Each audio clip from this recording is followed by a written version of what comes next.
So we're just getting started today. Welcome into the hot shop. Over on the left bench, they're going to get started on our projects. Usually once they have all the glass ready, then they'll bring it over to the center bench where they start to blow it out and shape it into its final form. We'll be working on a couple of different projects today. On these front pedestals, you see we have some pitchers, and these are specifically pineapple pitchers, and I'll explain that a little bit later once we get into that. Or we may be getting started on some whiskey glasses. So those are the two projects we're working on today. If you ever have any questions, feel free to grab my attention and let me know.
So it looks like we're going to get started on those rocks glasses or those whiskey glasses first. And since you said it's your first time here, I'll just give a brief explanation of the temperatures in the hot shop. So if you saw them gather the clear glass, that was happening over here with this closed door specifically, this large tank with the closed door. And these hold about 1,000 pounds of clear molten glass each. We have two of them, and they run at a very steady 2,100 degrees Fahrenheit. You can see a little diagram up on the screen. And this is all just clear glass, I'll mention. We have to add our color to the glass pretty early on in the process, but everything starts off clear. And then the open face furnaces, these are running at around 2,300 degrees Fahrenheit, but we can adjust it anywhere between 21 and 23 usually. And those are used for reheating only, so there's nothing physically inside of that furnace other than the heat from that natural gas and forced air.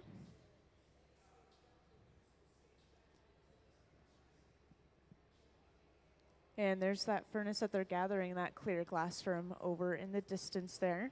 If you were to look inside, it's so bright that you can hardly see that layer of separation between the glass and the heat inside. But if you have a trained eye for it, you can usually see it.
So to make the shape of these glasses a lot faster, a lot easier, it looks like they are using a mold today.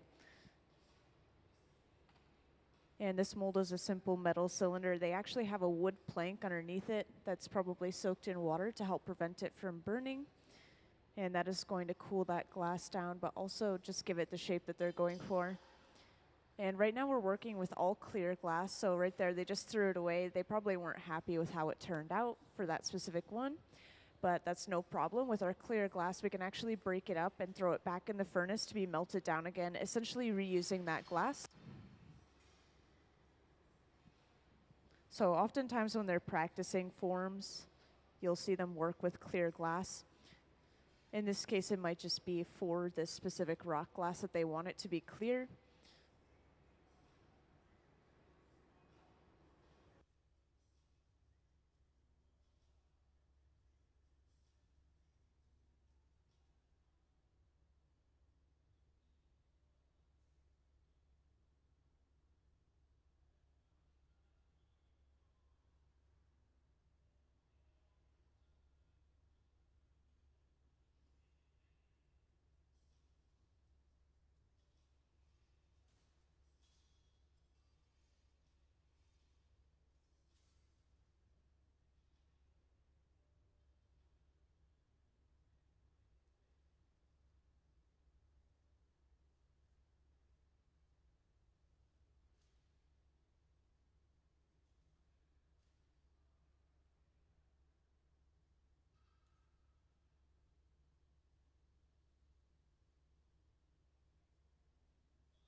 So in between gathering layers of clear glass, you'll notice that they will sit down at the bench and rest the glass that they already have, kind of letting it cool down probably to around 1000 degrees Fahrenheit. And this is going to make sure that they don't lose the shape that they already have of the glass when they gather that fresh glass over top.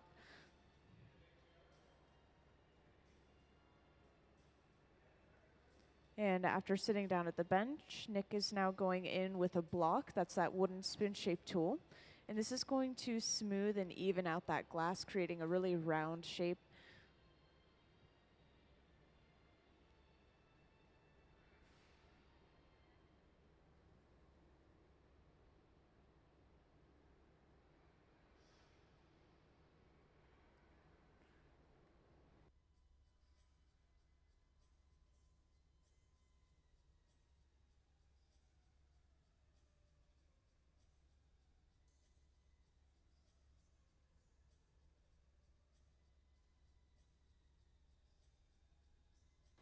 And then a bit of clear is brought over, and this is going to be wrapped around the bubble.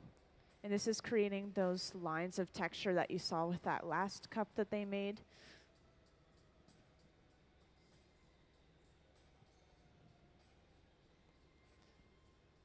And this is clear on clear if you didn't already know. It's just glowing orange because of how hot it is. And then as it slowly cools down, it turns to maybe more of a yellow and then finally clear.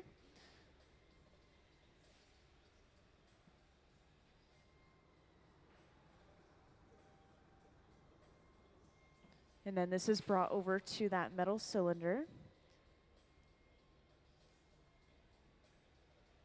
And as they're blowing, this will expand the bubble into the crevice at the bottom, which is going to hopefully create a flat bottom and nice straight sides. They're also continuing to rotate as they blow into the mold. And this is going to help make sure that the shape is even. It's not going to be blown out more on one side than the other.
So right there, they've just attached a second pipe to the bottom of that little cup, and then this has allowed them to break it off from its original pipe.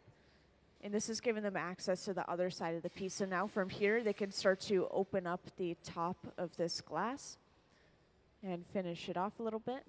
Right here, this is them making sure that the glass is on center with that pipe on the bottom. And they do this while that connection is still hot and moving around a little bit, but they also want to make sure that they're not altering the shape of the cup, so they do it while it's cold on the cup and hot at the connection, so right after they attach that second pipe.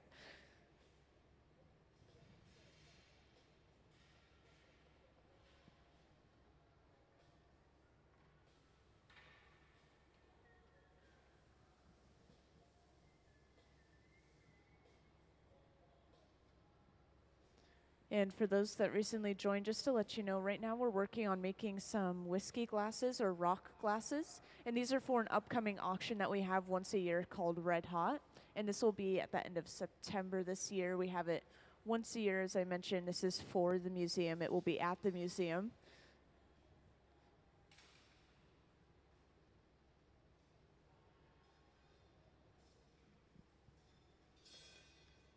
And now after heating up the front end of this piece, Nick will go in with a pair of tweezers. He's pinching and pulling the opening away from the rest of the piece. This is going to thin out that area of the wall. Then he trims off that excess glass.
And these two metal blades here, you'll see them used throughout the process of making pretty much any glass object. These are the jacks. And as you can see, Nick can go on the inside of the piece and flare it open using that pair of jacks. You could go on the outside and kind of press down, and this will narrow the opening. Sometimes you'll see them do that to straighten the walls of the glass.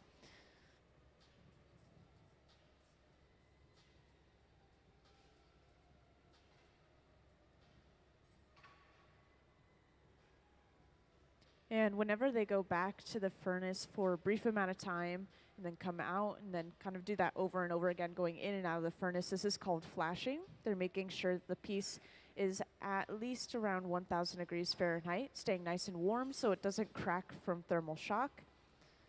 And then to break it off, they applied a little bit of water at that connection point, causing shocking and cracking. And then they tap it off onto a wooden paddle. And this handheld torch will superheat that connection point, allowing them to stamp it with the Museum of Glass logo.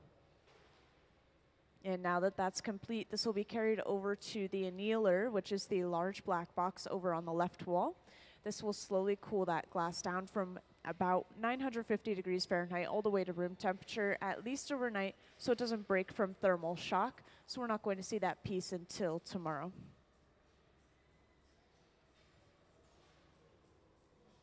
And you'll most likely see them make a couple more of these glasses. For those who just joined, these are rock glasses or whiskey glasses. These are for an upcoming auction that the museum has once a year called Red Hot.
So they're going to be making a couple more of those rock or whiskey glasses. So this is what it looks like in the beginning.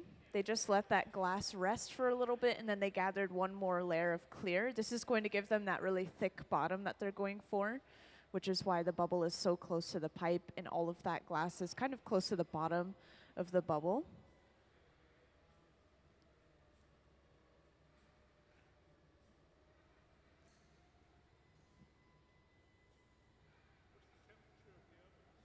So the clear glass is sitting in the furnace with the closed door. That stays at a steady 2100 degrees Fahrenheit.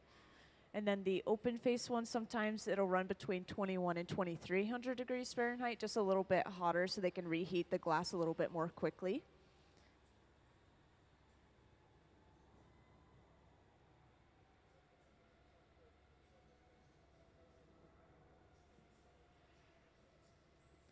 And after heating that glass once more, Nick is coming over to a mold on the floor. And this is basically just a metal cylinder sitting on top of a wooden plank.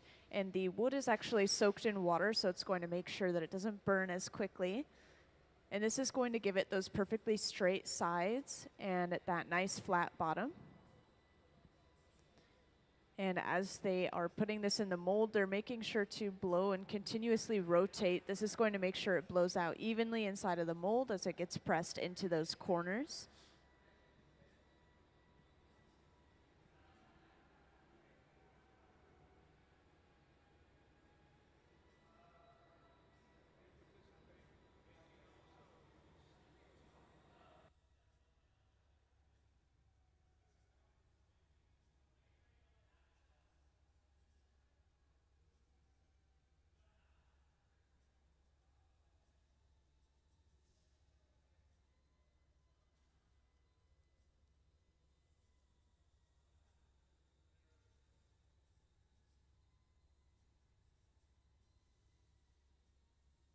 And that nozzle there, that's blowing some compressed air onto that thick lower half of the glass.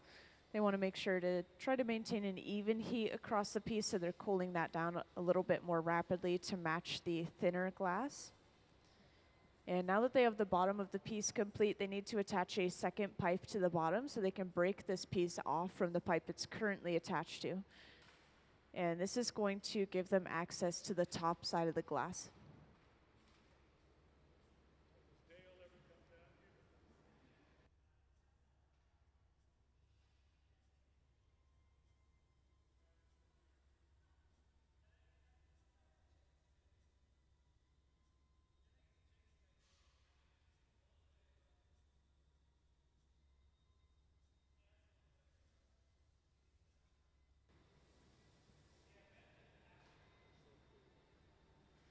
So now Sarah is coming over with that second pipe. This is attached to the center of the bottom of this cup. And the second pipe that they attach to a piece is called the punty. Once again, the purpose of the punty is to basically flip the orientation of the piece. So now we're going to have access to the part that was previously attached to that pipe.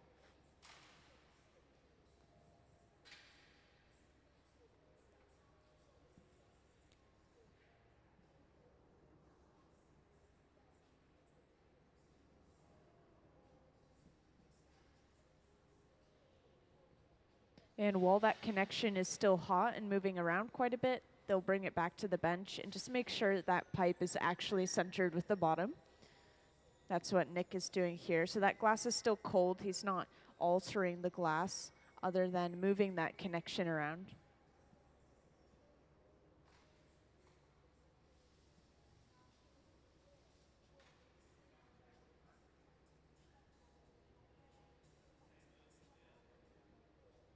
And now that they're happy with that connection, they go ahead and heat up the front half of the piece so that they can start to open that glass up a little bit, give it those nice straight walls.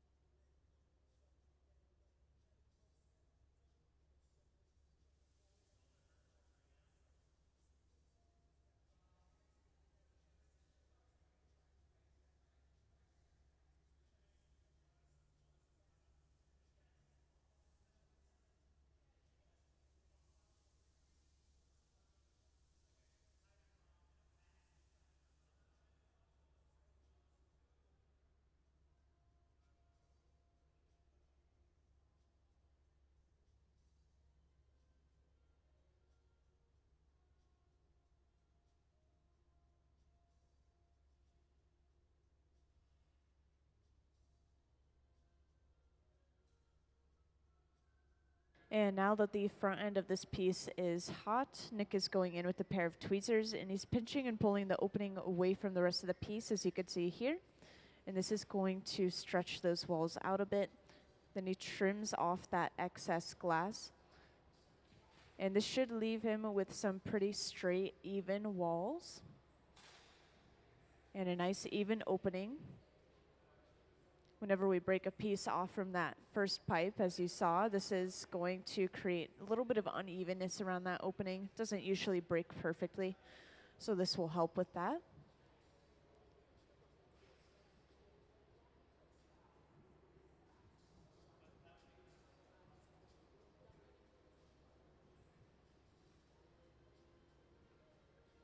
And now they sit down one more time, and Nick is going inside of the glass with a pair of jacks, those two metal blades.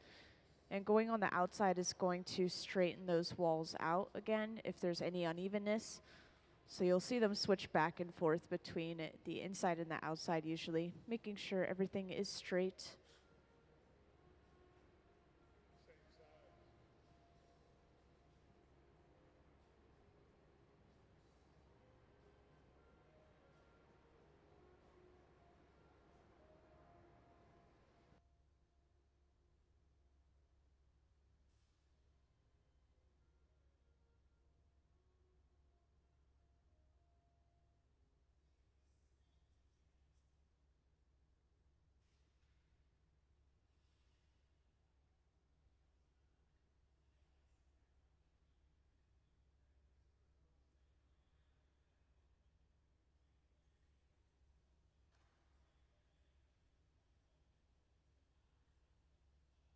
And as you just saw there, they applied a little bit of water to that connection point, and then all they have to do is tap the pipe to break that off, usually.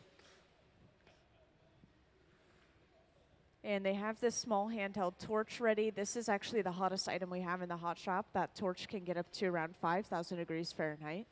So this will very quickly heat up the bottom of this piece. This is going to get rid of any leftover sharp ends on the bottom. It's also going to allow them to stamp the bottom with the Museum of Glass logo before they put it away. And now to put it away, this is going to be carried over to the annealer, which is the large black box over on that left wall, where it will slowly cool down from about 950 degrees Fahrenheit all the way to room temperature, at least overnight. So we're not going to see that piece until tomorrow.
And welcome into the hot shop to those who just joined us. Right now, we've been working on making some rocks glasses or some whiskey glasses. And at the center bench, this is how all of our projects are starting, is a small gather of clear on the end of our hollow pipe. And as you can see, that they just created a divot in that bubble using a pair of jacks, those two metal blades. And they actually will gather one more time. They'll gather some more clear glass onto the bottom of this bubble, and this is going to help them get that thick bottom for the glass and the thinner walls on the sides. If you guys ever have any questions, let me know. I think I'll just give you a quick little rundown of the hot shop as they're making this piece. And this will describe the temperatures of the things that we're working with. So just to point out our first thing in the hot shop, behind Sarah over there, we have a furnace with a closed door. And this is holding about 1,000 pounds of clear molten glass at 2,100 degrees Fahrenheit. And it stays at that very steady temperature 24/7 to make sure that the glass is always ready for us. And then the open face furnaces that we're using, these are running between 21 and 2,300 degrees Fahrenheit. Just a little bit hotter to heat up the glass a little bit faster sometimes.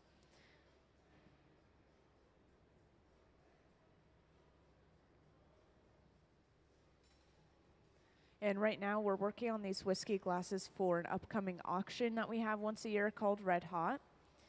And this year it's going to be at the end of September. It's always held at the museum and it's for the museum.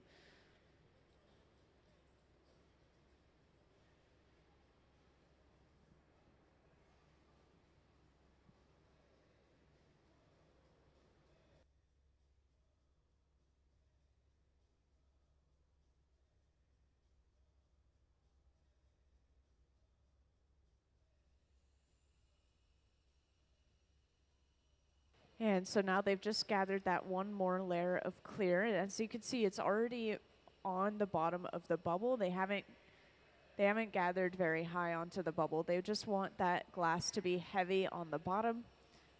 This tool right here, this is called a block.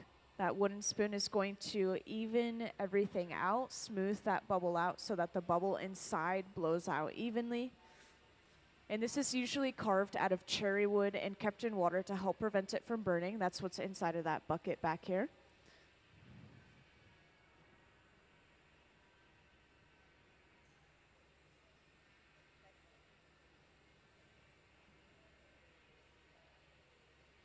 And as Nick has been blowing this bubble, Sarah has been preparing a small clear bit of glass. And this is going to be wrapped around that bubble.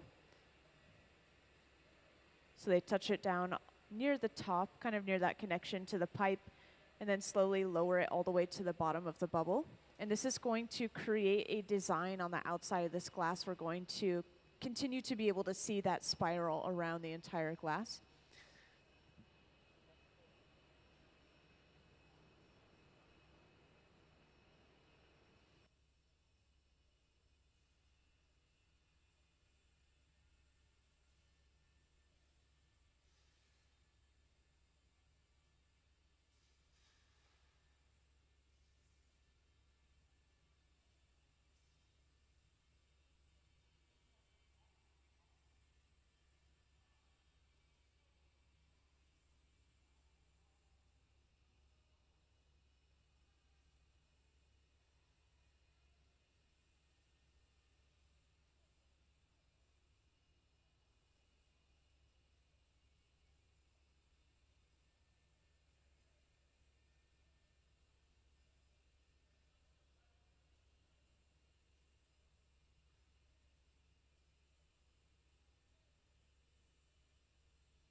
And as you can see, they weren't really happy with that shape that they just had there, so they threw that piece into a special bucket labeled clear. And since we're working with all clear for this project, something really nice about that is we can reuse that glass. So they put it into a specifically labeled bucket, so later on when we do fill up our furnaces, we can break that apart and throw it in as well, basically reusing that glass. And so we're working with clear right now, but that's mostly for the looks of the glass. They should get started on the next one pretty soon here. They usually get started over on the left bench and then bring it over to the center bench to start to blow it out and shape it. And for those who just joined right now, we're working on making some rocks glasses or some whiskey glasses, and these are for an upcoming auction we have once a year called Red Hot. And this will be happening in late September this year. If you guys ever have any questions, feel free to grab my attention, raise your hand, let me know.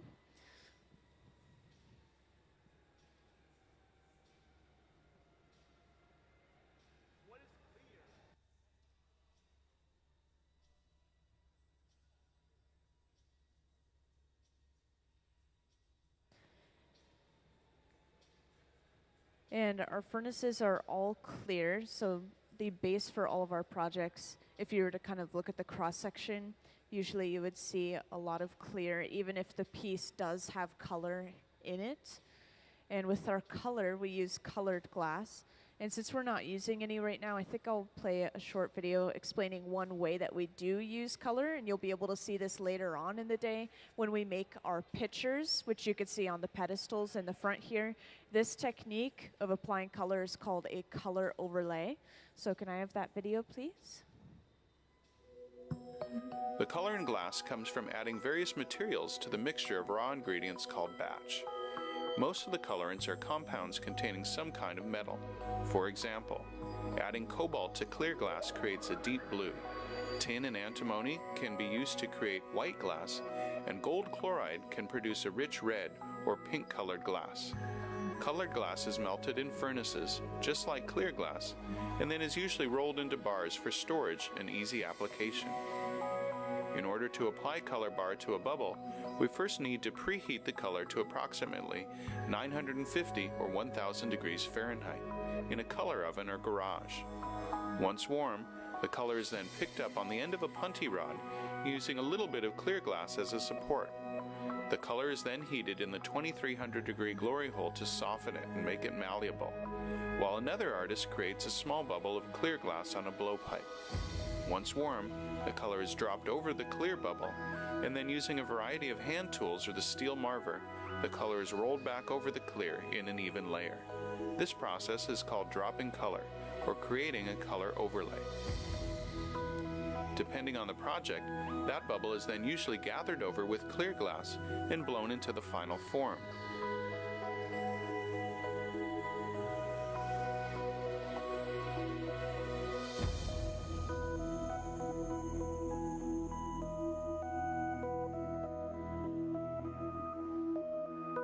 The finished product may appear to be all made from colored glass, but when viewed in cross-section, we can see that there is only a thin layer of color sandwiched between many layers of clear glass.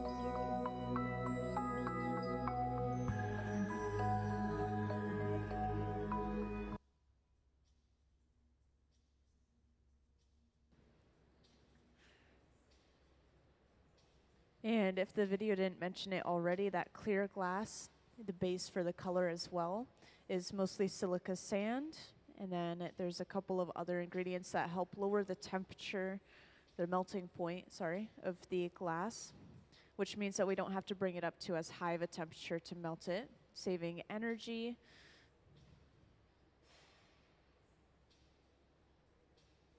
And at the center bench, you can see they've gathered one more layer of that clear glass. And this is going to give them that thick, heavy bottom for this rocks glass.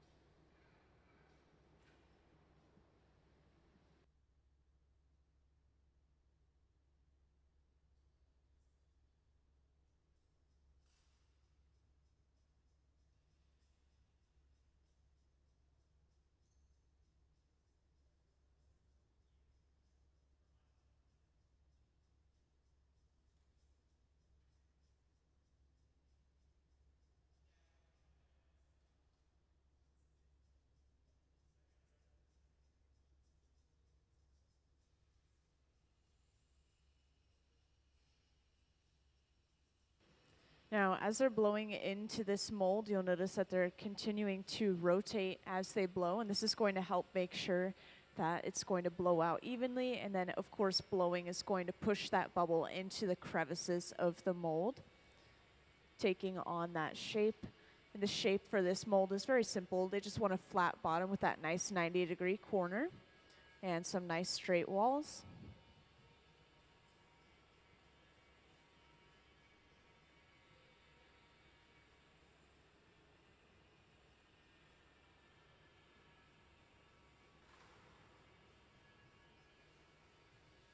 And this nozzle is blowing compressed air onto the bottom of the glass. That thick glass is going to want to cool down a lot slower than the thinner glass, so they're trying to make sure everything has an even temperature by cooling that area down more rapidly.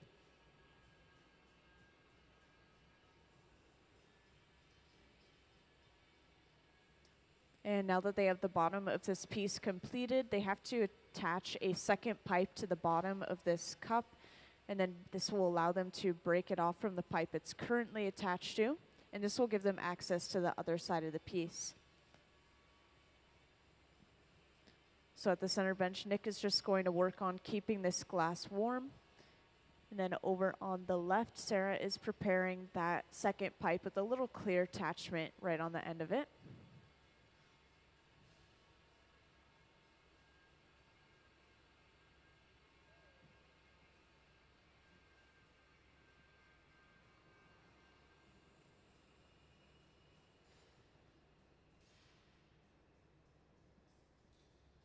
So now that second pipe is brought over. This is attached to the very center of the bottom of this piece.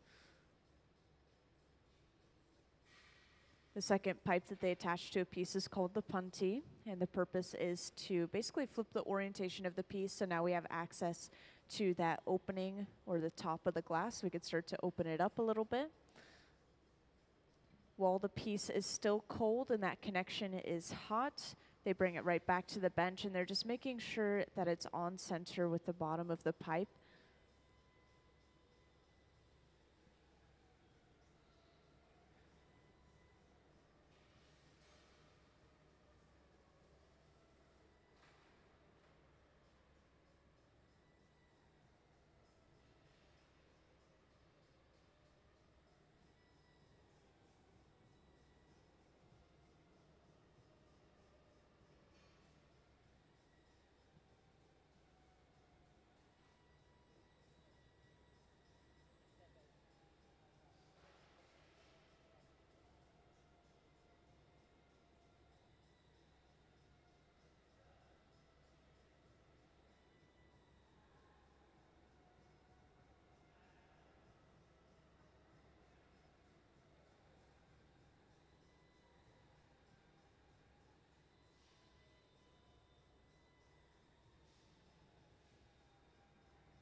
And after heating up the opening of this piece, Nick is going in with a pair of tweezers, and as you can see, is pinching and pulling that opening away from the rest of the piece before going in with a pair of shears, which are basically like glass scissors, and cutting off all of that excess glass.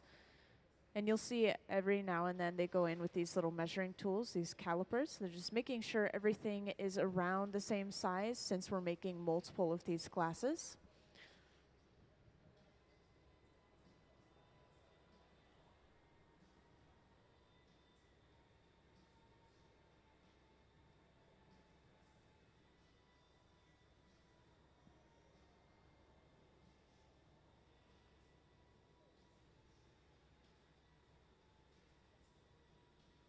And after heating it up one more time, Nick goes in with a pair of jacks, those two metal blades.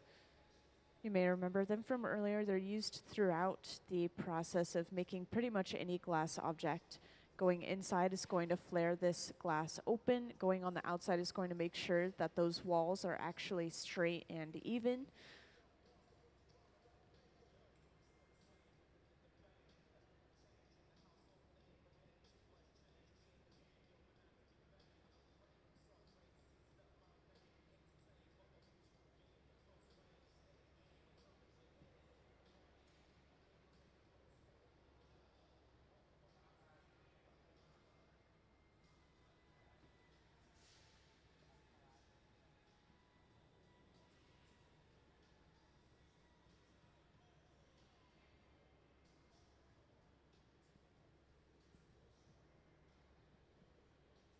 And now to break this piece off, they usually apply a little bit of water at that connection point and then tap the pipe, and that should break that piece cleanly off. And then they torch that connection area, getting rid of any leftover sharp ends, and then stamping it with the Museum of Glass logo.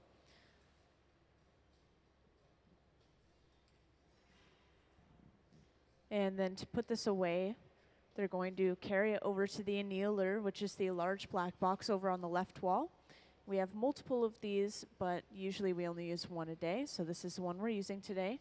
This will cool it down from about 950 degrees Fahrenheit all the way to room temperature at least overnight, so we're not going to see that piece until tomorrow. It's going to prevent thermal shock, cooling it down very slowly, heating it up very slowly.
So welcome to everyone that just joined us in the hot shop. I'll point out real quick before I continue that I have closed captioning up on the screen. I know it can get a little bit loud in here, so this will help out.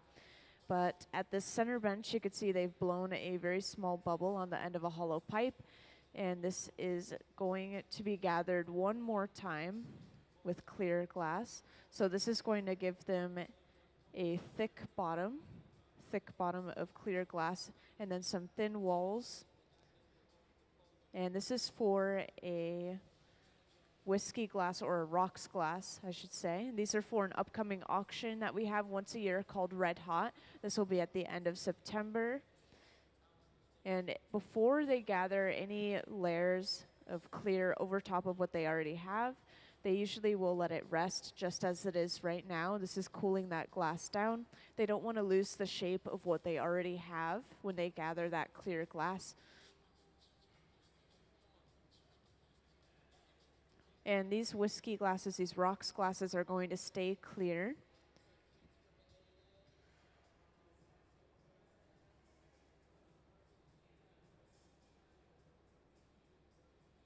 And for those that just joined, just to let you know, if you have any questions, feel free to raise your hand or grab my attention, and I'll come right over. But just to give you guys a little rundown, the furnace that they're about to gather the clear glass from, this is holding about 1,000 pounds of clear molten glass, and it runs at a very continuous 2,100 degrees Fahrenheit. It's going to stay nice and warm 24/7 so that it's ready for us to use anytime. And then the open face furnaces that we have, these are running between 21 and 2,300 degrees Fahrenheit, a little bit hotter, so we can heat the glass a little bit more quickly. And as you can see, they've just gathered one more layer of that clear glass. And a lot of that clear glass is just going to remain on the bottom of the bubble because they want a nice thick bottom for that rocks glass. And this wooden spoon-shaped tool here, that's called a block. I think you'll use it one more time, but this is carved out of cherry wood and kept in water to help prevent it from burning. And they use it to smooth and even all of that glass out so that the bubble will blow out evenly from inside.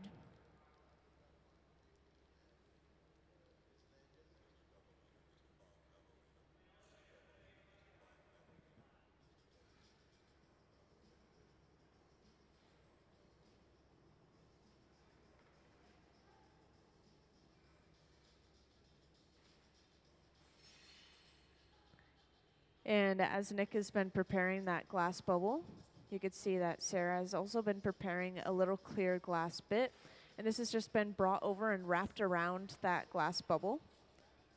And this is going to stay as an extra little pattern or texture on the outside of the glass. You're going to be able to see that at the end product.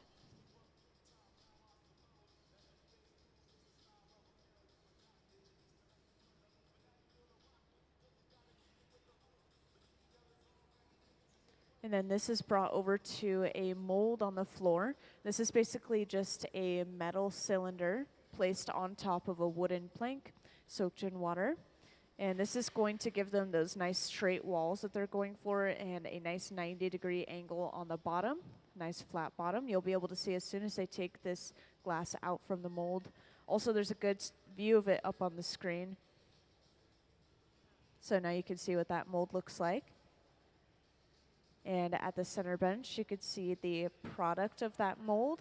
They now have a nice flat bottom for this rocks glass.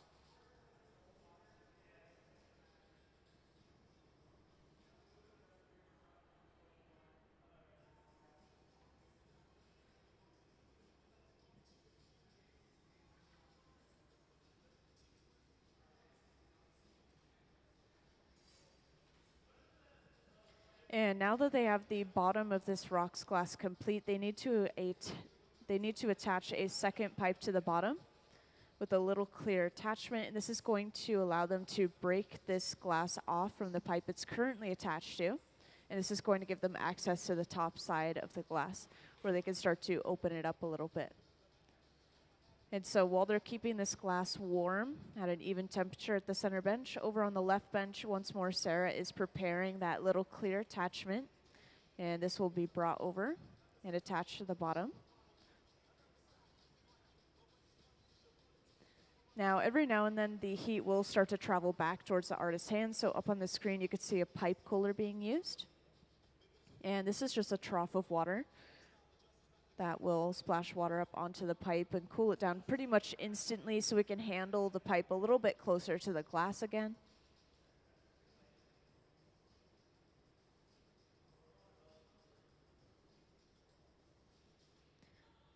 And now that second pipe has been brought over. And the second pipe that they attach to a piece is called the puntee. This is a pretty simple puntee with just a small clear attachment on the end.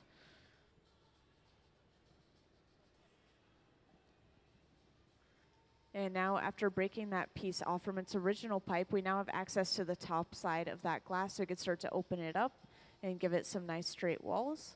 But before doing that, they always make sure that the second pipe is actually on center with the bottom of the piece.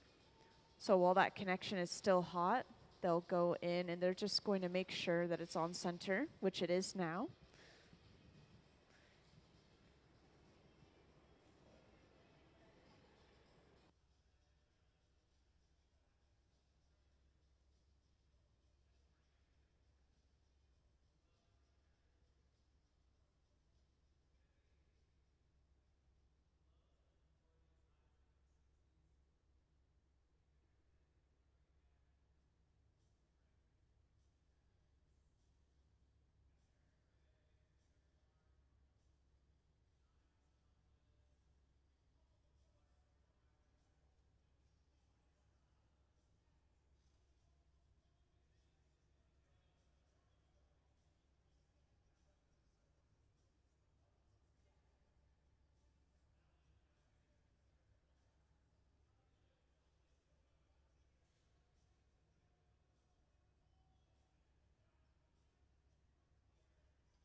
And now after heating up the front end of this piece, Nick goes in with a pair of tweezers and he's pinching and pulling the opening away from the rest of the piece before trimming all of that excess glass off with a pair of shears.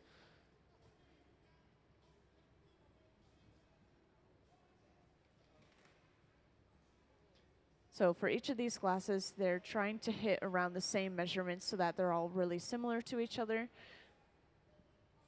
So that trimming is going to help make sure that they're hitting those measurements.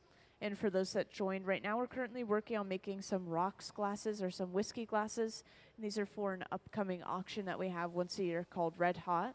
And this year it's going to be at the end of September. This is going to be at the museum.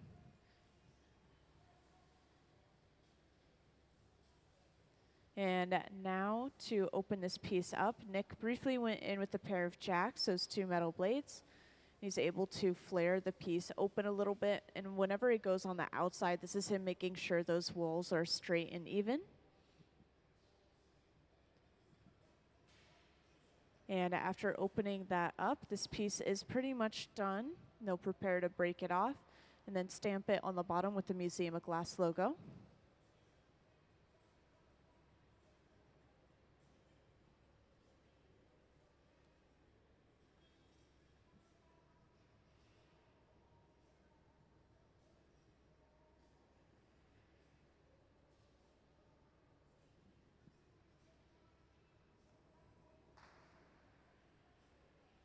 And to break this off, they apply some water to that connecting area before tapping the pipe. And that breaks that piece cleanly off. And they're going to go in and torch the bottom with this handheld torch. This is going to pretty much melt the bottom of this glass so that they could stamp it with the Museum of Glass logo.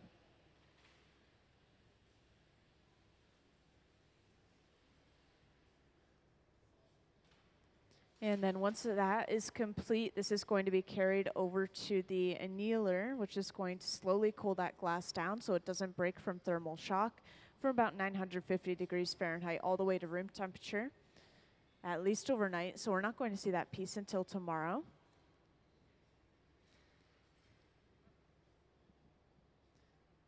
And just a little fun fact, that small handheld torch they're using is actually the hottest item we have in the hot shop. It can get up to around 5,000 degrees Fahrenheit, which is over double the heat of the molten glass, if you remember, is sitting at a steady 2,100 degrees Fahrenheit. And just a reminder to everyone who recently joined, if anyone ever has any questions, feel free to raise your hand or grab my attention and I'll come right over. But since I have quite a few new people in the hot shop, I'll just give a quick little rundown to describe the temperatures of a couple of different things. So I briefly mentioned the furnace, and I'll just point it out real quick. It's this one with the closed door here. This is what's holding our molten clear glass, and it's holding everything at a steady 2,100 degrees Fahrenheit. And this is going to keep that glass at a very molten texture, kind of like honey, very viscous and sticky. So it will stick to the end of our pipe after we heat that pipe up. And then the open face furnaces that you see at each bench, these are running between 21 and 2,300 degrees Fahrenheit, a little bit hotter so that we can heat the glass up a little bit faster.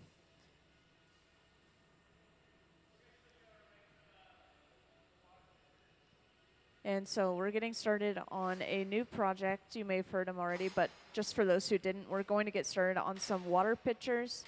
And these are specifically called pineapple pitchers because we're going to be using a special mold called the pineapple mold. And this is going to give us these little air bubbles you see within the glass. And do we have a picture of that pineapple mold we could put up on the screen, please?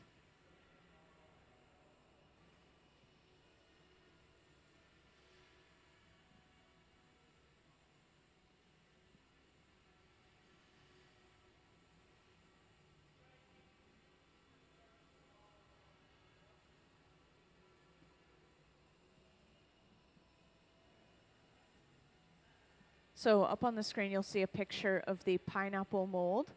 We have a bunch of these inward-facing spikes, and these are going to create dimples on the surface of the glass, which we then gather over one more time, and this is going to trap air inside of those little dimples, creating air bubbles in the glass, as you just saw with those two images.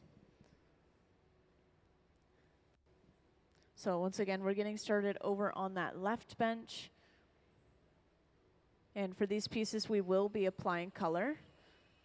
For those rocks glasses, we were just using clear glass, but for these pitchers, each of them will have different colors.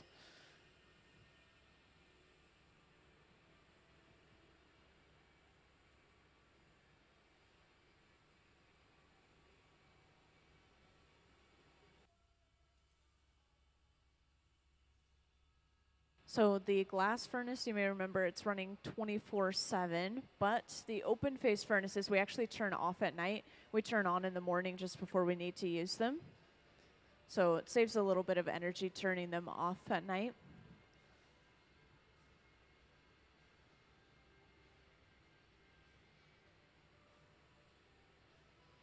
And this whole process is going to start with something called a color drop or color overlay. This is the process of us applying colored glass to the bubble.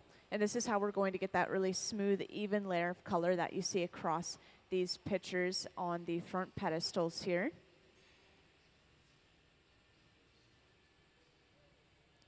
And it's a little bit hard to see what exactly they're doing at that bench there, but on the end of his pipe, Gabe has a piece of color bar, and I'm holding an example of it in my hand.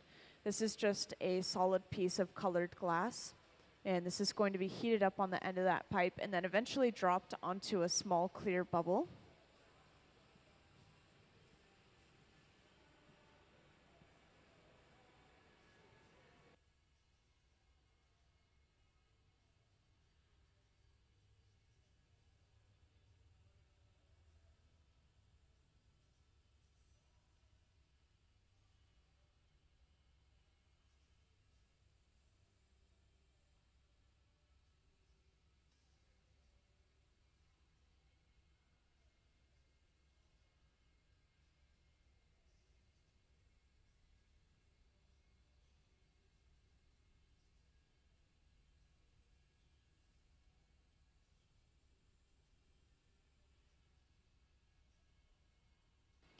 So up on that screen or over on the left bench, you could see that they're working with that color. Nick just went in with a pair of jacks, those two metal blades, and he sectioned it off. He didn't cut it physically in half, but he marked it halfway, so they're only going to be using half of that piece of color on top of that little clear bubble that he's holding up currently. So now Sarah's coming over with that color, and this will be dropped right onto the top, hence the name Color Drop. And then the second name for this color overlay, you'll see pretty soon here as they start to move this color back and completely cover that clear bubble, basically overlaying that color. And this is going to give us a really smooth, even layer across our entire piece.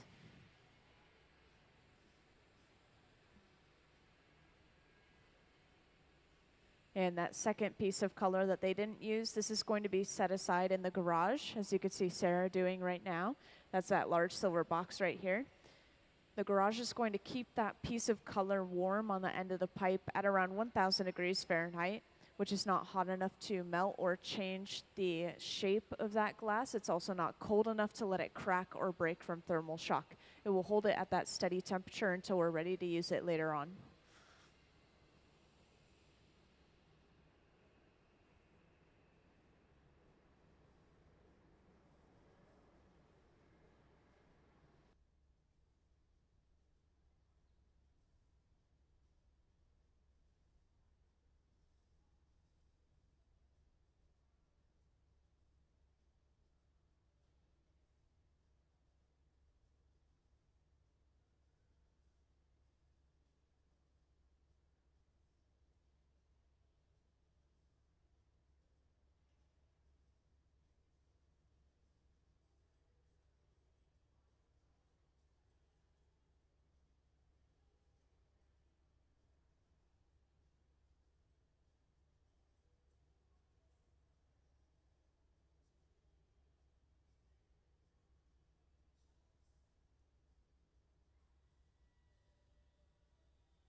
So as you can see, Nick just gathered one more layer of clear glass over top of that color.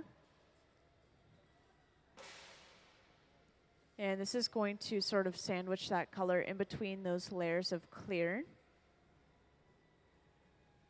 And they will need to gather one more time over this eventually, but they actually have to stuff this inside of that mold that you remember me explaining a little bit earlier, that pineapple mold. But usually after a fresh gather of clear, you'll see them use this wooden spoon-shaped tool that he's using here. This is called a block, usually carved out of cherry wood and kept in water to help prevent it from burning. This will smooth and even all of that glass out. So when we blow the bubble, this will blow out evenly from inside.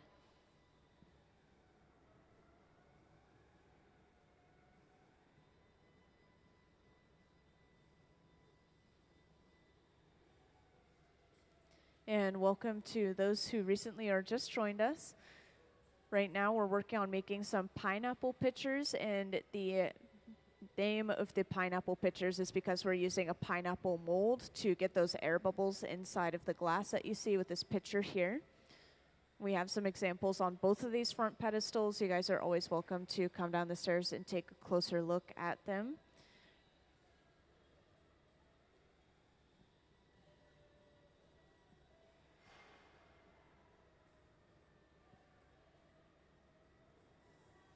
And for those that recently joined, just a little reminder, if anyone ever has any questions, feel free to raise your hand or grab my attention and I will come right over.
So over on that left bench, it might have been a little bit hard to see, but they heated up that bubble and then stuffed it inside of that pineapple mold. And this has given them a bunch of dimples across the surface of the glass, which they have right now. And so now they're letting this cool down before they gather that one more layer of clear. They always let the glass that they currently have cool down before they gather the clear so that they don't lose the shape or any color of what they have already when they go to gather inside of that furnace. So now here they are gathering one more time, and this is going to trap air bubbles inside of those little dimples across the surface of the glass. But since the purpose of this gather is just to cover those holes, they're going to actually strip off a lot of that glass as they just did here. This is called a strip gather, just giving them a partial layer of that clear glass. And every now and then the heat will start to travel back towards the artist's hands, especially after gathering some clear glass. So over there, Gabe is using a pipe cooler. This is just a trough of water, splashing water up onto the pipe, cooling it down almost instantly. So now he can handle the pipe a little bit closer to the glass again.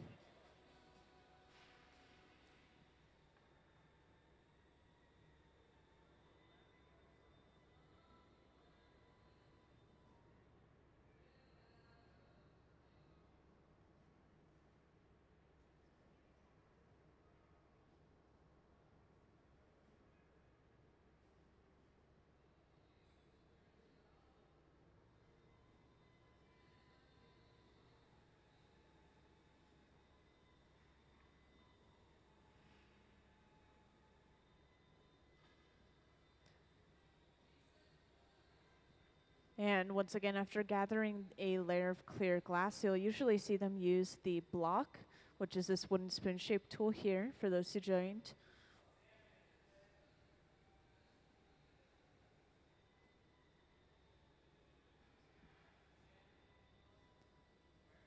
And next, Gabe is going in with a stack of newspapers soaked in water. Despite how odd that tool may sound, this is very commonly used in the hot shop. It's cheap, it is flexible. We have a lot of wooden and metal tools which are not flexible. So this is really close to using our hands to shape the glass. And if you were to hold the newspapers on the bottom, this is going to create a rounder, wider shape of the glass bubble. If you were to hold the papers on the side of the glass, this will create a longer, taller shape of the glass.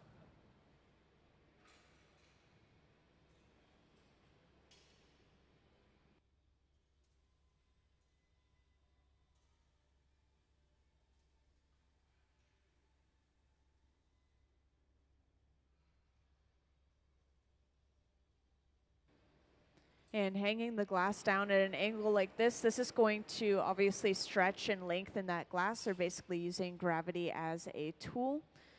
And then Gabe goes in with a pair of jacks, which are those two metal blades, creating a jack line in the glass.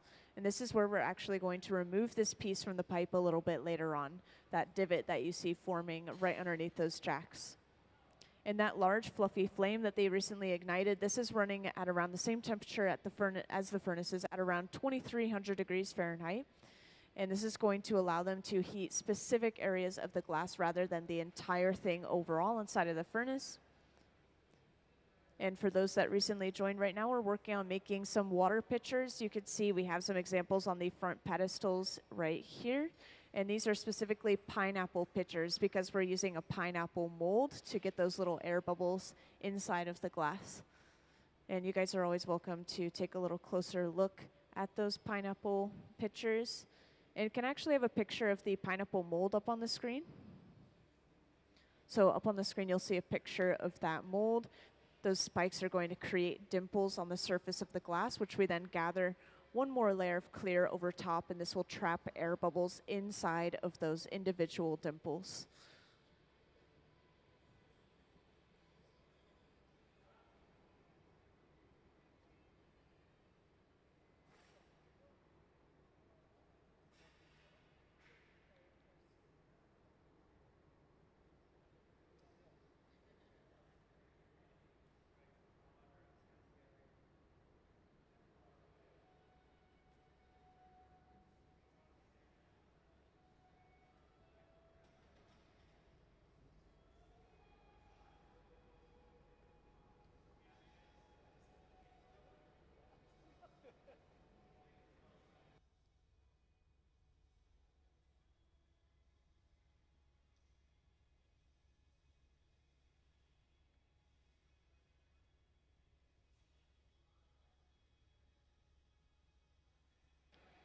So now, as you can see, they've focused the heat just on the bottom of the pitcher, and this is going to allow them to flatten the bottom of the pitcher with this wooden paddle. They're also remaining on the side of the piece with the jacks, those two metal blades, and this is going to push that glass into that nice crisp corner on the bottom. If we were to just press on the bottom, the glass would try to push out the sides again, so it's kind of important that we apply pressure in those two areas at the same time to really force the glass into that sharp shape. Glass wants to be round and smooth because it is a liquid at this point.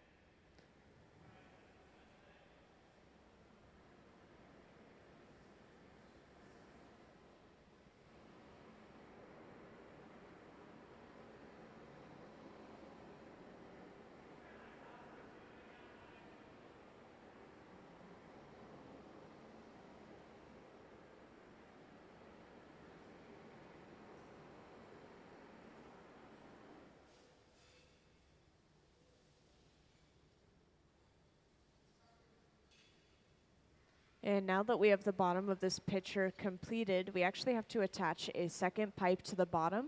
And this is going to allow us to break this piece off from the pipe that it's currently attached to. This is going to give us access to the top side of the pitcher where we can start to open it up a little bit and finish it off.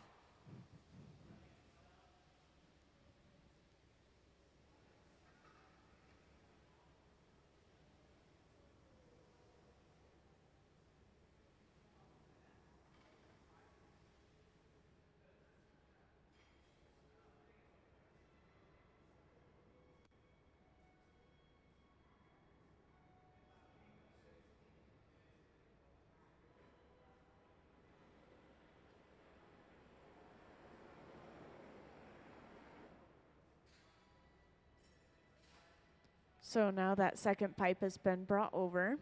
The second pipe that they attach to a piece is called the punty. This one is a really simple punty. It just has a clear, solid attachment right on the end of it. But depending on the piece, we may have to have different attachments.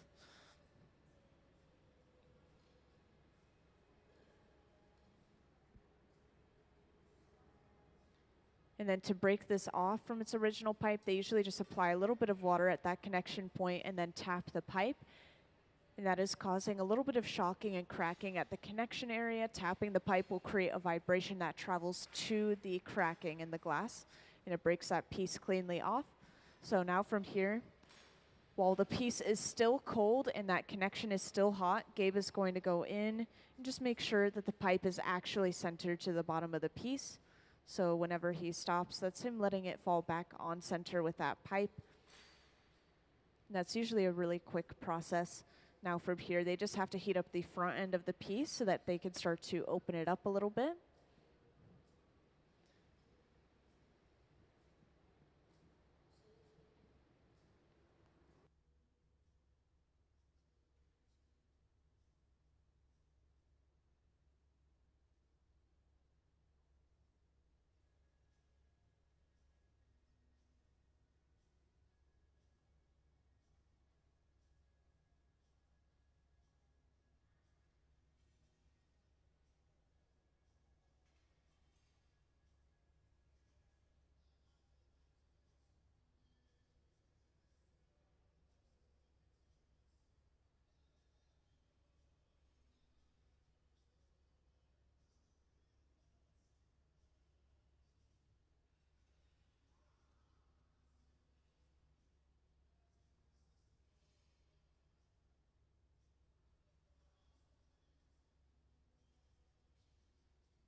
So now, after the front end of this piece is nice and hot, Gabe will go in with a pair of tweezers, and he's pinching and pulling this opening away from the rest of the piece.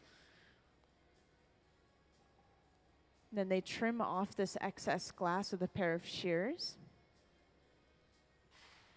And this is going to help with multiple things. This is going to straighten and even out those walls of the glass. This is going to leave them with a really thin, even opening. And if they're going for specific height measurements, then maybe this is going to give them that exact measurement.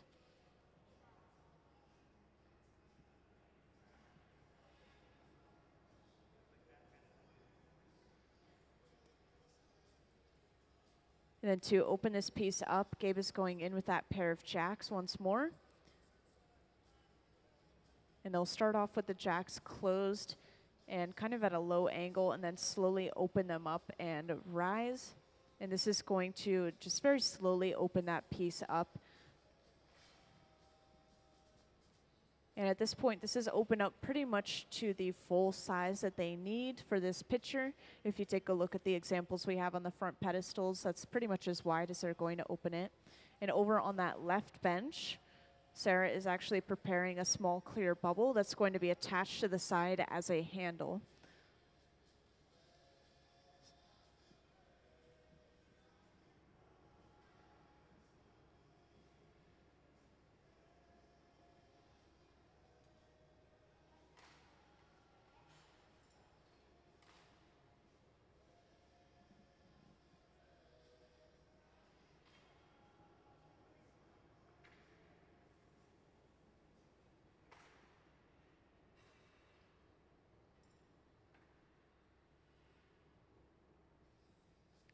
So now that clear bubble is brought over, and this is going to be attached to the lower half of the piece first before being stretched and brought up to the upper half of the piece. And since this handle is blown, it is hollow, and this is going to make the piece a little bit lighter overall. Instead of just having some heavy solid glass on one side of the piece, it's going to make sure everything is pretty evenly balanced.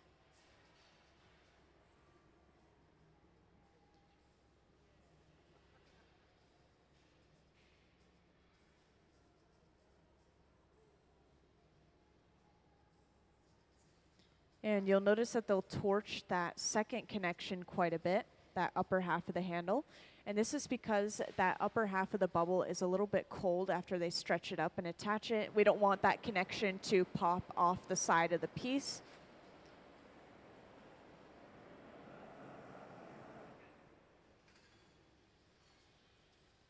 And then finally we make the spout on the opposite side of the handle. And that piece is pretty much done.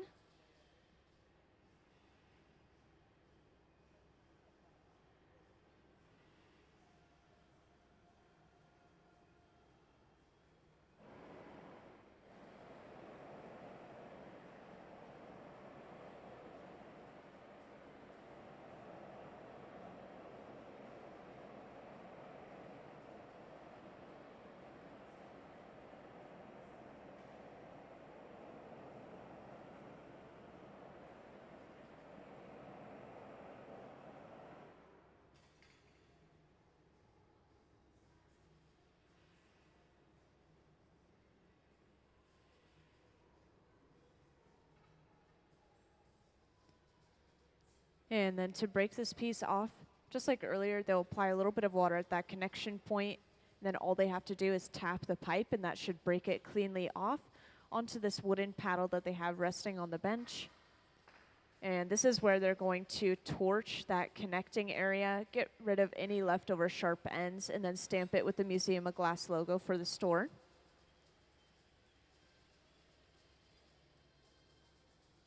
And then once that is complete, this is brought over to the annealer, which is the large black box over on the left wall.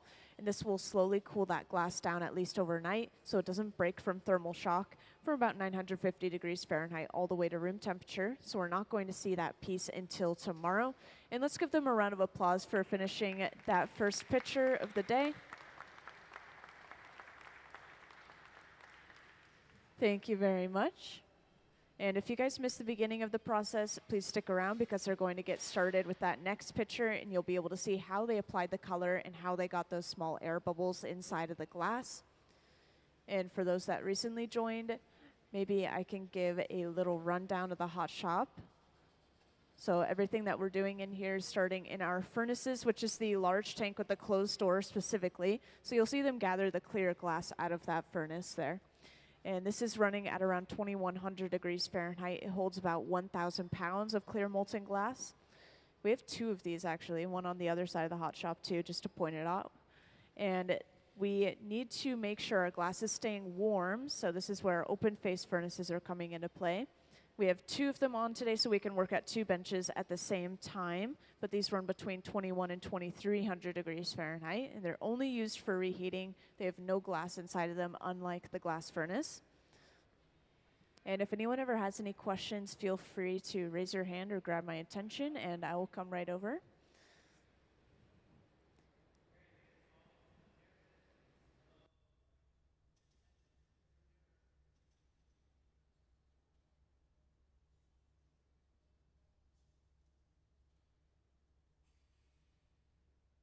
So this whole process is going to start with that application of color over on that left bench. So they will have one small clear bubble, and then they'll melt down a section of colored glass, solid colored glass called color bar. You can see an example of it in my hand here. And this is going to be dropped on top of that small clear bubble, and then they'll evenly spread it out, kind of enveloping it. It's called a color drop or color overlay because they're overlaying that color over top of the clear bubble. And this will give us a really smooth, even layer of color across our entire piece.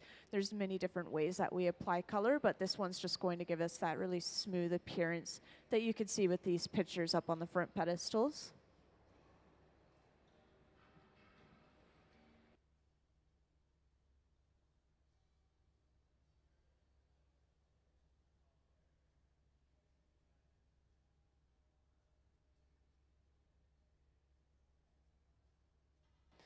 So I forgot to mention, but the glass furnaces, they run 24/7.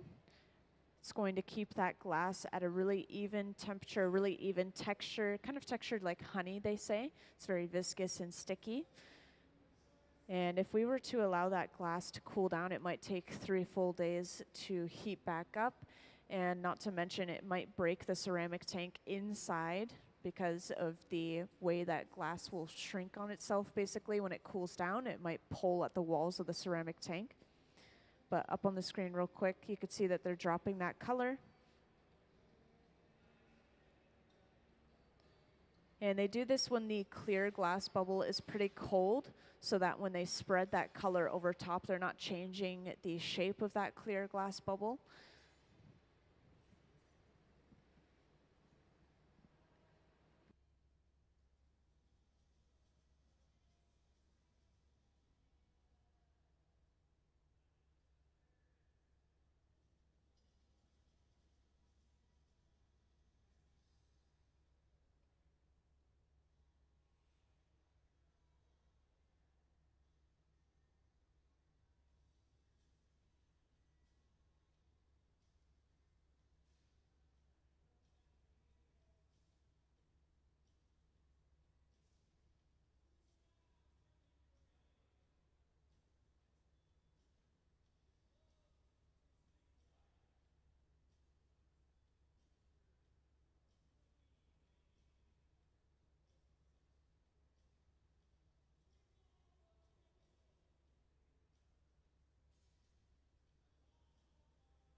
And then once again, we let this glass bubble cool down before we gather one more layer of clear, so we don't lose the shape of the glass that we already have, so none of the color strips off into the clear tank. A couple of reasons that it's important. Then they'll gather one more time over top of that color. And whenever we let the glass drip off the end of the bubble, as they are here, this is called a strip gather. And in this case, they're only letting a little bit of it fall off, but they're trying to hit these pretty exact measurements for each of these pitchers. So they're making sure to gather just the right amount of glass.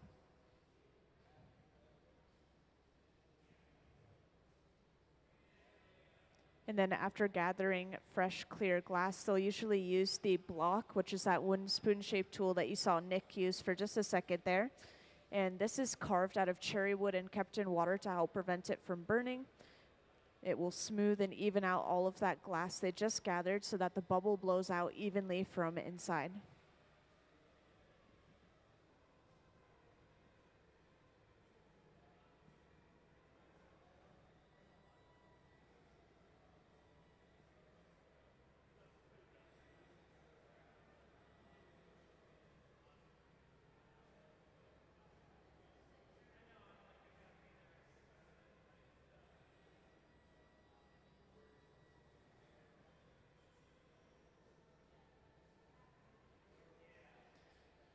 And now they have to start narrowing this bubble. They're going to give it a little bit of a point and just make sure that it's a narrow shape overall so that it fits inside of that pineapple mold evenly. The pineapple mold, since it has these inward facing spikes, it's actually a little bit tricky to use. Sometimes the glass can get stuck inside that mold, which I've actually personally seen twice already, just within the past couple of months since they've been using it. So they have to make sure that this is the right temperature, the right shape, the right amount of time going inside of the mold. They have to know what they're doing. And for those that just joined us, I see quite a few new faces. Just to update you, we're working on making some pineapple pitchers.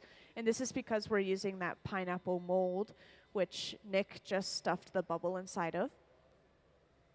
And if we take a look at the bubble now, we'll be able to see that we have a bunch of dimples on the surface of the glass from all of those spikes inside of the mold.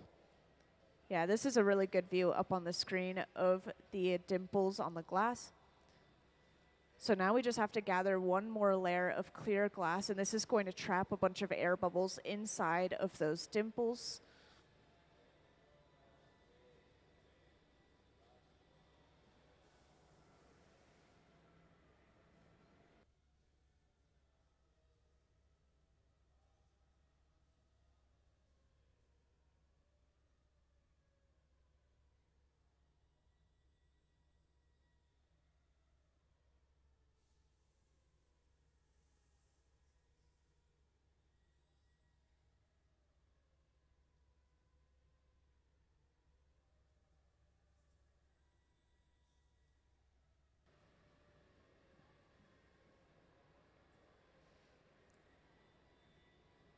And I will mention they always start their bubbles and gather all the glass they need over on the side benches. That's where they start their projects. And then as soon as they have all the glass they need, they bring it over to the center bench where they start to blow it out and turn it into its final form, just as you saw with that last piece. So now they're gathering that one more layer over top of the dimples. And then they'll actually allow a lot of this glass to drip right back off the end of the piece. This is called a strip gather. It's just giving them the right amount of glass that they need.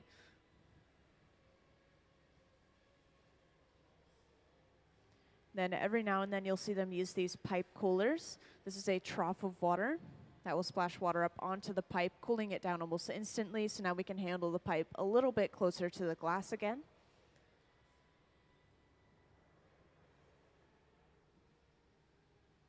And now that they have all the glass they need for this project, this will be brought over to the center bench where they'll start to blow it out and turn it into that pitcher.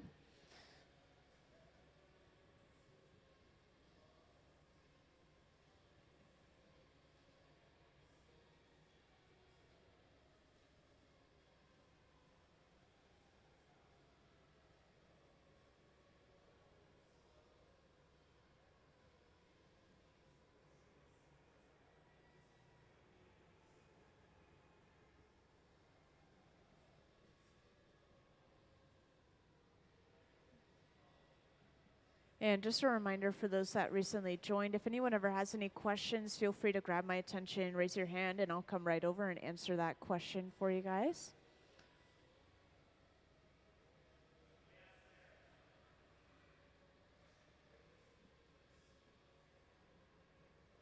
And so now at the center bench, Gabe is going in with a block. That's that wooden spoon-shaped tool. You'll usually see them use this tool after a fresh gather of clear glass. And this is going to even and smooth all of that glass out so the bubble blows out evenly from inside.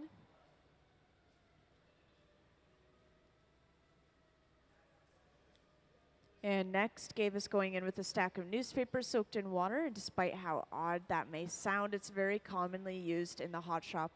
And as you'll see, if he holds the newspapers on the bottom of the bubble, this is going to create a rounder, wider shape. If he holds it on the side, this is going to create a narrower, longer shape. And this is pretty much as close as we can get to using our hands on the glass.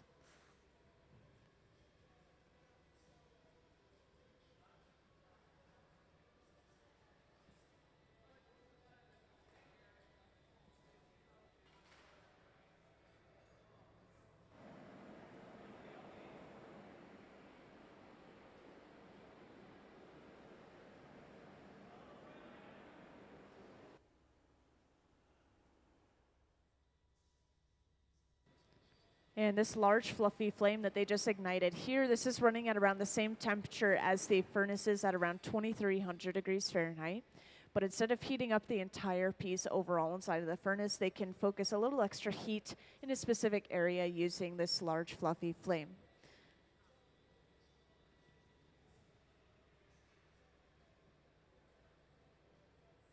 And hanging the glass down at an angle like this, as you can see, is going to lengthen and stretch this glass out. They're basically using gravity as another one of their tools. Then Gabe went in with the jacks, made a jack line, which is that divot you see in the glass. This is where we're going to remove this piece from the pipe a little bit later on.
And now as you can see, they just focused a bunch of heat onto only the bottom of the piece, and this is going to allow them to flatten the bottom of this pitcher, giving it a nice even surface to sit on. And they'll do this with a wooden paddle, also remaining on the sides with that jacks, those two blades, making sure that the glass is pushed into a nice crisp corner on the bottom.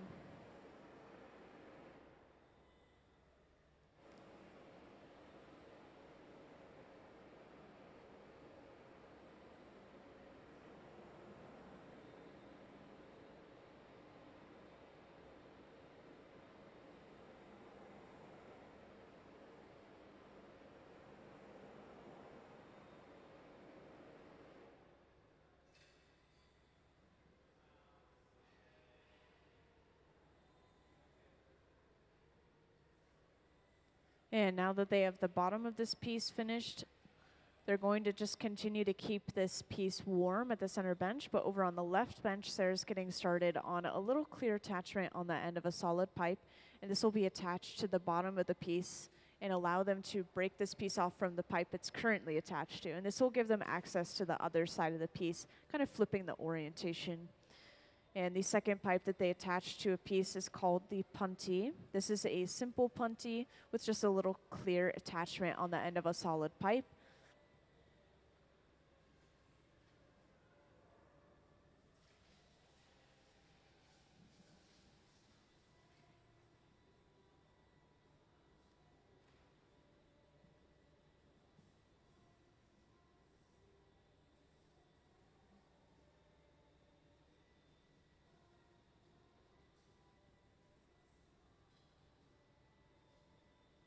So now that puntee has been brought over and attached to the center of the bottom of this piece, then all they have to do to break this piece off from its original pipe is apply a little bit of water to that jack line, that divot in the glass. This will cause shocking and cracking right in that area of the glass, and then tapping the pipe will create a vibration that travels to those cracks, breaking it cleanly off. So now from here, they just have to make sure that this is actually centered to that pipe on the bottom, and then they'll be able to go and start heating it up and opening it up a little bit. So this right here, this is Gabe making sure that the piece is on center with the bottom of that pipe.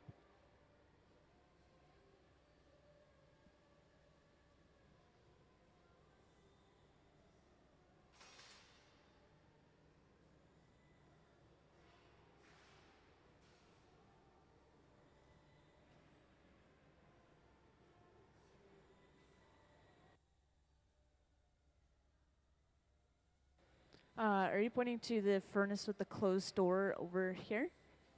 So that is the furnace that holds the clear glass, and it's running at around the same temperature as the furnace that they're using. It runs at a steady 2100 degrees Fahrenheit, and it stays at that temperature 24/7. But the furnaces that we're using with the open faces, these have nothing physically inside of them other than the heat used to heat up the glass again. And those are running up to around 2300 degrees Fahrenheit, just so it heats up a little bit faster.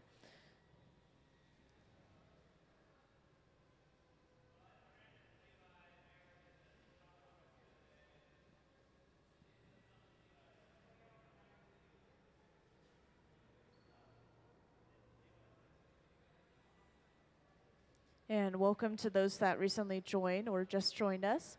Right now we're working on making some pineapple pitchers, and just a couple of examples of these. We have them down on the front pedestals on either side of the hot shop, and they're called pineapple pitchers because we're using the pineapple mold to get those air bubbles inside of the glass that you can kind of see.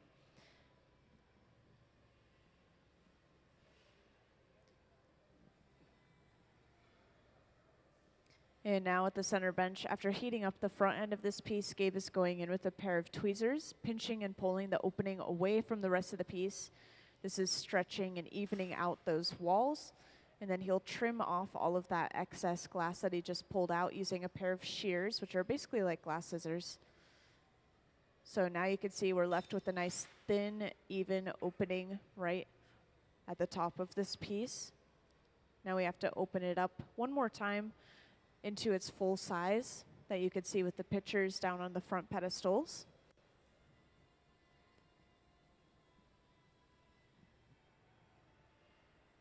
And just a reminder for those that recently joined, if anyone ever has any questions, feel free to raise your hand or grab my attention and I'll come right over.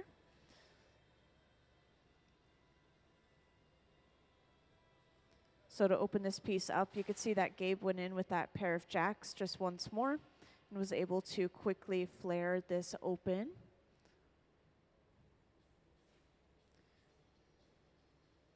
And at the same time, while they're continuing to keep this piece warm and work on this piece at the center bench, over on the left bench, Sarah's getting started on a small clear bubble, and this is going to be attached to the side of this piece to create a handle for the pitcher.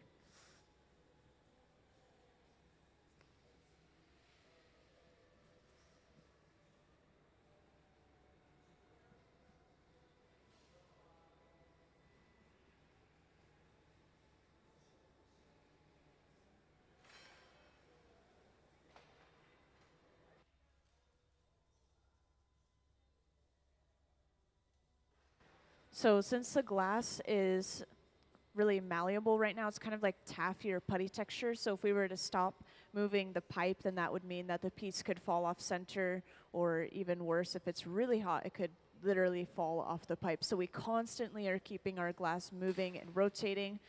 We just rotate it as much as we need to. If we were to rotate too quickly, this could cause centrifugal force, or the outward pulling force from spinning. So we just continuously keep it turning nice and slow.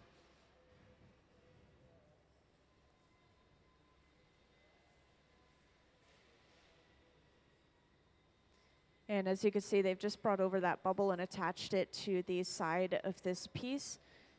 And that first connection right at the bottom of the piece, this is nice and hot, but that second connection at the top, they want to make sure to torch that a little bit here and there to make sure that it doesn't pop off, because that second connection is just a little bit colder. And now our final step is making the spout for the pitcher on the opposite side of the handle, and then this piece is pretty much done. And to do that, they're going in with this super hot handheld torch here, and then using a pair of tweezers to push that lip out. And just a little fun fact, you'll see them using that small handheld torch here and there, but this is actually the hottest item in the hot shop, and it can get up to around 5,000 degrees Fahrenheit, which is over double the heat of the molten glass. So this will very quickly heat up a small area of the glass.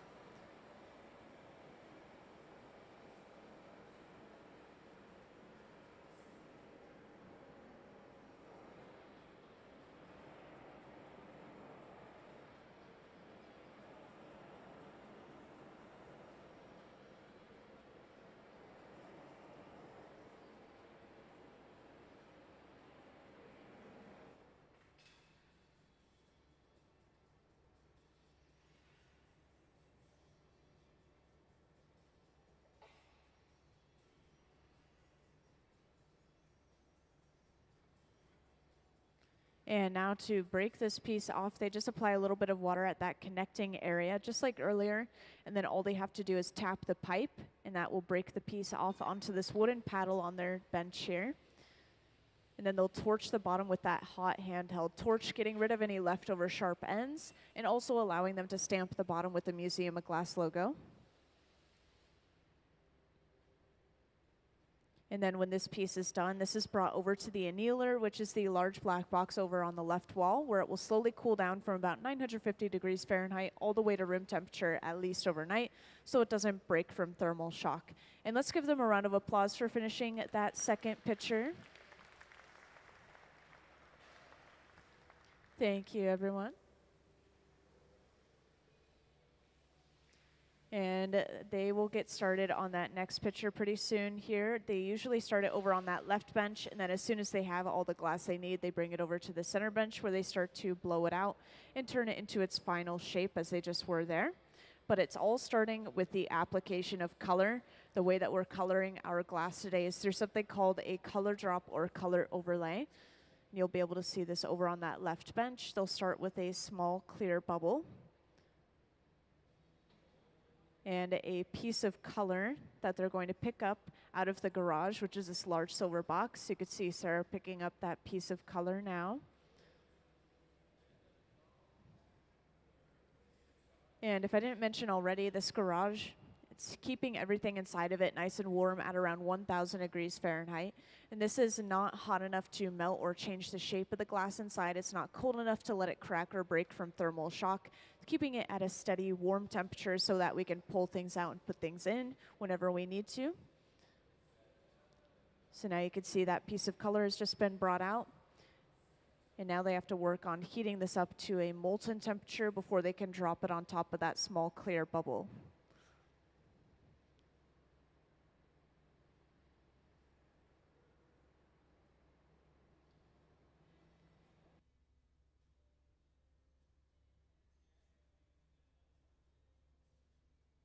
So while the furnaces are natural gas and forced air, the torches are oxygen and propane, which allows for a little bit more of a focused heat.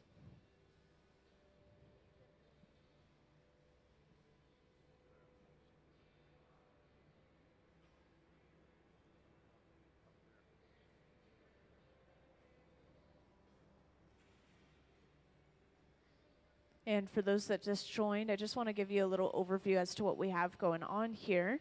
So right now we're going to get started on some pineapple pitchers, and we have some examples down on these front pedestals to your left and your right. And they're called pineapple pitchers because we're using a pineapple mold to get the air bubbles inside of the glass. So up on the screen you'll see an example of one of these pineapple pitchers up close. You can see those air bubbles inside, and can actually have a picture of the mold. Perfect. So up on the screen, just to point out the mold that we're using, you can see a bunch of inward facing spikes, and these are going to give us dimples across the surface of the glass, which we then gather one more time over, and this is going to trap air bubbles inside of those dimples.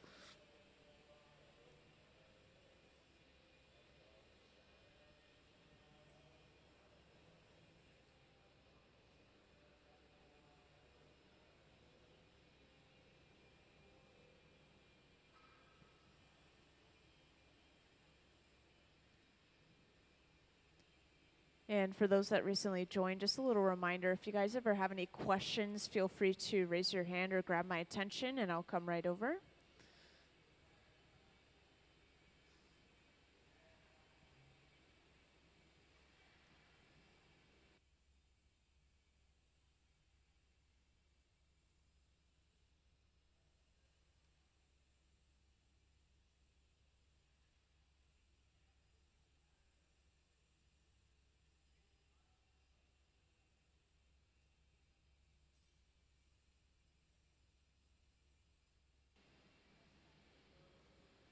So now you can see up on the screen or over on that left bench, Nick is holding that clear bubble up, and that's the position that they're going to hold it in when they drop the color on top.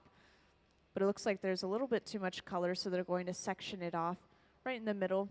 They're not going to fully break it off. They're just going to use one half of this color.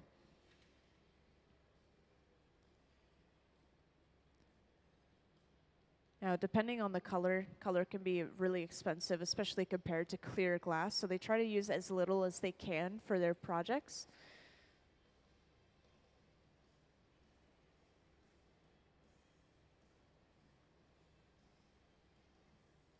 So now that color's been brought over, and they'll cut it off right at that halfway point.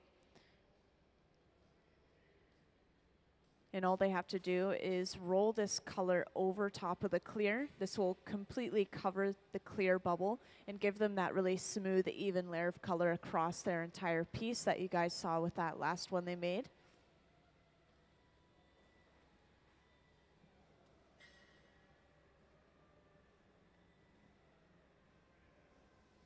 And this extra bit of color that they didn't use, this is going to be set aside in the garage, as you could see Sarah doing right now. And this is going to keep it nice and warm at that 1000 degrees Fahrenheit so it doesn't crack or break from thermal shock or cool down too quickly. And it also will not melt or change the shape of that glass. It's just going to hold it in there, keeping it nice and warm.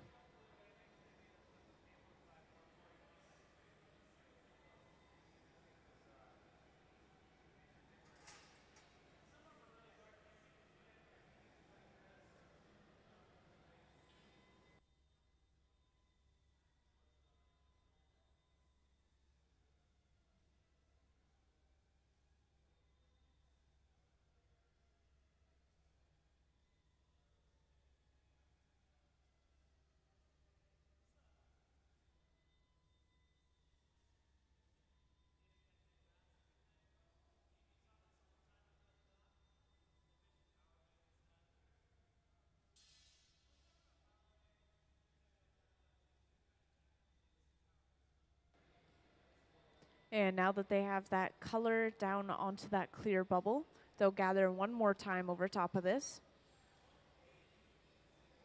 And this is going to add the needed mass for the piece and also kind of sandwich that color in between those two layers of clear.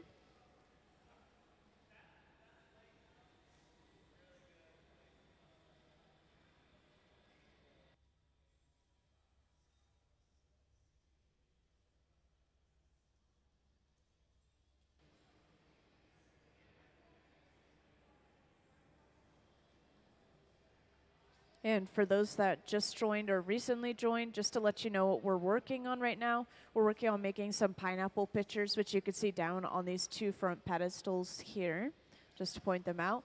If you guys ever want to take a closer look at these, you could come down to the front rows or at the bottom of the stairs to take a closer look at those air bubbles in the sides of the pictures.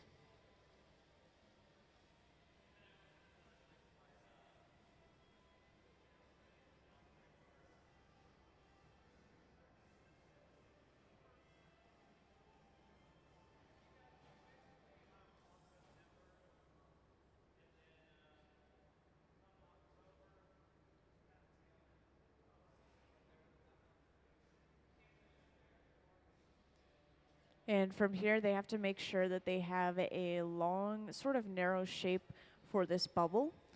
This is going to be stuffed into that pineapple mold, and to make sure that it has the right shape for that mold, they have to roll it onto this marver, which is that metal table here.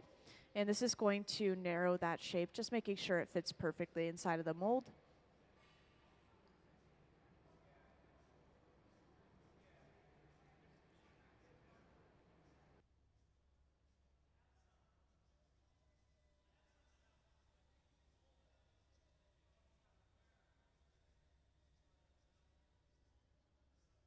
So after heating that glass up once more, this is stuffed inside of that mold. And I know we don't have a great view of it, so I'll pull up a picture of it. But right now, if you look at the glass, you can see we have a bunch of dimples all across the surface of this bubble. And as you can imagine, we gather one more layer of clear, and this is going to trap air bubbles inside of those dimples on the surface of the glass. And can I have a picture of that pineapple mold, please? So up on the screen, you'll see a picture of that pineapple mold just to show you guys what it looks like on the inside. And this is a bunch of inward facing spikes that's creating those dimples.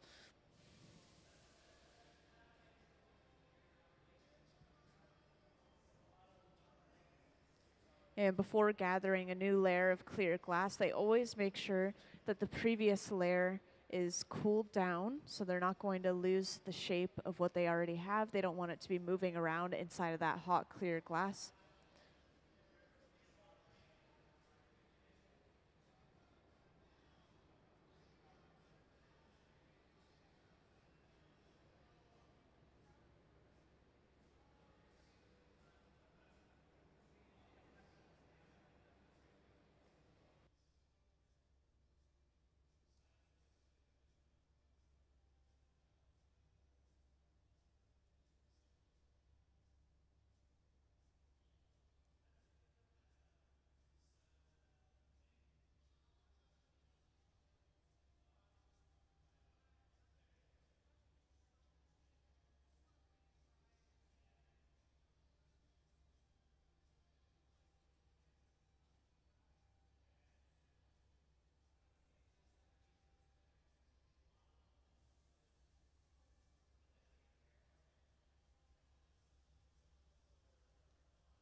So now gathering one more time, this is going to trap those air bubbles inside of the glass. Then they actually allow a lot of that glass to drip right back off the end of the pipe. This is called a strip gather. It's just giving them a partial layer of that clear glass, just enough to cover up those dimples on the surface.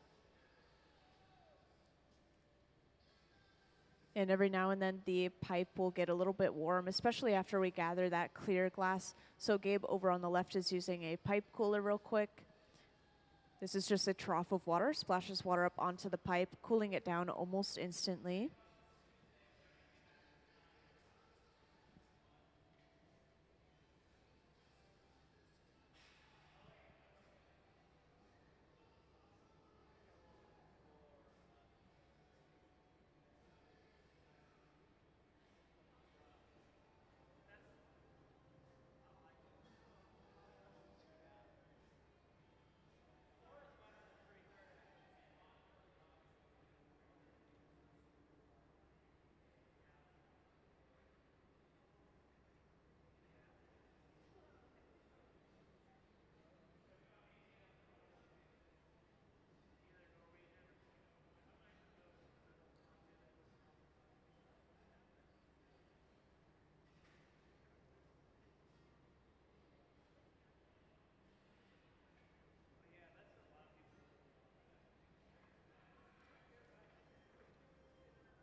And after gathering that fresh layer of clear, Gabe is going in with a block, that wooden spoon-shaped tool. This is going to smooth and even all of that glass out so that when he blows the bubble, it's going to blow out evenly from underneath. And this next tool, this is simply a stack of newspapers soaked in water. And despite how odd that may sound, this is actually used very commonly. Almost every single piece I've seen them make, they'll use this newspaper. If he holds the newspaper on the bottom, this is going to create a rounder, wider shape of the glass. And if he holds it on the side, this is going to create a narrower, longer shape of the glass. So he could change the shape depending on what he wants to make.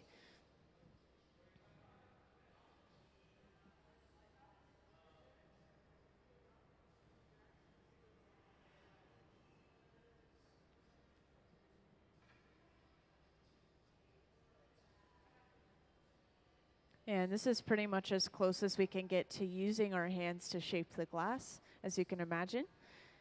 And this is one of the only flexible tools in the hot shop. So a lot of our tools are made out of maybe stainless steel or wood, and those aren't going to move or bend contour to our hand like we need it to. So the papers will help with that. And this large fluffy flame, you'll see them using this here and there throughout the process. This is running at around 2300 degrees Fahrenheit, kind of like the furnace is. And this is going to allow them to heat a specific area of the glass rather than the entire thing overall inside of the furnace. So right here, they're heating the area near the pipe and also leaning that pipe against the bench. This is going to allow that glass to stretch down to the floor, basically using gravity as another tool. This is going to help stretch the neck for this piece.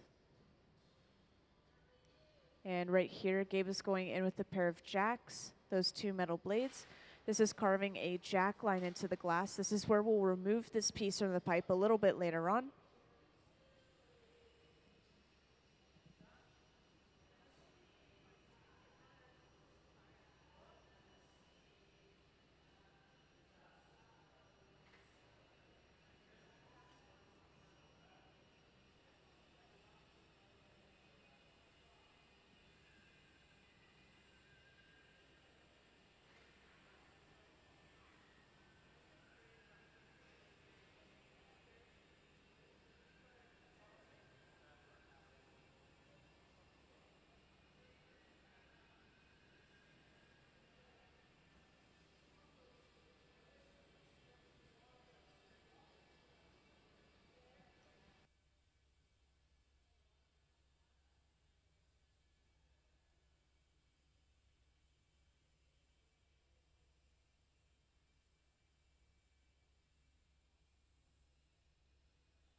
And after heating up just the bottom of the piece, this is allowing them to flatten the bottom with a wooden paddle.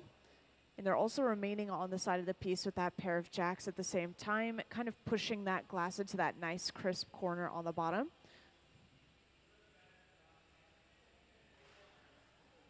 And I always like to point that out because the glass at this point is kind of fluid. It wants to be round. It wants to go into whatever shape it wants. So if we were to just flatten the bottom, it would kind of push out the sides a little bit. So we're forcing it into that crisp corner by applying pressure with two tools at the same time. And now that we have the bottom of this piece completed, we actually have to attach a second pipe to the bottom. And this will basically flip the orientation of this piece. It'll give us access to the top side of the piece where we can start to open it up a little bit. So while they keep this glass warm at the center bench, over on the left, Sarah is preparing a pipe with a small clear attachment on the end. And this will be attached to the center of the bottom of this piece.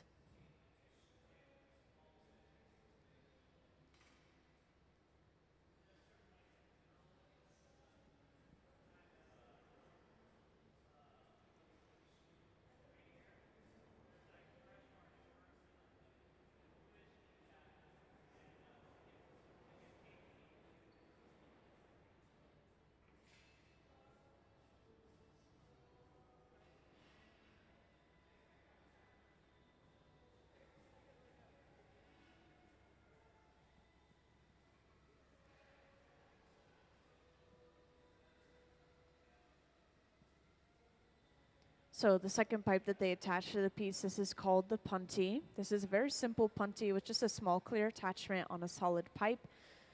But depending on the piece, you may see something completely different.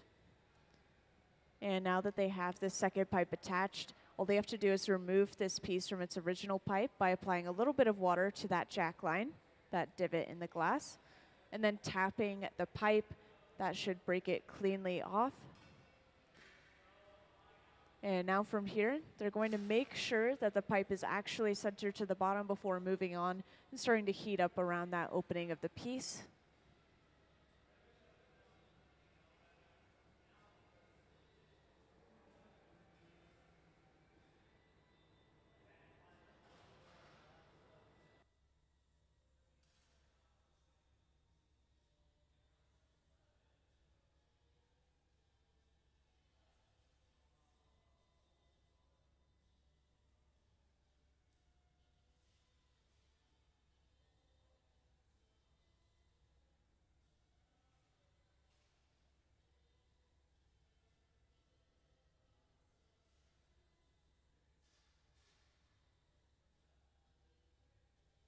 And just a reminder for anyone who recently joined, if anyone ever has any questions, please feel free to raise your hand or grab my attention and I'll come right over.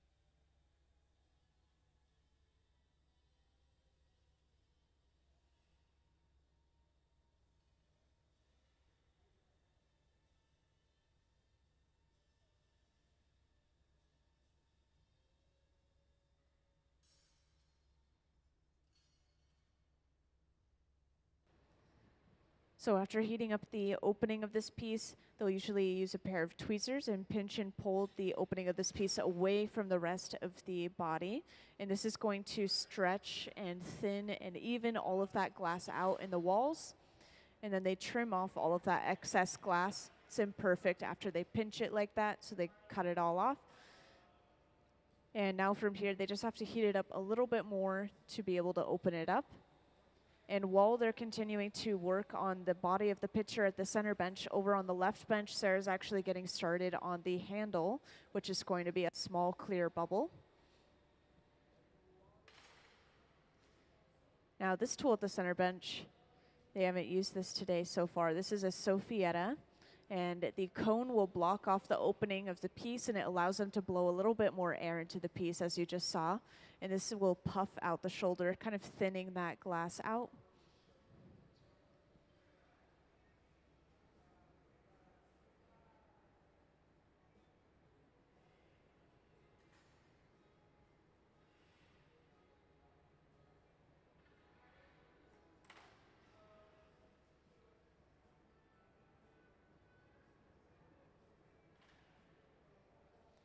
And now to fully open this piece up, Gabe is going in with that pair of jacks, those two metal blades.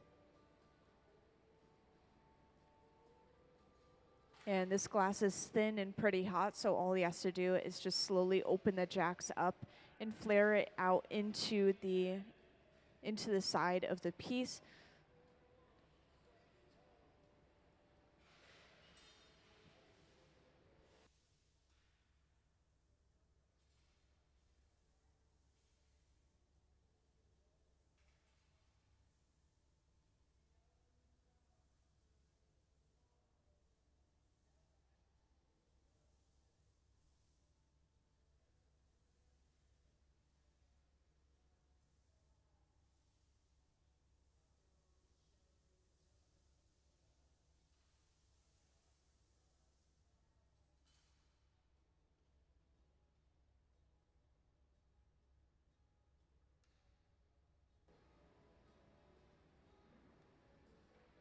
And this process of putting it into the furnace and bringing it back out every now and then, as they'll start doing right now, this is called flashing. They're just trying to make sure everything stays nice and warm at around 1000 degrees Fahrenheit. Otherwise, our glass could crack or break from thermal shock or cooling down too quickly.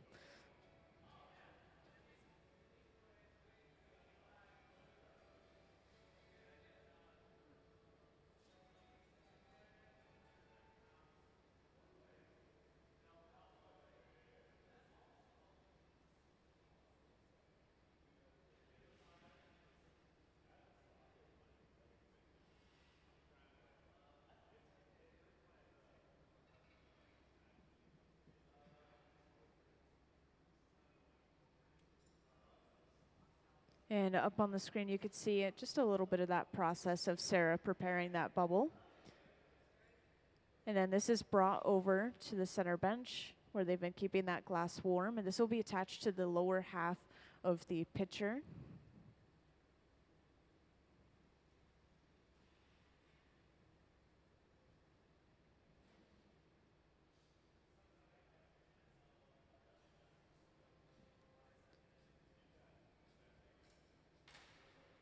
And that first connection that they made onto the lower half of the pitcher, this is obviously very hot. The bubble is completely molten at that point. But now the second connection here, this is a little bit colder, so they're going to go in with that handheld torch and torch it a couple times to make sure that that connection doesn't pop off away from the rest of the piece.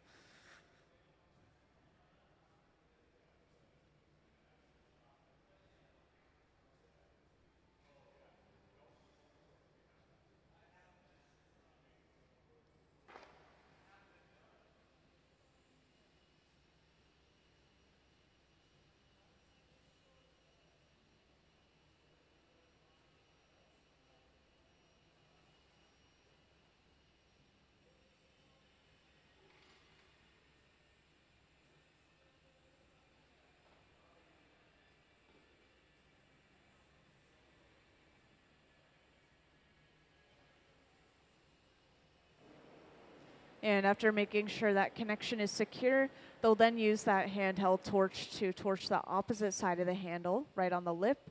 And this is where they're going to create the spout.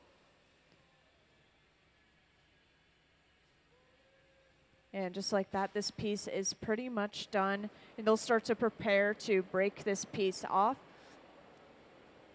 They have to make sure everything is nice and warm, especially that connection around the pipe, so that we don't get any cracking or breaking from thermal shock.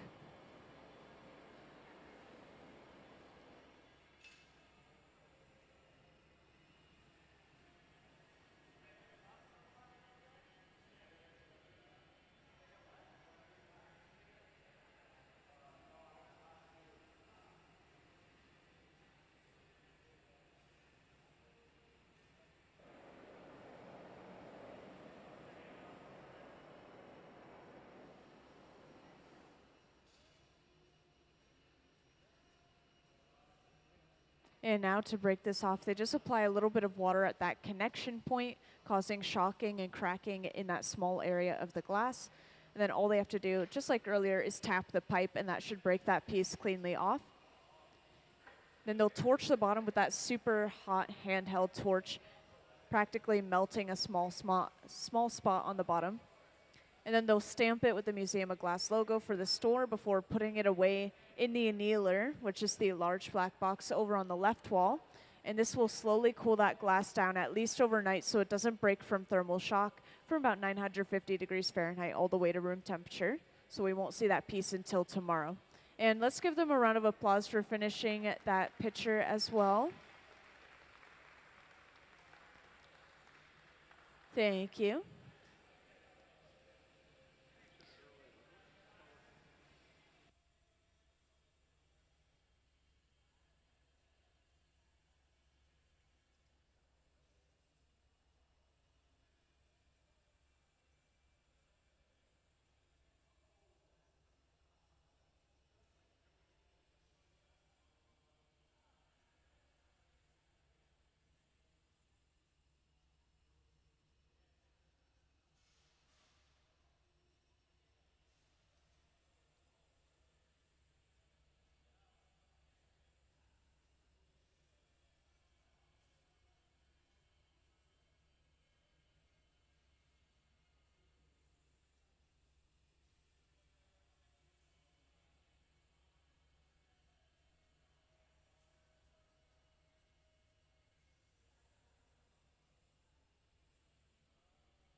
So for those that just or recently joined us, just to give you a little rundown as to what we have going on here.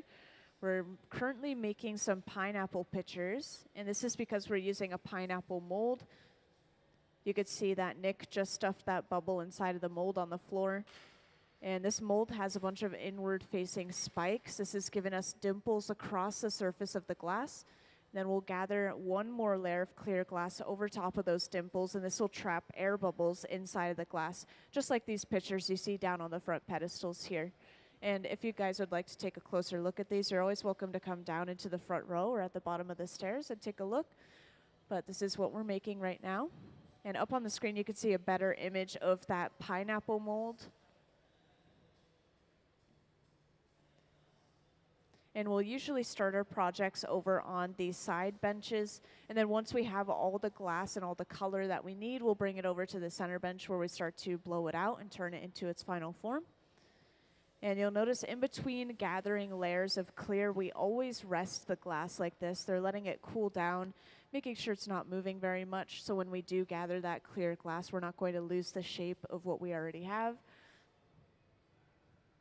And if anyone ever has any questions, you can feel free to raise your hand or grab my attention, and I'll come right over and answer your questions. But since I have a few new people in here, I'll just give a little rundown to explain the temperatures of a couple of our furnaces. So this clear glass furnace that they're about to gather from, this is holding about 1,000 pounds of clear molten glass, and it can run at around 2,100 degrees Fahrenheit.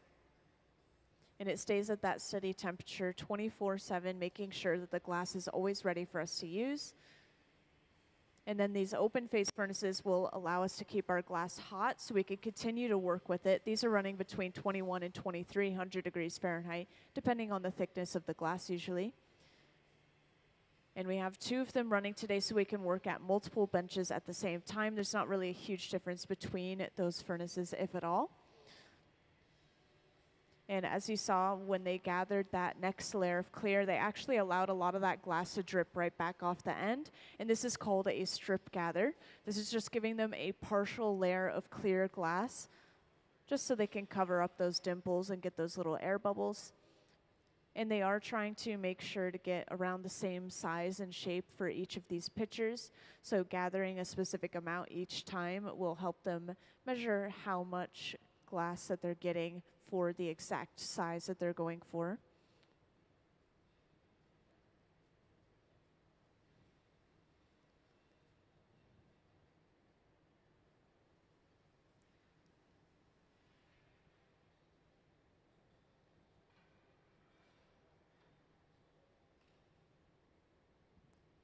And right here, Gabe is going in with a stack of newspapers.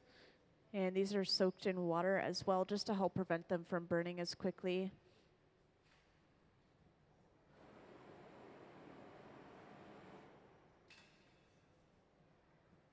And the newspapers may sound odd, but they're one of the only flexible tools in the hot shop. It's really close to using our hands to shape the glass too, as you could see. And if Gabe holds the papers on the bottom, this is going to create a wider, rounder shape as the bubble is blown out. If he holds it on the side, this will create a narrower, longer shape of the bubble.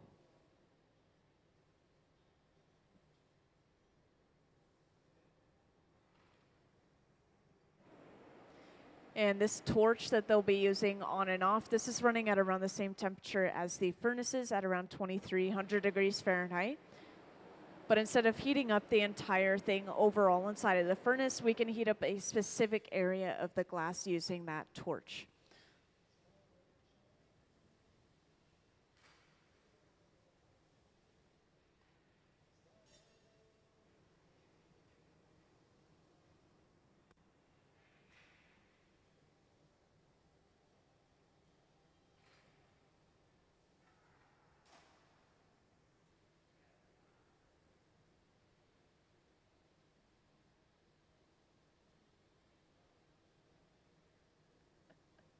And it looks like the glass got a little bit too thin, too hot, so it collapsed on itself just a little bit partially. So right here, they're blowing it out super thin. And this is partially for fun, but partially so when we throw it away, it will cool down really rapidly. Instead of it just being solid, thick glass, we can just break it apart.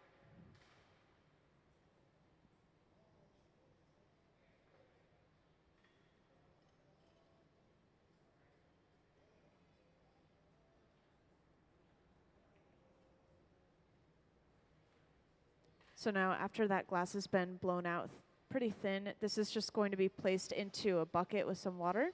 And this will break that glass apart from thermal shock. So this is how we clean all of our pipes off. It's how we get all of that glass off.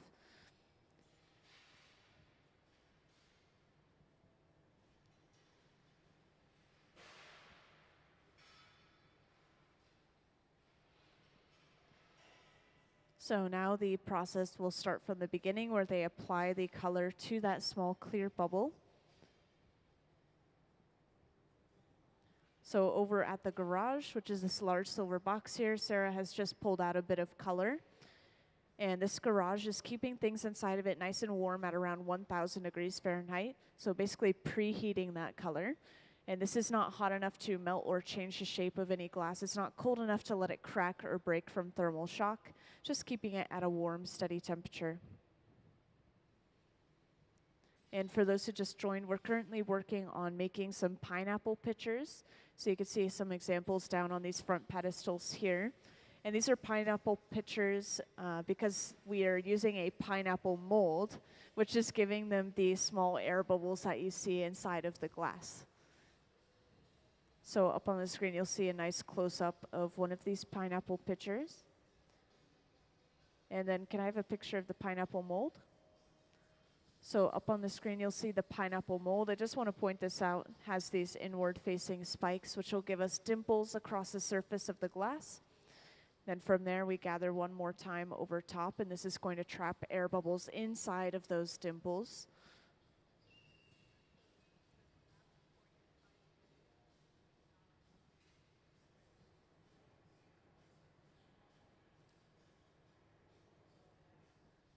So we're using hollow pipes, like you could see at the center bench. And the end has a little mouthpiece on it, so that's how you could tell if we're using a hollow pipe or a solid pipe, is if it has that little triangular mouthpiece on the end, or if it has a flat end, then it's solid. And so it's basically just like a giant straw. When we gather the glass on the end, you could kind of think of it as honey, and then we blow into the end of our hollow pipe, and that will expand the glass like a balloon.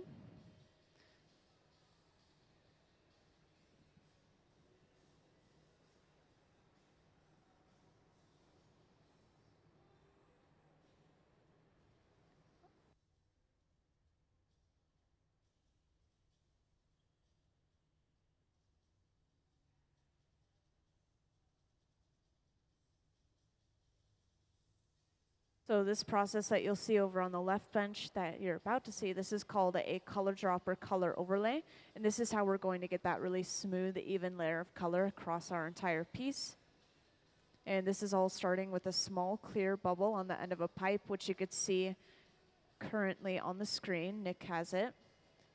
And then Sarah is heating up a piece of color inside of the furnace, and this will be brought over and dropped on top of that small clear bubble. Sometimes if they have large sections of color, they'll just section them off like Nick is about to here. He's just creating a divot right in the middle of that color, marking how much they're going to use.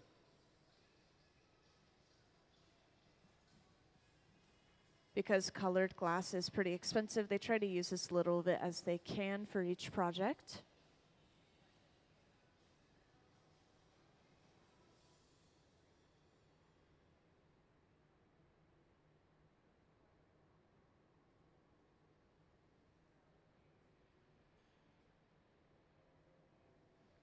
So now that molten glass is brought over, and this is placed right on top of that small clear bubble. It's a really good view of it up on the screen.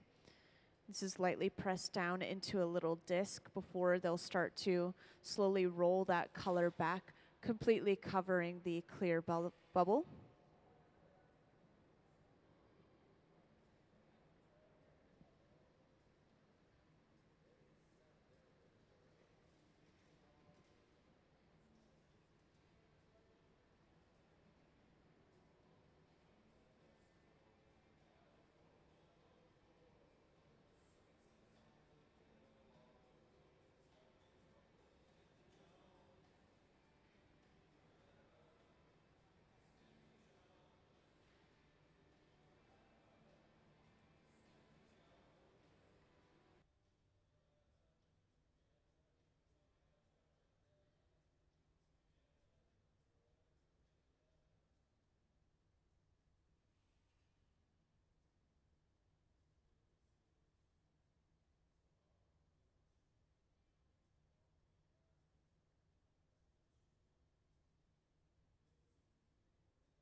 So right here, Nick is gathering one more layer of clear. And this is called a strip gather when they allow some of that glass to drip off the end here. So giving them a partial layer of that clear glass. They're going for some pretty similar or exact sizes and shapes for each of these pictures. They want them to be pretty much the same. And then right here, Nick is going in with a block, that wooden spoon-shaped tool. This is carved out of cherry wood and kept in water to help prevent it from burning. And as you can see, this has smoothed and evened all of that glass out into a nice round shape. And from here, they have to shape this a little bit more. They're going to narrow the shape of the bubble before stuffing it into that pineapple mold.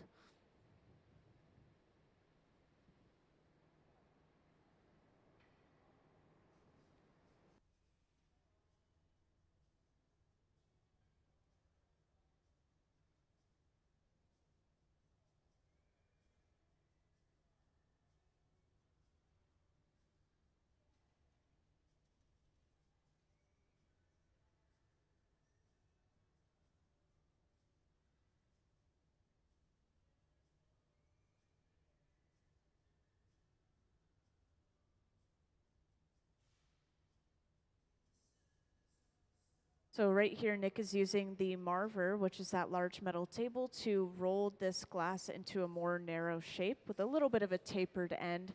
And this is going to help it fit inside of that pineapple mold.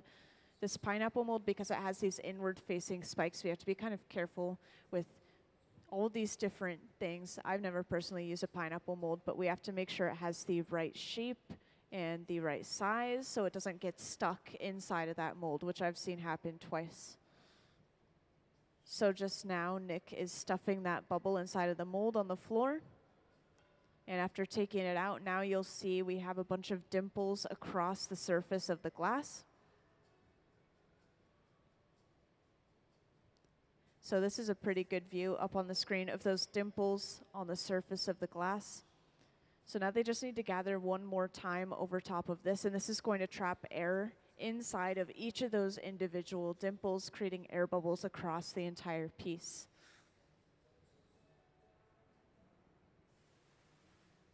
And that nozzle there, this is blowing some compressed air to cool down the glass a little bit more quickly.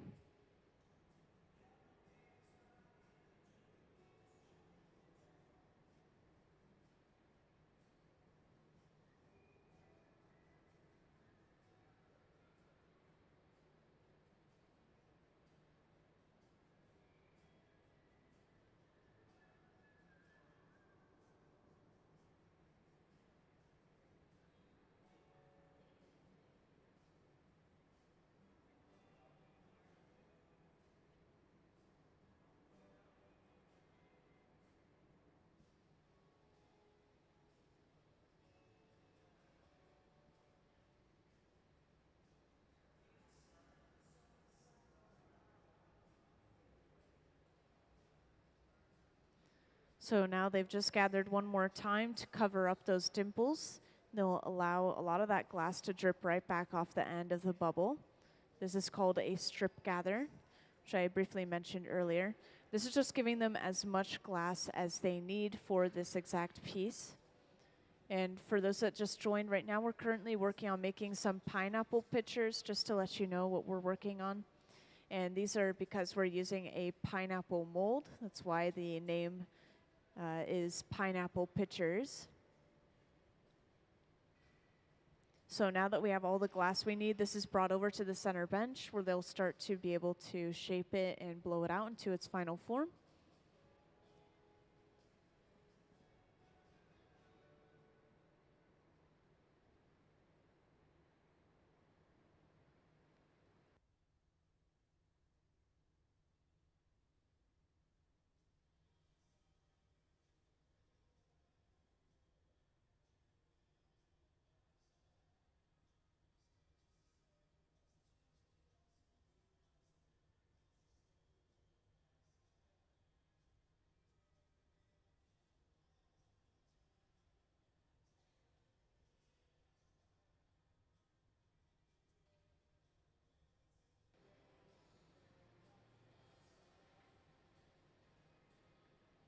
And right here at the center bench, Gabe is now using a stack of newspaper soaked in water to start to shape this bubble and guide which way he wants it to blow out.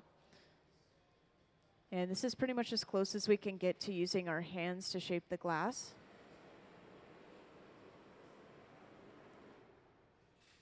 And this large fluffy flame that they just used here, this is running at around the same temperature as the furnaces at around 2300 degrees Fahrenheit.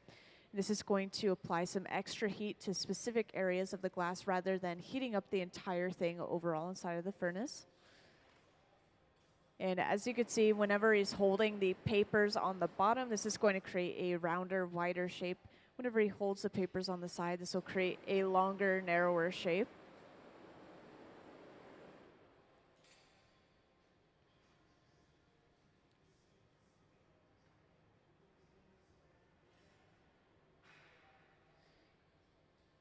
And right here, they're hanging the glass down to lengthen the shape of this piece. Just create a taller vessel.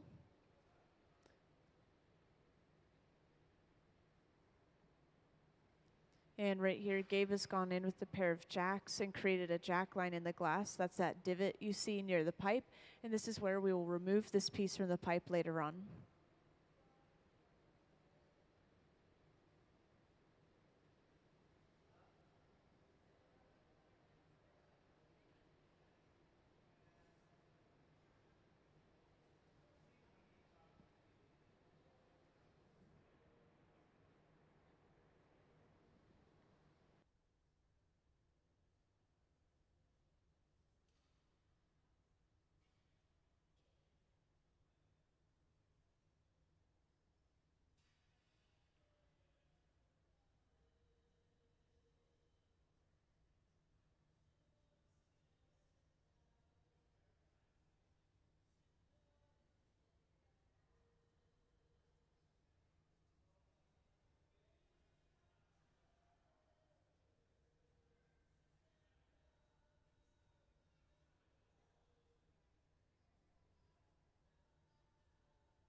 And now, as you can see, they've just heated up the bottom of the piece. And this is going to allow them to flatten the bottom of the piece with a wooden paddle.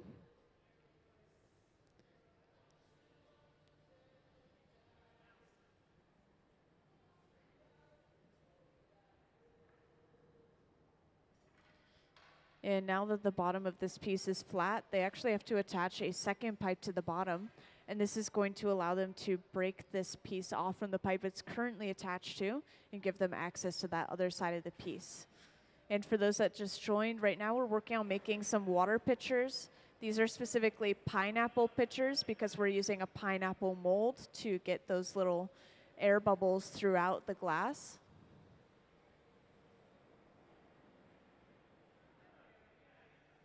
And we have a little bit of time right now, so can I have the pineapple mold up on the screen, please?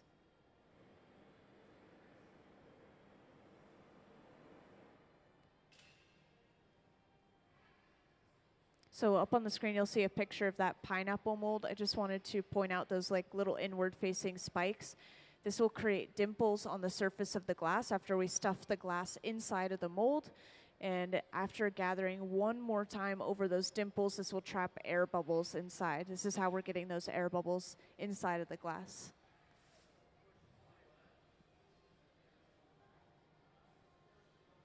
And while they're continuing to keep this glass warm at the center bench, over on that left bench, Sarah's preparing that second pipe with the little clear attachment on the end.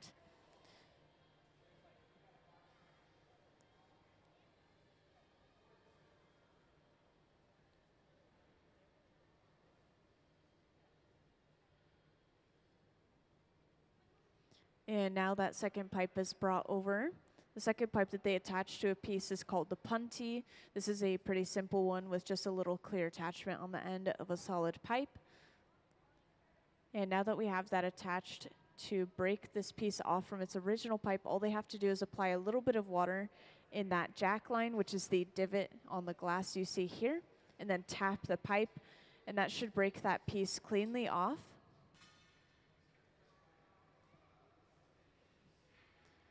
And now they have access to that other side of the piece, which is going to become the top of the pitcher.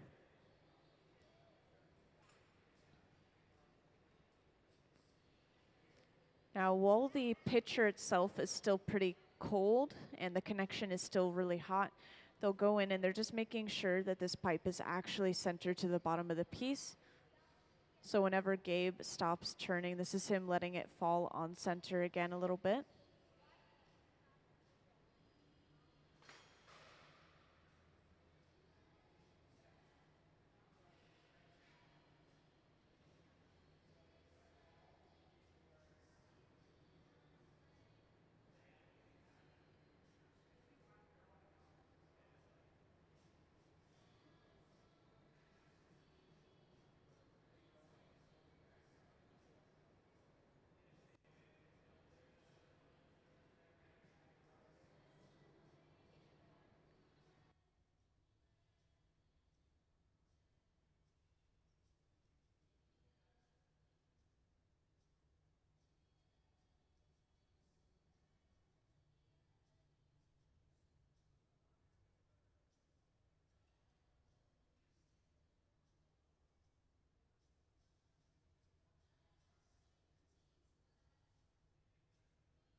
So now that the front end of this piece is nice and hot, Gabe is going in with a pair of tweezers and he's going to pinch and pull the opening away from the rest of the piece. And this is stretching and thinning out the walls of the piece, especially around the opening. And then he'll trim off all of that excess glass with a pair of shears.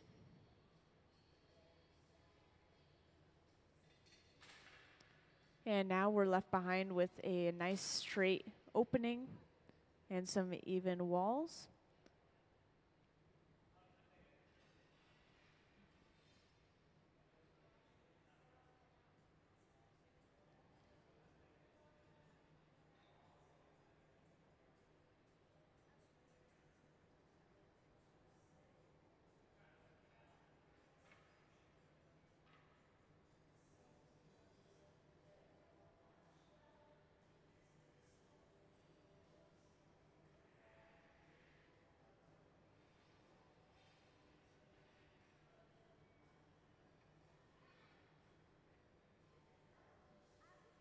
And to open this piece up, Gabe is going in with that pair of jacks once more.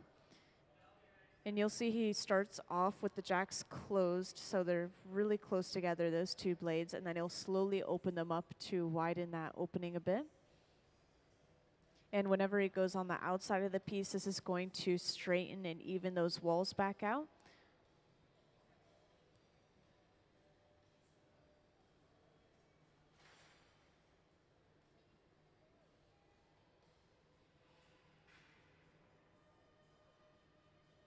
And just a little reminder, because I know we have a few new people here and there, if anyone ever has any questions, please feel free to raise your hand or grab my attention and I'll come right over.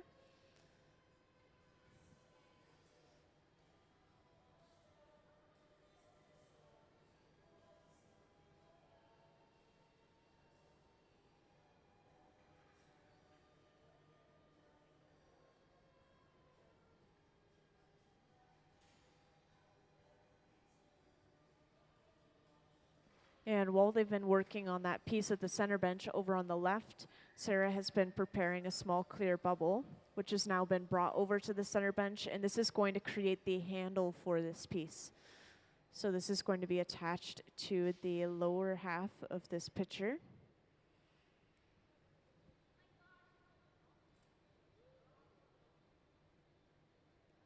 And that connection is going to be really secure because it's nice and hot, practically molten at that point. But the second connection right here on the upper half of the pitcher is going to be a little bit colder because it's been resting in the air a little bit. So to make sure that this actually stays, they're going to torch it with this small handheld torch, just making sure that the connection doesn't pop off from that upper half of the handle.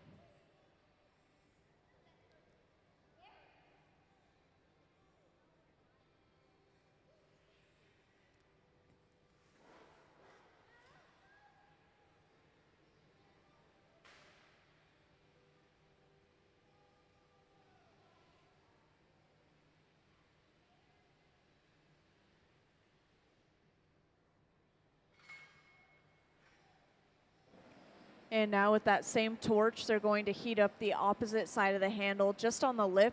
And this is going to help them create the spout for this pitcher. So all they have to do is go inside with that pair of jacks, and that flares that lip out. And now this piece is pretty much done. They just have to prepare to break it off from this pipe and put it away. And in preparation for breaking a piece off of a pipe, you'll usually see them torch around that connecting area with this large fluffy flame.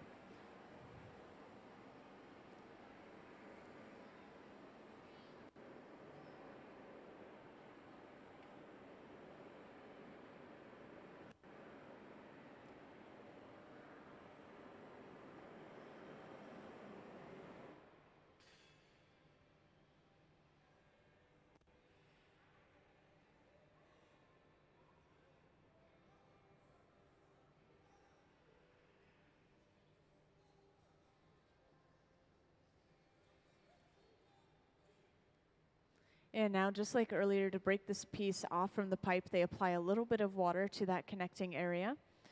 And then all they have to do is tap the pipe, and this will be broken off onto a wooden paddle that's resting on the bench.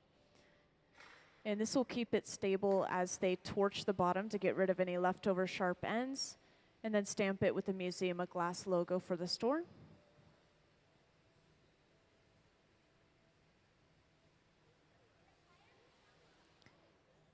And once they stamp that, this piece is now complete. This is brought over to the annealer, which is the large black box over on the left wall.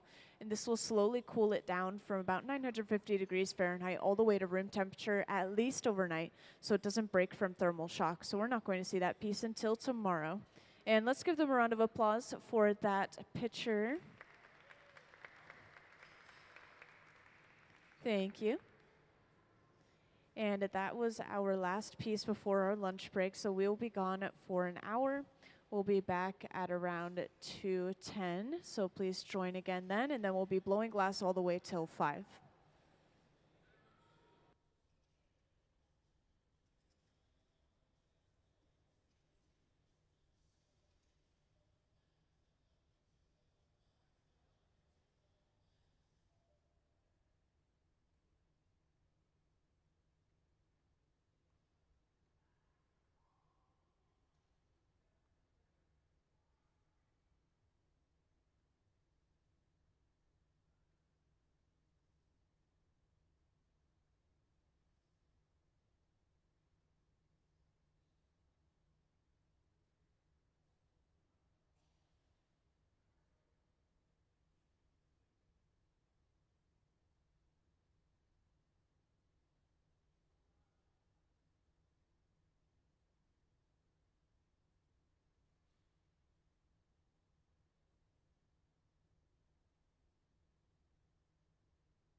Welcome into the hot shop, everyone. We're going to get started on making some pineapple pitchers. If you were here earlier, this is because we're using a pineapple mold to get these little air bubbles inside of the glass. So if you were to take a little bit of a closer look at these pitchers down on the front pedestals here, you would see those little air bubbles. And I'll make sure to point out every step of the way through this process how we're going to be getting the color and how we're going to be getting those air bubbles inside of the glass.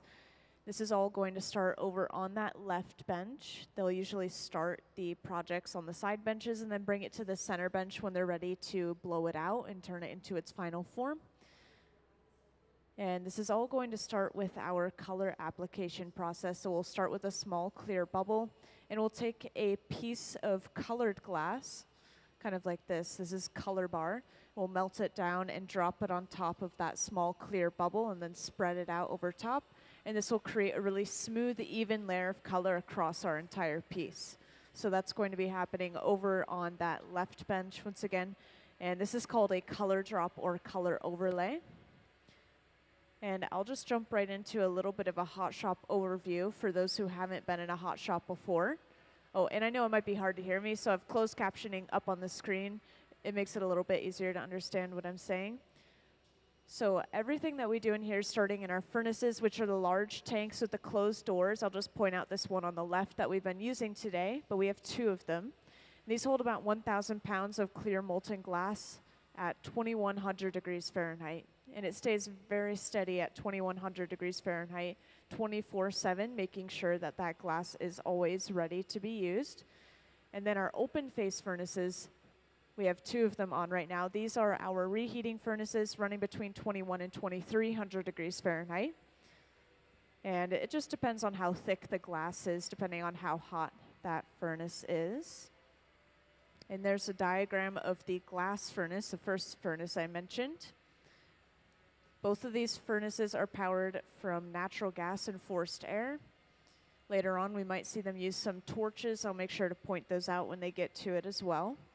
And if anyone ever has any questions, feel free to raise your hand or grab my attention, and I'll come right over and answer your questions.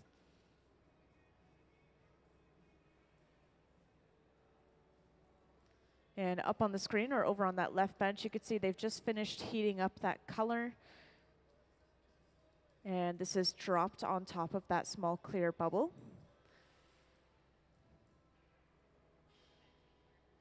And this is going to be spread over top of that clear bubble. As you saw, they started off with a really cold clear bubble, so it'll still maintain its shape even though they're moving that colored glass around on top of it.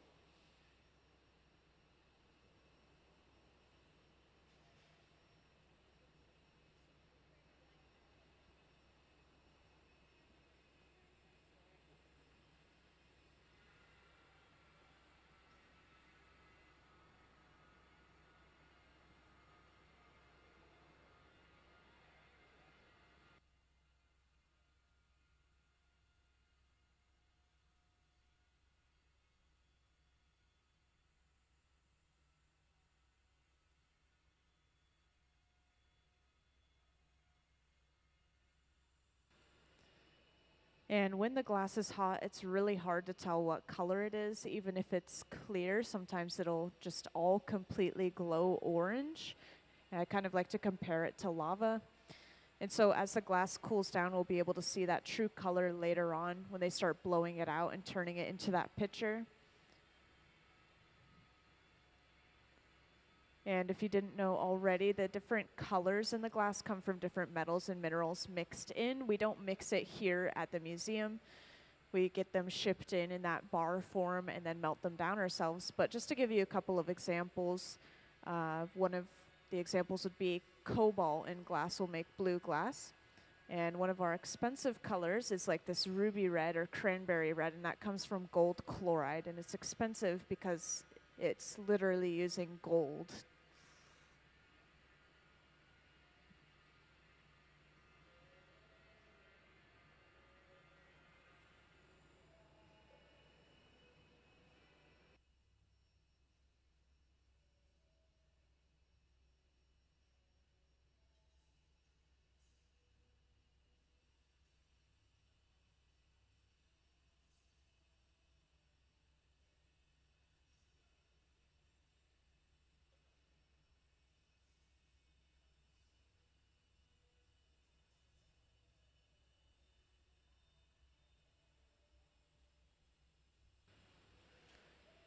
So after getting that color all smoothed out, they let it cool down just a little bit before gathering one more layer of clear. So now we have that color basically sandwiched in between those two layers of clear.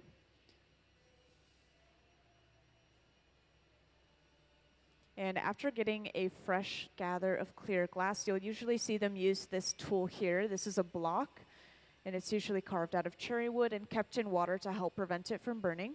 This is going to smooth and even all that glass out. Now when we blow, this is going to make sure the bubble blows out evenly from inside.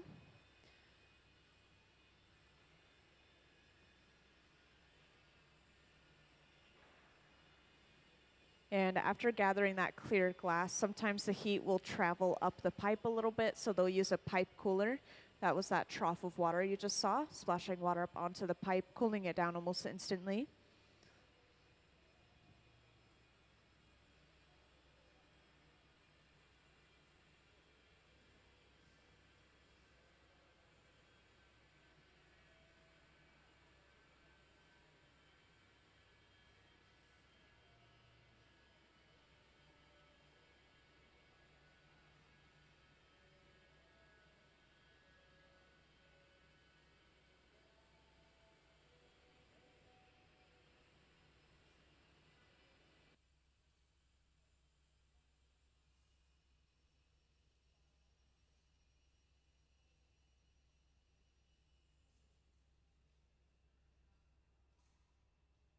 So these guys have been blowing glass for over 20 years individually, I'll point out. So they're very experienced with blowing glass. And I'm getting to that question.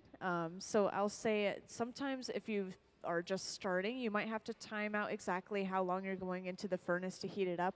But in this case, you can kind of just watch for the movement. If you're watching while you're putting the glass in the furnace, you're looking for a certain amount of movement in the glass. And so that's usually how they measure how long it needs to go in.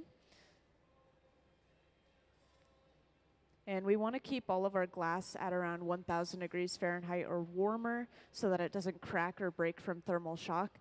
So later on in the process, the glass will be pretty much solid, if not completely solid, but it's still going to be at around 1,000 degrees Fahrenheit. So it's important that we keep heating it continuously. And just there, Nick stuffed that bubble into a mold on the floor. And this mold is that pineapple mold I briefly talked about earlier. This has a bunch of these inward-facing spikes. And this is going to give us a bunch of dimples across the surface of our glass, which you'll be able to see up on the screen with this different camera angle here. So now all we have to do is gather one more time over top of those dimples, and this will trap a bunch of air bubbles inside of the glass. And can I have an image of that pineapple mold, please?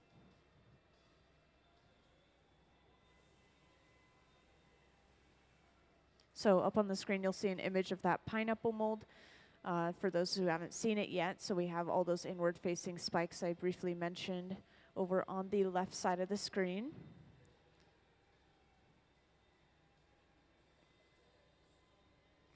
And as you can tell, we're letting this glass rest right now. We're letting it cool down before we gather that next layer of clear. We always want to let it cool down a certain amount before we gather more glass. Otherwise, we could kind of alter the shape of the glass we already have.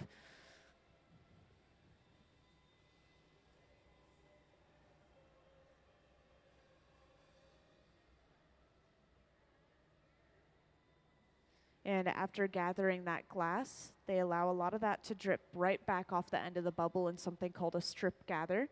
This is giving them a partial layer of that clear glass.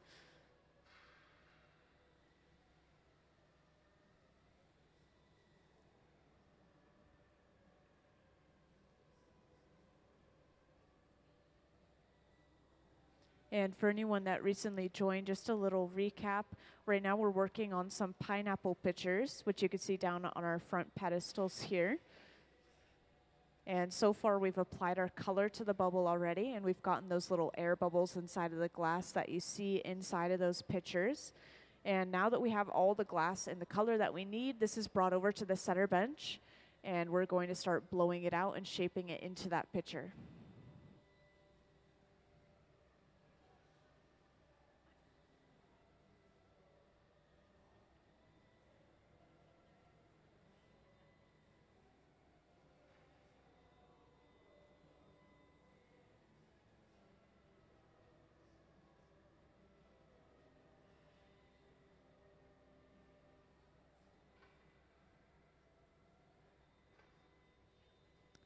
And right at the center bench, Gabe is sitting down using a stack of newspaper soaked in water to shape this glass.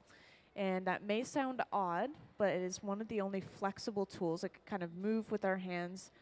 We can narrow the shape of the glass, we can widen it. And this is also just really close to using our hands on the glass.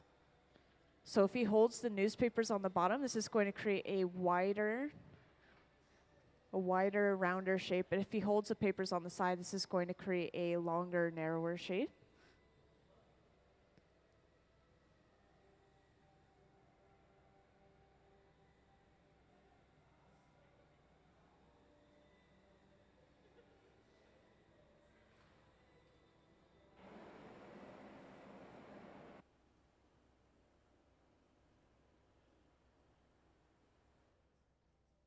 And this large fluffy flame that they recently ignited, this is running at around the same temperature as the furnaces at around 2300 degrees Fahrenheit. But instead of like the furnaces, they're running off of natural gas and forced air. Instead of the furnaces gas, we use propane and oxygen, which is going to allow us a little bit more of a focused flame. So this torch is going to heat specific areas of the glass rather than the entire thing overall inside of the furnace. So as you can see right here, they've heated up the neck and now they're stretching it out. And Gabe is going in with a pair of jacks, those two metal blades, and carving a jack line in the glass. That's that divot you saw near the pipe. This is where we're going to remove this piece from the pipe a little bit later on.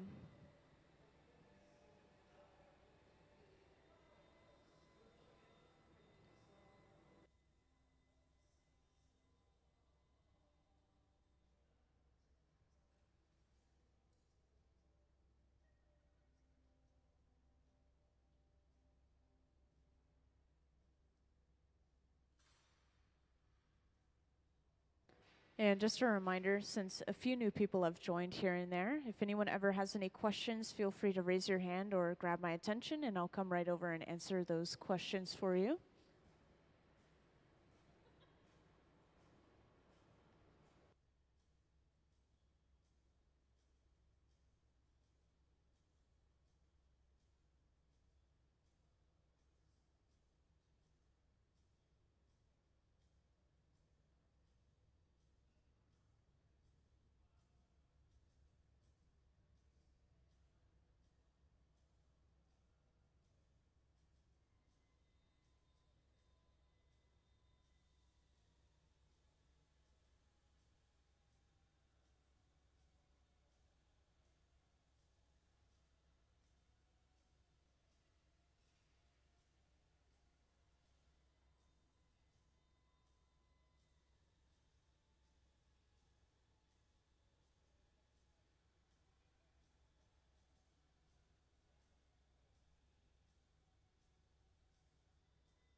And now they've flattened the bottom of this piece using a wooden paddle, also remaining on the side of the piece with the jacks. And this is pushing that glass into a nice crisp corner on the bottom, as you could see. If we were to just flatten the bottom with the paddle and not have the jacks on the side, it would flatten the bottom but not have that crisp edge that we have now. And usually before breaking a piece off of its pipe, they'll torch that connecting area with this large fluffy flame. They want to make sure it's nice and warm at around 1000 degrees Fahrenheit or warmer, because we use water to break it off. And if the surrounding glass is cold, the cracks in the water will travel through that cold glass. So this is going to prevent that from happening.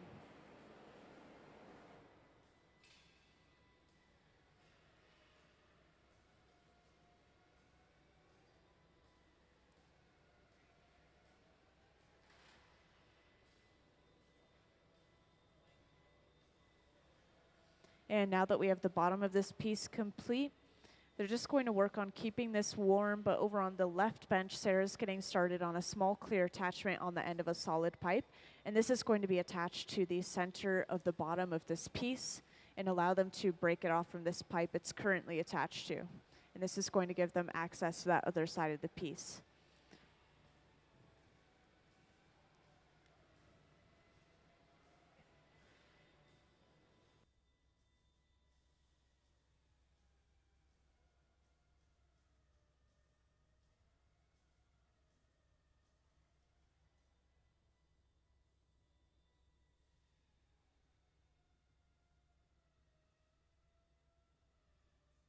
So now Sarah has come over with that second pipe. The second pipe that they attach to a piece is called the punty. This one's a very simple punty with just that small clear attachment on the end. But depending on what kind of piece we're making, it could use a really different attachment. It could even use a hollow pipe, for example. And now to break this off, as I briefly mentioned earlier, they'll just use a little bit of water right at the jack line, right in that divot, and then tap the pipe, and that breaks that piece cleanly off. So now from here, they have access to that top side of the pitcher, and they could start to open it up a little bit.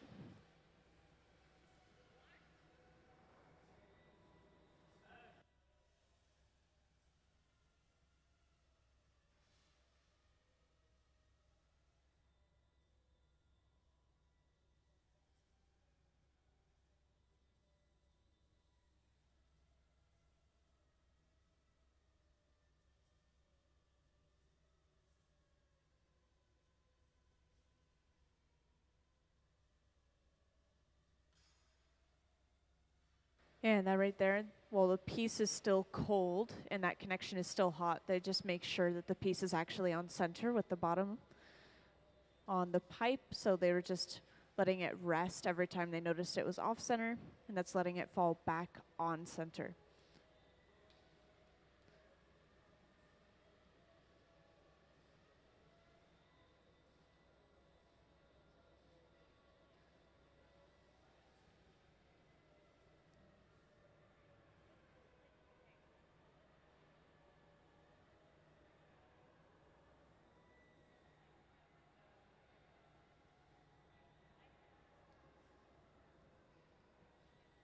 And for the few that recently joined, just to give you a little recap, right now we're working on some pineapple pitchers, and we actually have some down on these front pedestals on either side of the hot shop, just to point them out real quick. And they're called pineapple pitchers because we're using a pineapple mold to get those small air bubbles inside of the glass. And whenever I have a dull moment, I'll pull up a picture of that mold and explain how it works. But right now at the center bench, they're pretty far along in the process already. They just have to open this piece up. And up on the screen, there's just a quick picture of that pineapple mold. It has these inward-facing spikes that are going to create dimples across the glass. And then when we cover that in one more layer of clear glass, this will trap air bubbles inside of those dimples.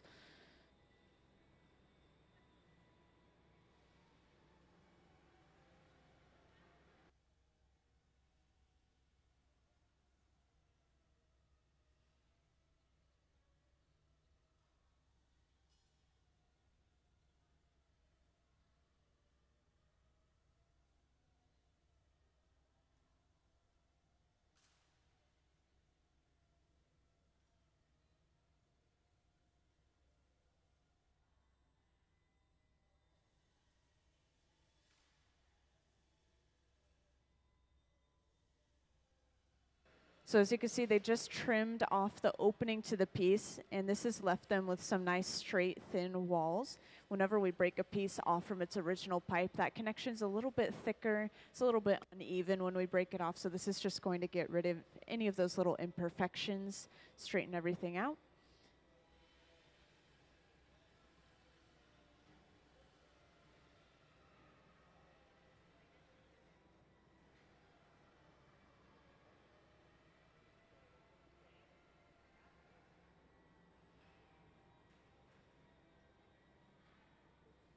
And after heating it up once more, Gabe is going on the inside of the piece with those jacks, those two metal blades, and he's slowly opening this piece up. Whenever he's going on the outside, this is going to straighten that glass back out, making sure that those walls are straight and even.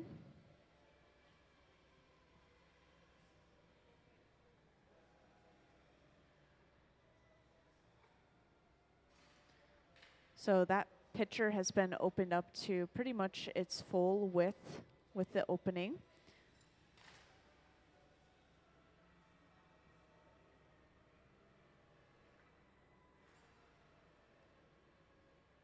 And while they keep this nice and warm at the center bench over on the left, Sarah has been preparing a small clear bubble and just brought this over. This is going to be attached on the lower half of the pitcher right on the side to create that small clear handle. So this handle is hollow. This is a bubble. This is going to make the piece a little bit lighter overall instead of just having a solid clear glass handle on the side of the piece. So now this is attached to the side of the pitcher. And that first connection was really hot, pretty much molten, so it's very secure. But the second connection here is a little bit colder, so they're just going to go in with a small handheld torch, making sure that that connection stays hot.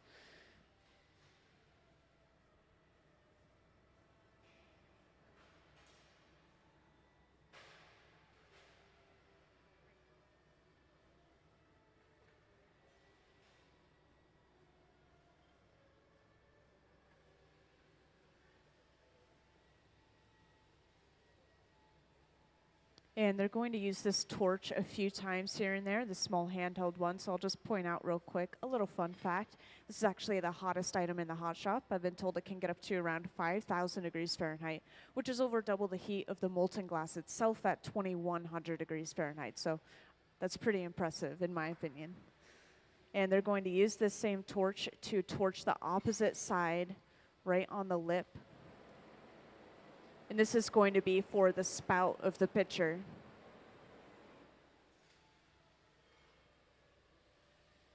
And after creating that spout, this pitcher is pretty much complete. And they're just going to prepare to break this piece off to be put away. And just like earlier, they usually torch that connecting area with that large fluffy flame before they break a piece off, making sure that there is no chance of any shocking or cracking.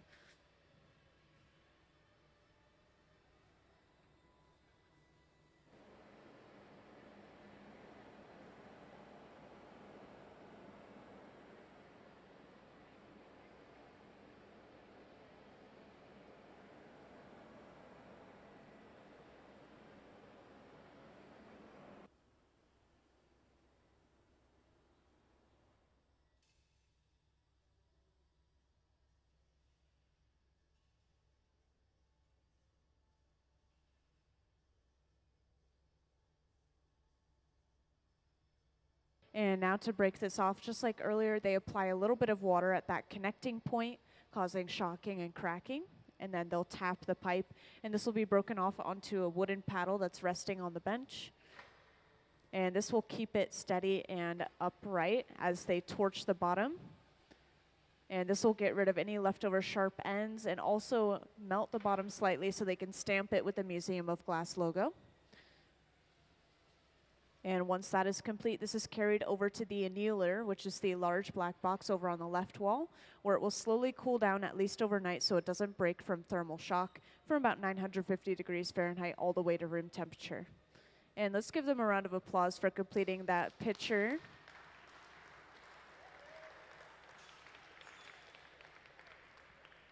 Thank you very much.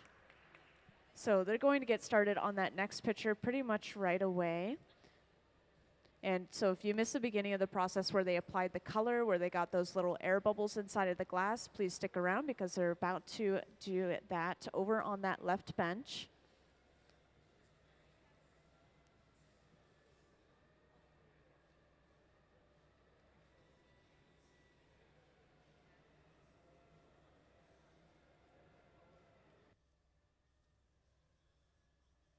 So just now, Sarah gathered a little bit of clear on the end of the pipe and then has brought this over to the garage, which is this large silver box right here. And she's picking up a piece of color on the end of that clear attachment. And all the color is inside of the garage right here. It's warming up, kind of preheating to around 1,000 degrees Fahrenheit, which is not hot enough to melt or change the shape of that glass. It's not cold enough to let it crack or break from thermal shock. So from here, she'll be able to just pull it out and start melting it down to drop on top of a small clear bubble.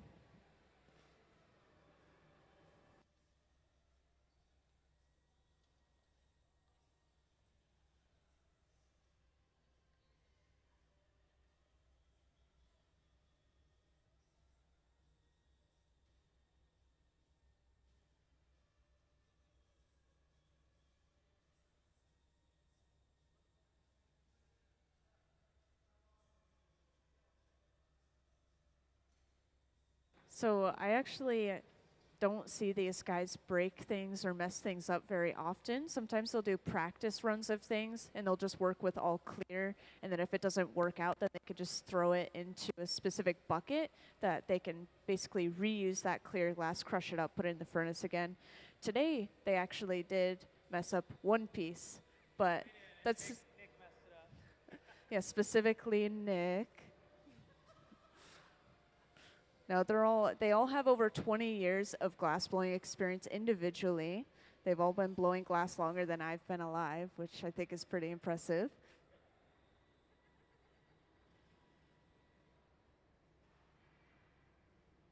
You got a 2-year-old at home. You know.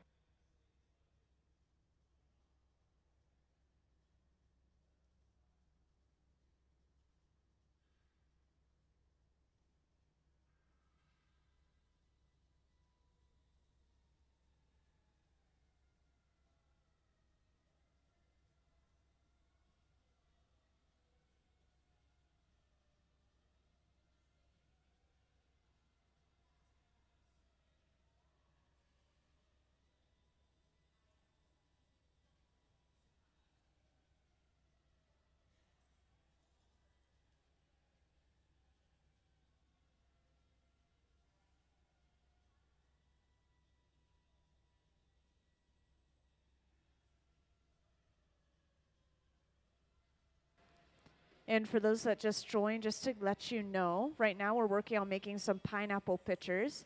And we have some examples down on these front pedestals on either side of the hot shop. If you guys would like to come take a closer look at those, you guys are always welcome to come down the stairs and look.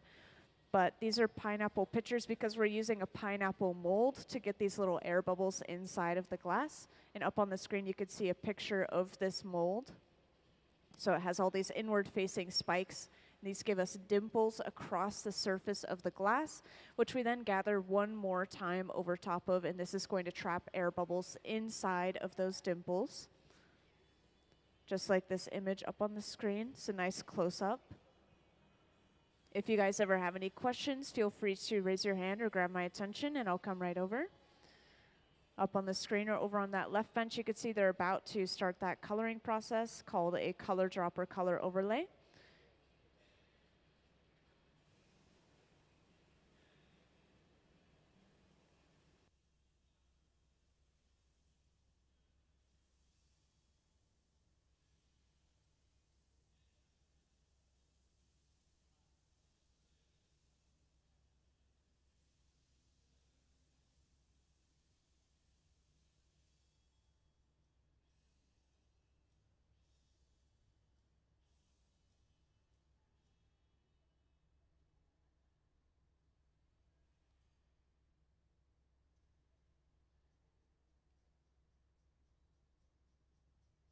So now up on the screen, you just saw them drop that color on top of the small clear bubble.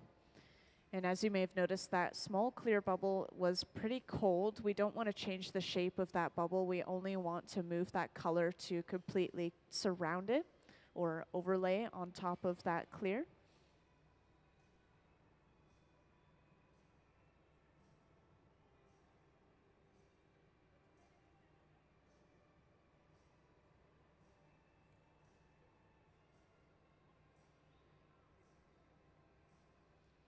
And as you notice, they only used half of that color, so the other half is just going to be placed inside of the garage right here, which I mentioned earlier is going to keep it nice and warm at around 1,000 degrees Fahrenheit.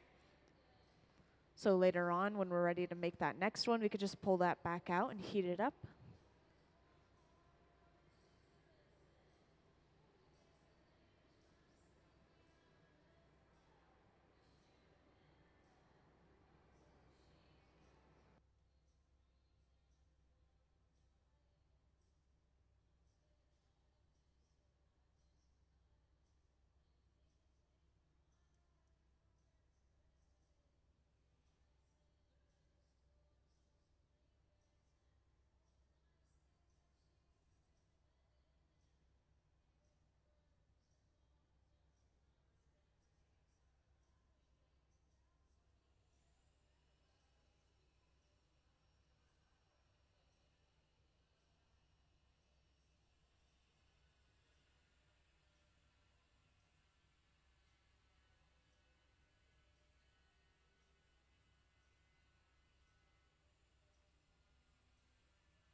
So now that this color has been overlaid onto that clear and smoothed out, they have to gather one more time over this, just one layer of clear, and then they'll be able to stuff it into that mold.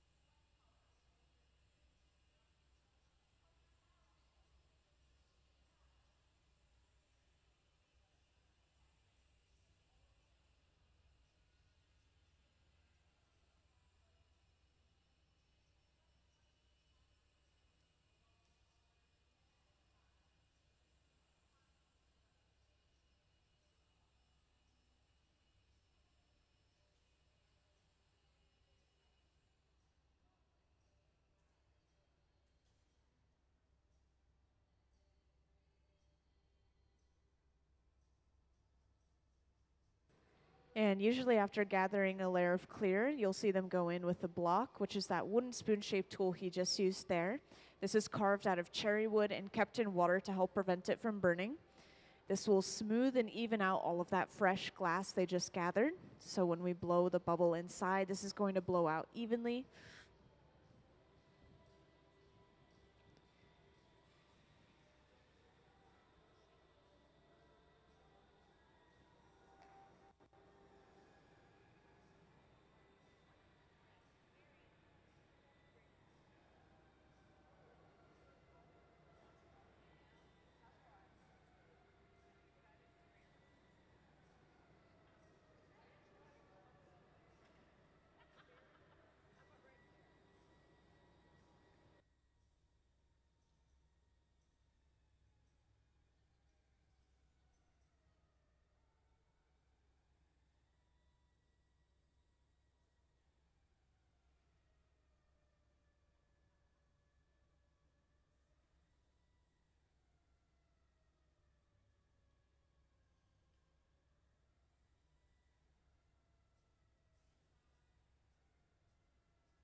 So you won't see us use this today, but a few of you are interested, so I'll point it out.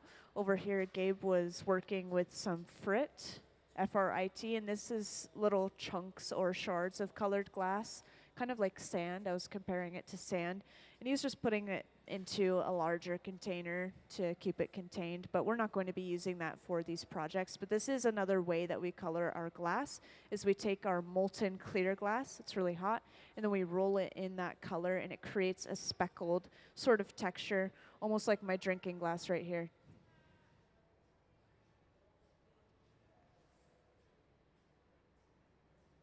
And over on that left bench, they narrowed the bubble by rolling it on a large metal table called the marver. And then they stuffed it into a mold on the floor called the pineapple mold. And this has given them a bunch of dimples on the surface of the glass.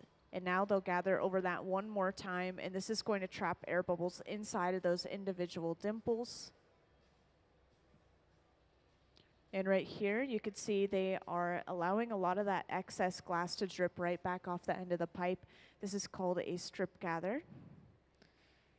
So for each of these pieces, they're trying to make around the same shape and size for each of these pitchers.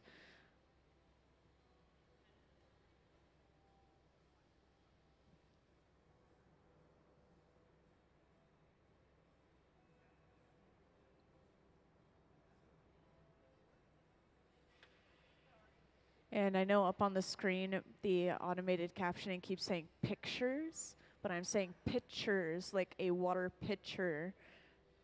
There we go. It said water pitcher. I guess today.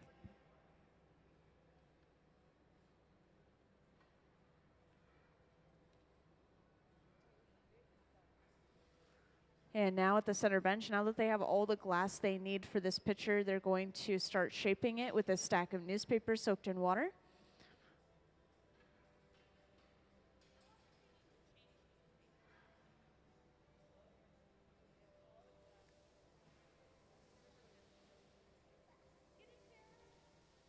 And once again, this stack of newspapers is one of the only flexible tools in the hot shop.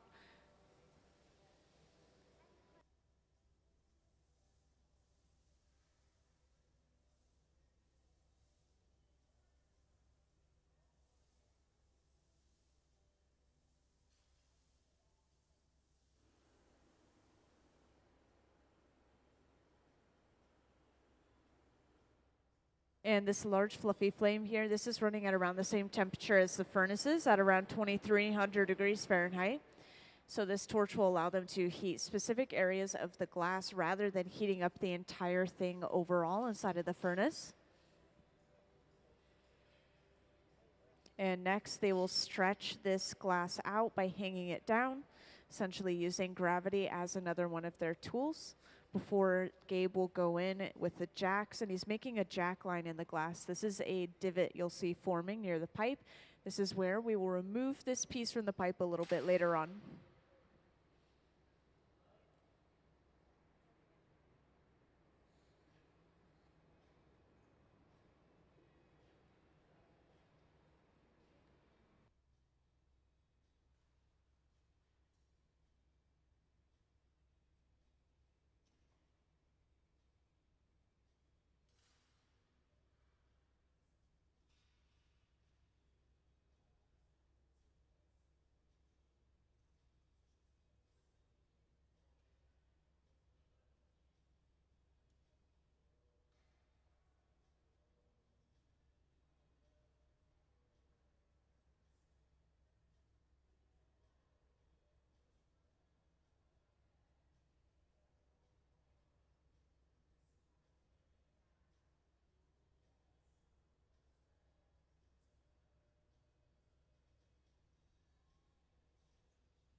And right here, they're using a wooden paddle to flatten the bottom while they remain on the side of the piece with the jacks.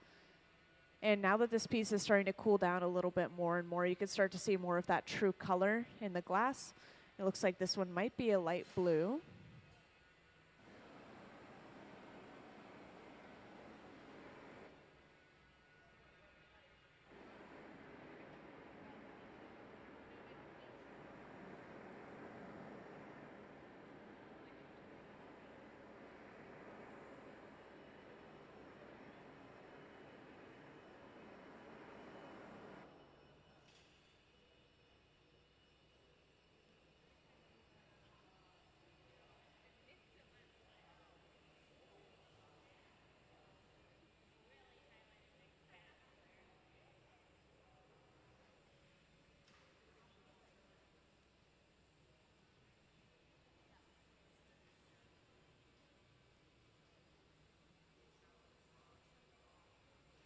So at the center bench, they're just going to work on keeping this piece nice and warm. Over on that left bench, Sarah's preparing a solid pipe with a little clear attachment, And this is going to be attached to the center of the bottom of this piece at the center bench. And then they'll break it away from the pipe it's attached to right now. And this will give us access to the other side of the piece.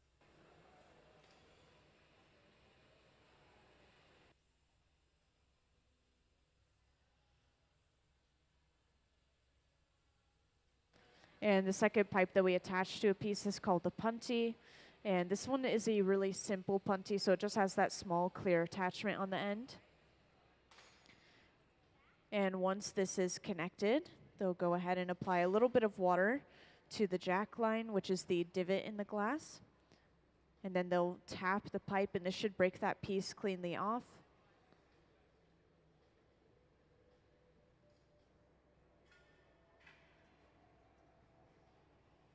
And if I didn't explain the little bits of information behind that, the water's causing shocking and cracking in the glass, and then tapping the pipe will create a vibration that travels to those cracks created by the water, and then it breaks it cleanly off. And so it's actually really important if we're working with certain pieces that we have to set it down super gently and not cause any of that vibration. Otherwise it does travel to the piece and it could break something, could even break the piece off the pipe completely.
And now, after getting the front end of this piece really hot, Gabe will go in with a pair of tweezers. He's pinching and pulling the opening away from the rest of this piece. And this is stretching and thinning out those walls before he goes in with a pair of shears, and he's going to trim off all of that excess glass he pinched out.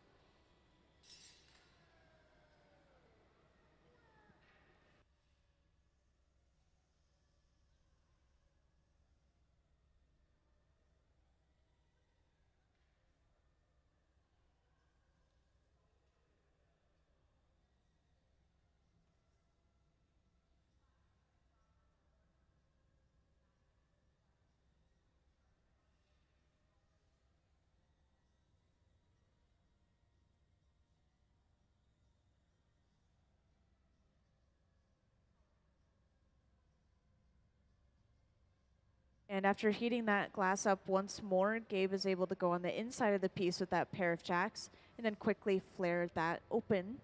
And then going on the outside of the piece like this is going to make sure those walls are straight and even. And now this piece is pretty much opened up to its full size. They need to attach the handle and create the spout, and then this pitcher is done. So while they keep this glass warm at the center bench, over on the left bench, Sarah's getting started on that small clear bubble. And then this will be brought over.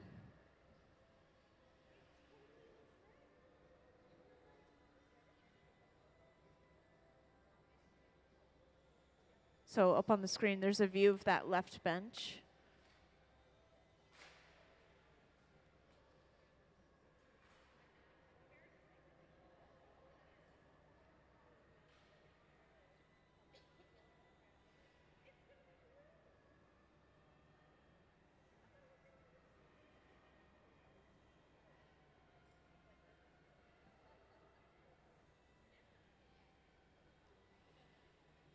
So now that clear bubble is brought over, and this is going to be placed on the lower half of the pitcher, kind of near the base. And that first connection, the part it's connected to right now, this is a very hot and solid connection. But this little connection that they're making near the top of the pitcher, this is going to have to be torched a couple of times to make sure that it doesn't pop away from the side of the pitcher, since it was a little bit cold when they attached it to the side.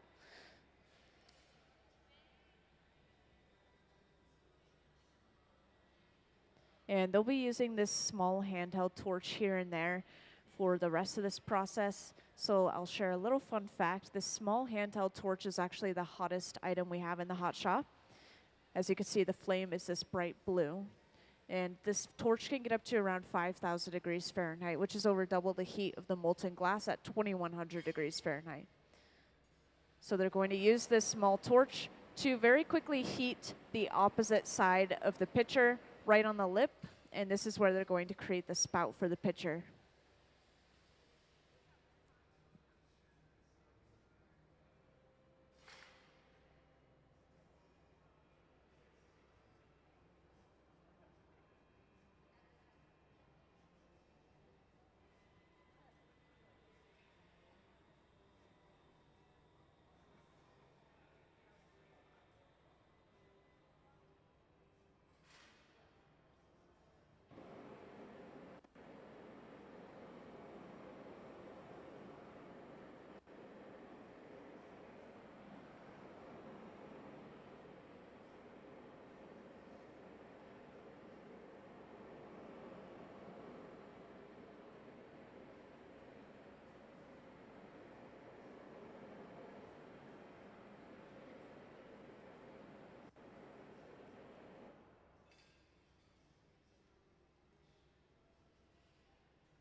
And now that we have that spout, this pitcher is complete. So to break this pitcher off from the pipe, they just apply a little bit of water to that connecting area, just as Gabe is doing right now. This is causing a little bit of shocking and cracking just at that connection. Then all he has to do is tap the pipe, and this will be broken off onto a wooden paddle that's resting on the bench.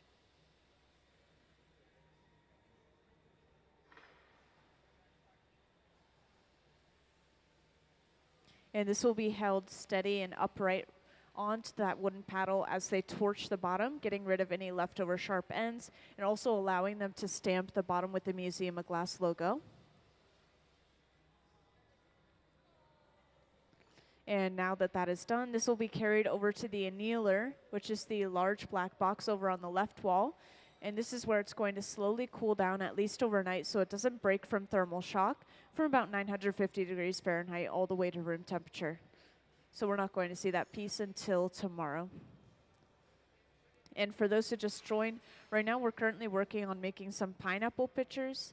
And you'll see some examples down on the front pedestals here, just to point out these ones on the right. And the pineapple pitchers are getting their name from using a pineapple mold. And can I have an image of the pineapple mold up on the screen, please? So for those who haven't seen it yet, the pineapple mold is up on the screen. We have all these inward-facing spikes, which will give us dimples across the surface of the glass. And then we gather one more time over top of that. This will trap air bubbles inside of those dimples.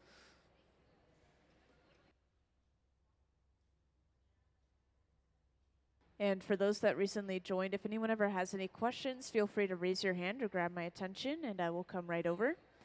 Over on that left bench, you're about to see the color application process called a color drop or color overlay. This is where they take a solid piece of colored glass, drop it on top of a small clear bubble, and then kind of envelop that clear bubble in the color. And this will give us a really smooth, even layer of color across our entire piece, just like these pieces down on the front pedestals.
So up on the screen or over on that left bench, you could see that hot color has just been brought over.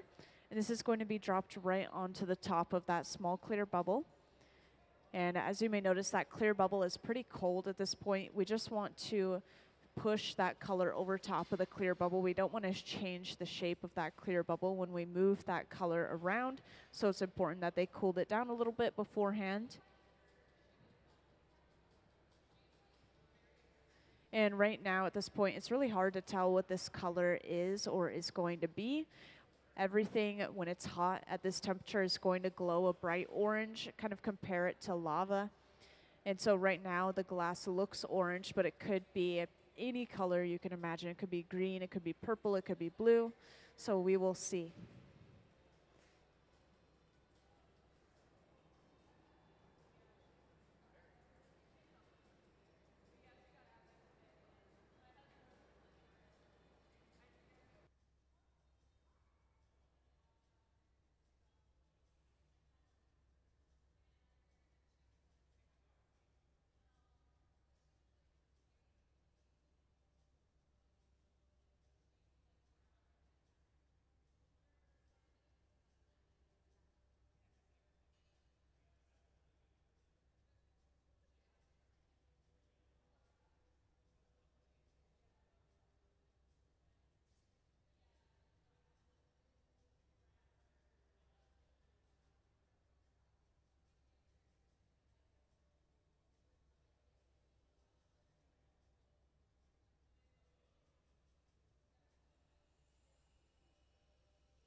And after applying that color to the bubble, they'll gather one more layer of clear, kind of sandwiching that color in between those two layers of clear. Then to smooth all of that glass out, making sure everything is nice and round, they'll go in with a block, which is this wooden spoon-shaped tool here. And this is carved out of cherry wood and kept in water to help prevent it from burning, as a lot of our wood tools are. And sometimes after gathering clear glass, because we have to stick the pipe kind of far in to reach that clear, the heat will travel up the pipe. So right here, Nick is using a pipe cooler, which is a trough of water, splashes water up onto the handle, cooling it down pretty rapidly.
So that was pretty quick, but they narrowed the bubble by rolling it on that large metal table called the marver, and then they stuffed that bubble into a mold on the floor called the pineapple mold, which I briefly showed a picture of earlier. But this has given them a bunch of dimples across the surface of the glass. So now they're just going to cool this down, let it rest, cool down before they gather one more layer of clear, and this is going to trap those air bubbles inside of those dimples across the surface of the glass.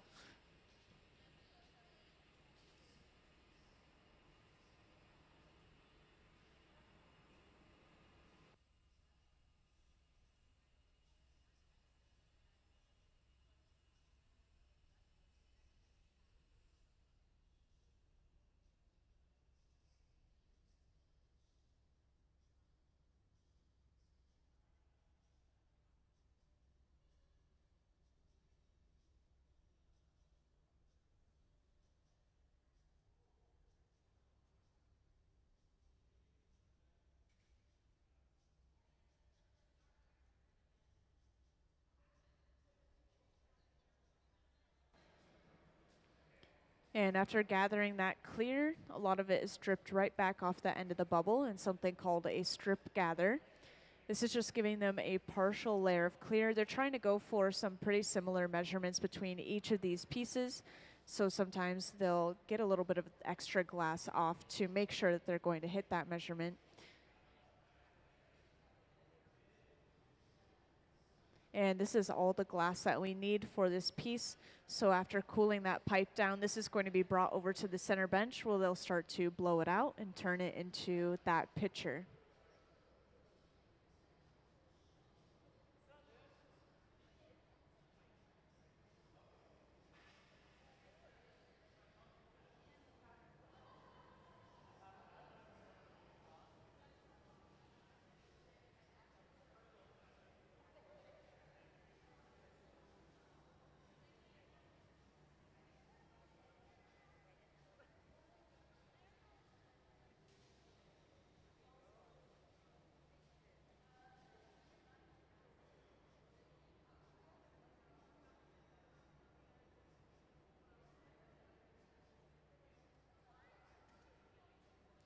And welcome to everyone that just joined us in the hot shop. Right now we're working on making some pineapple pitchers, like some water pitchers. And we have some examples down on these front pedestals just to give you an idea. The pineapple pitcher name is coming from using a pineapple mold. And this has given us all those little air bubbles across the surface of the glass. And at the center bench, they're going to start blowing this out and shaping it into that pitcher. So right here, Gabe is going in with a stack of newspapers soaked in water. Despite how odd that tool may sound, it's important that we use this for mini projects because it's one of the only flexible tools in the hot shop. It can kind of move with our hands, and it's really close to using our hands to shape the glass.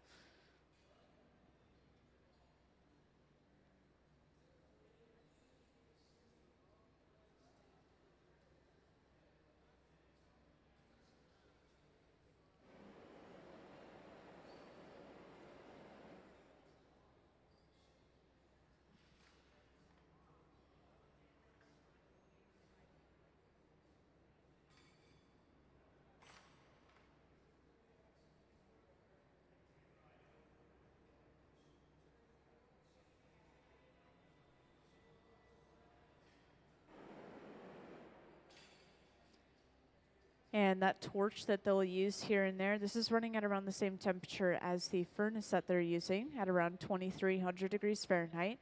But the torch will allow them to heat a specific area of the glass rather than heat up the entire thing overall inside of the furnace.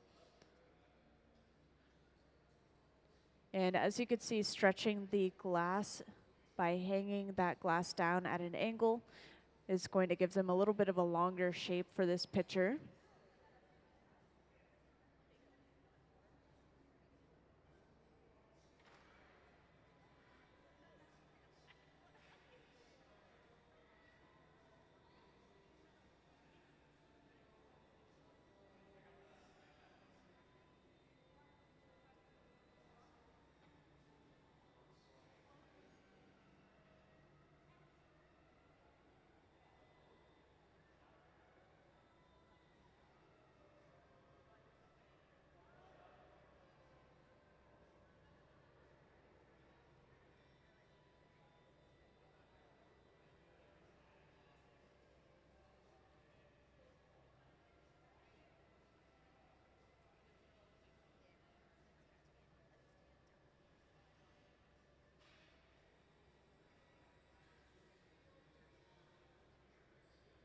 And right here, you can see they've focused the heat on the bottom of the pitcher, and this is going to allow them to flatten the bottom with that wooden paddle.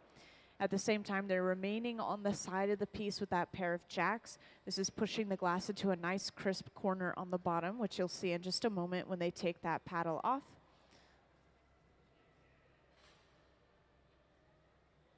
So now from here, they're just going to continue to keep that piece nice and warm at the center bench. And over on the left bench, Sarah's going to get started on a small clear attachment on the end of a solid pipe.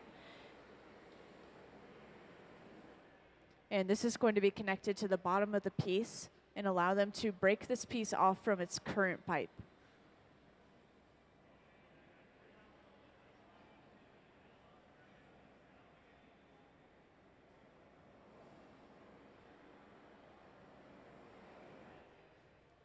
And for those that just joined, right now we're currently working on making some pineapple pitchers. And this is because we're using a pineapple mold to get those small air bubbles that you see inside of the glass pitchers over on the pedestal. And at the center bench, we've got the lower half of the body of the pitcher complete. We have to get access to the other side of the piece that's currently attached to the pipe. And so the way we're going to do that is by attaching a second pipe to the bottom and then breaking it off from its original pipe. Usually in preparation for breaking a piece off, you'll see them torch that connecting area with this large fluffy flame. And this is because we use a little bit of water to break the piece off. And if the surrounding glass is cold, then the cracks in the water can actually travel. So this is going to prevent any cracking and shocking of the glass.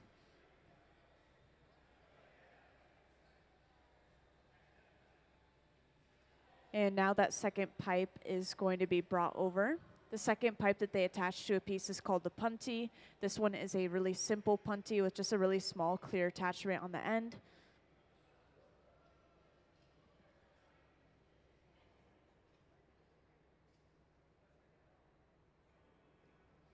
And then to break this piece off, they apply a little bit of water to the jack line, that divot in the glass, and then tap the pipe, and that breaks that piece cleanly off.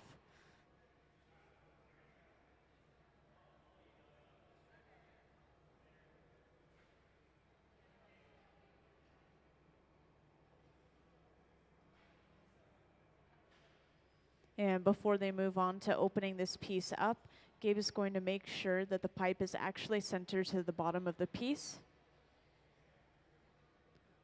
So whenever he stops turning, that's him letting it fall back on center with the pipe a little bit.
And now after heating up the front end of this piece, Gabe actually pulled a lot of that glass around the opening away from the rest of the piece before trimming all of that excess glass off.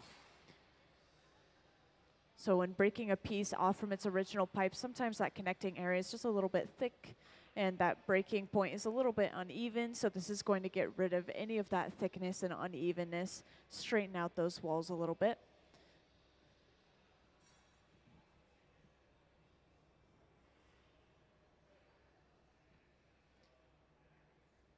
And after heating it up one more time, Gabe goes inside the piece with a pair of jacks. And this is going to open that piece up to its full size pretty quickly. And whenever Gabe goes on the outside of the piece with the jacks, this is going to straighten and even those walls back out.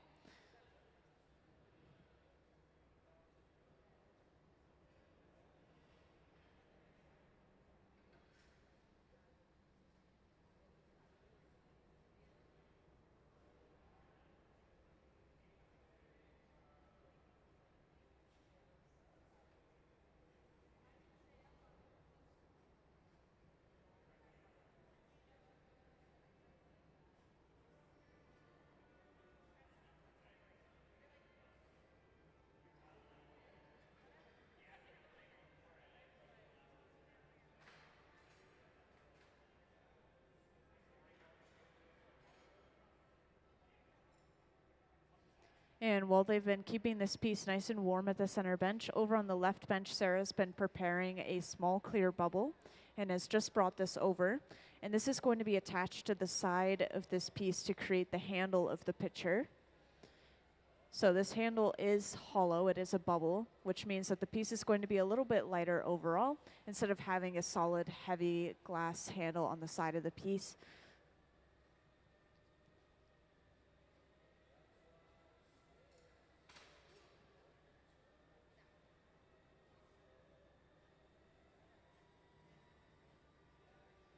Now, the lower connection of the handle, right at the bottom of the pitcher, is a really secure connection. It was completely, or almost completely molten when they connected it to the side, but the second connection, when they curled it up, is a little bit colder. So to make sure it doesn't pop off, you'll see them torching that connection with a small handheld torch.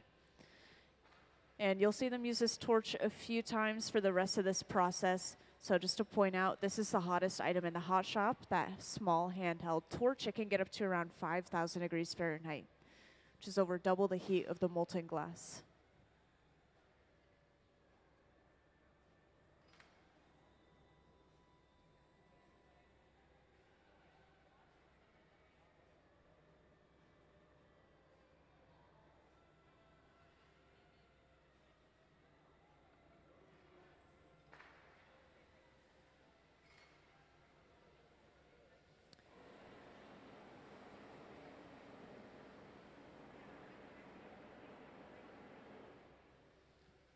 So now all that's left is creating this spout, which is done with a quick movement of the tweezers right after heating a small area of the lip. And now this piece is pretty much done, and they'll prepare to break it off.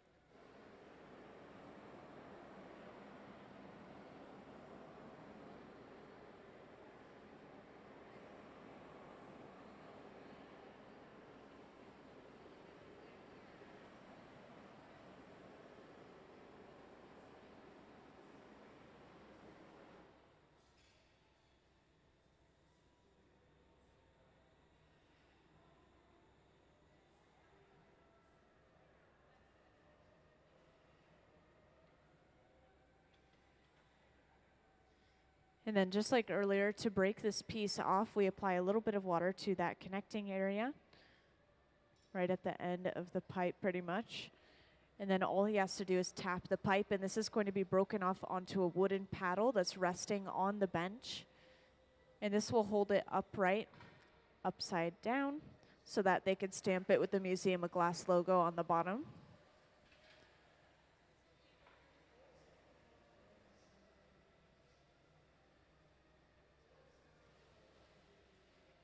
And after stamping the bottom of that piece, this will be brought over to the annealer, where it will be put away at least overnight so it doesn't break from thermal shock. It'll slowly cool down from about 950 degrees Fahrenheit all the way to room temperature. And let's give them a round of applause for completing that pitcher. Thank you. Thank you.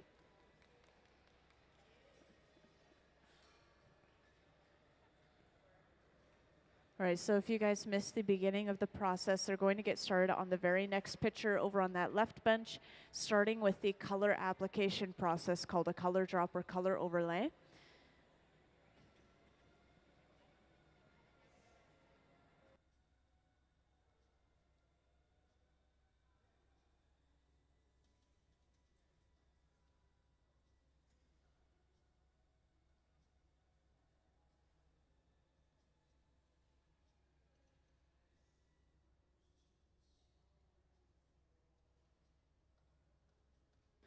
So inside of this large silver box right here, we have some color that's been preheating up to around 1000 degrees Fahrenheit.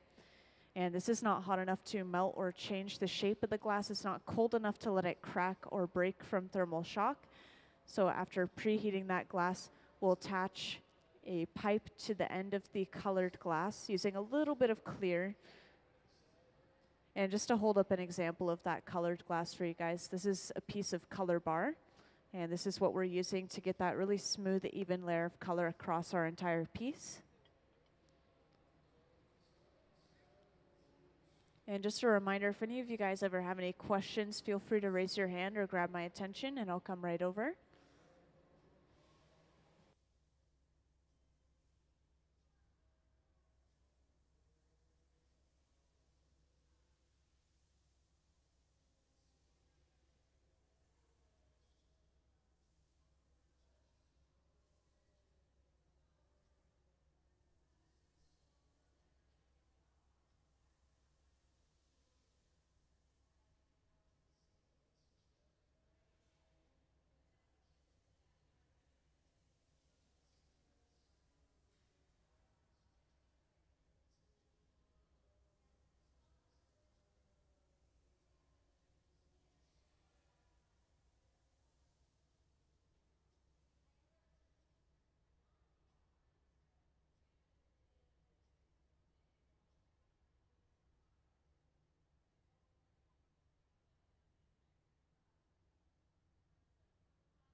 So over on that left bench, you can see that Nick has a small clear bubble.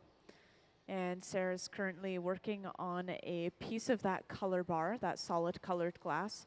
And this is going to be heated up and then dropped on top of that small clear bubble to create that really even layer of color across our piece. And this is a transparent color. All of our transparent colors that we're using today are so rich that you can't really see through them or see the true color as they're working with it right here. But when they blow this piece out a little bit later on, you'll be able to see more of that true color.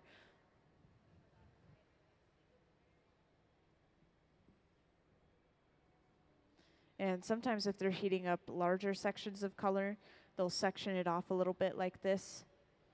So Nick is just creating a little divot in the middle of that color, so they'll only use half of it.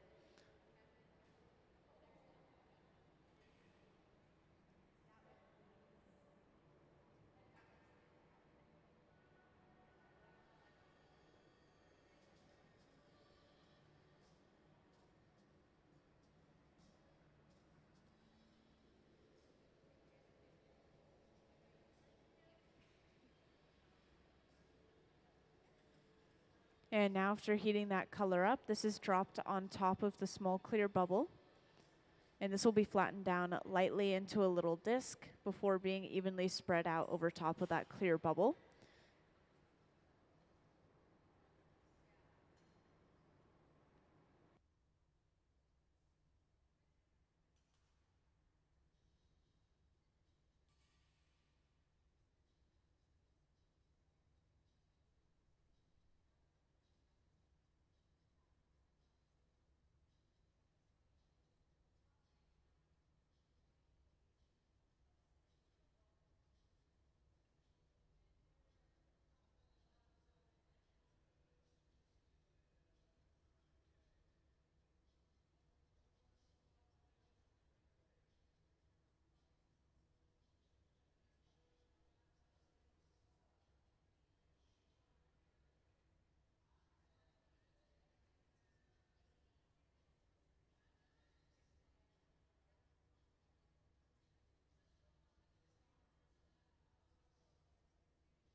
So after letting that color layer cool down a little bit, they gather one more layer of that clear glass, as they just did now. And every now and then after gathering clear, because we have to stick the pipe kind of far into that tank to gather the clear, the heat will start to travel up the pipe. And so right here, Nick is using a pipe cooler, which is a trough of water. It's splashing water up onto the pipe, cooling it down pretty rapidly. And for those that just joined, just to let you know what we're working on, right now we're working on some pineapple pitchers. And they're called pineapple pitchers because we're using a pineapple mold to get these little air bubbles inside of the glass that you see inside of these pitchers. And can I have a picture of that pineapple mold up on the screen, please?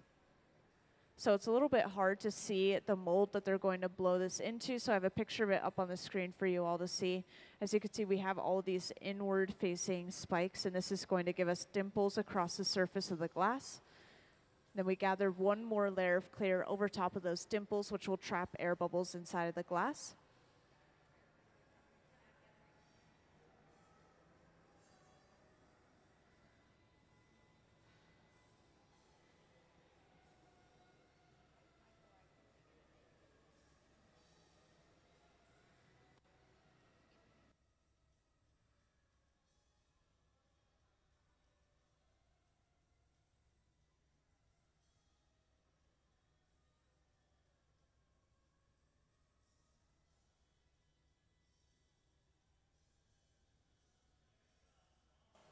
And right here you can see Nick just used a stack of newspapers soaked in water to kind of narrow the shape of the bubble. So right now we have a more elongated shape for this bubble, and this is going to help us fit the bubble inside of the mold correctly.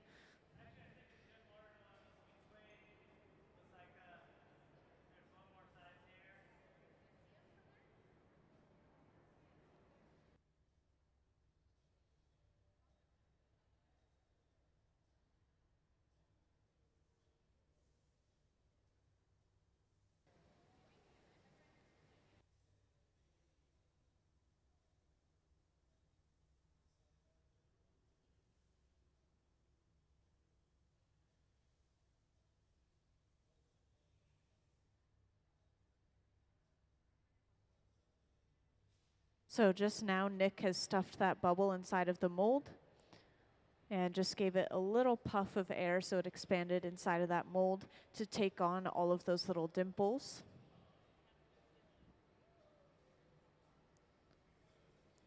And now you can sort of hear the texture of that dimpled glass against the metal tool. They have to let this cool down before they gather one more layer of clear, and this is going to trap a bunch of air bubbles inside of those little dimples across the surface of the glass.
So now that that glass is a little bit cooled down, they'll gather one more layer of clear over top.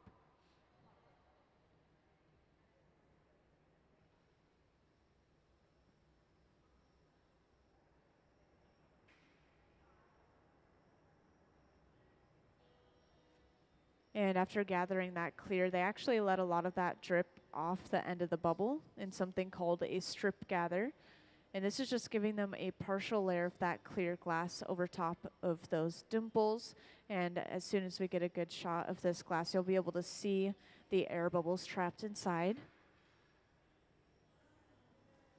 And we have 2 pipe coolers in the hot shop. There's one on either side, so Gabe is going to the one on the right side of the hot shop this time.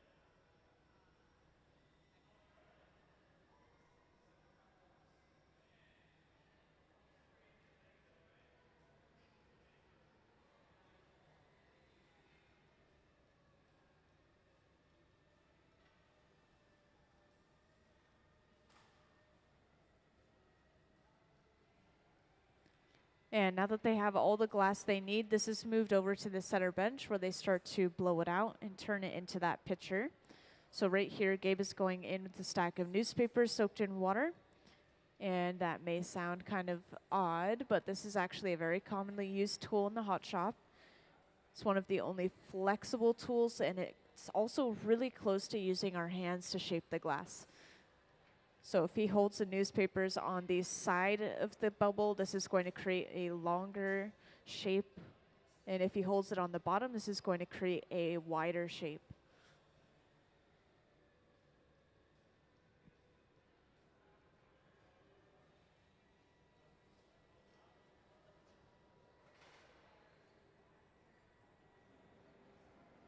And this large fluffy flame, this is running at around the same temperature as the furnaces at around 2300 degrees Fahrenheit. This is going to allow them to heat specific areas of the glass rather than heating up the entire thing overall inside of the furnace.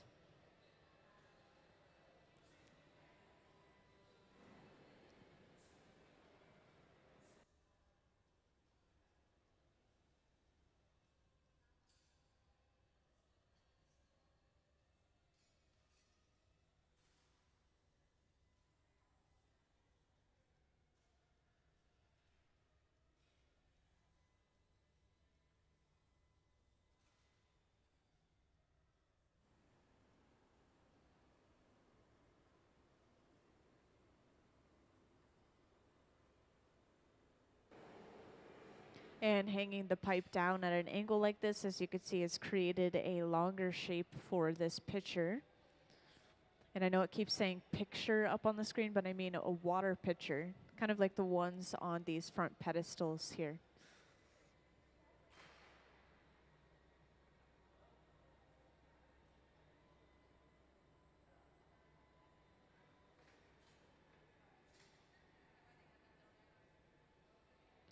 And this pair of blades that Gabe is using at the center bench here, these are called the jacks. He just created a jack line in the glass, which is that divot near the pipe. And this is where we will remove this piece from the pipe a little bit later on.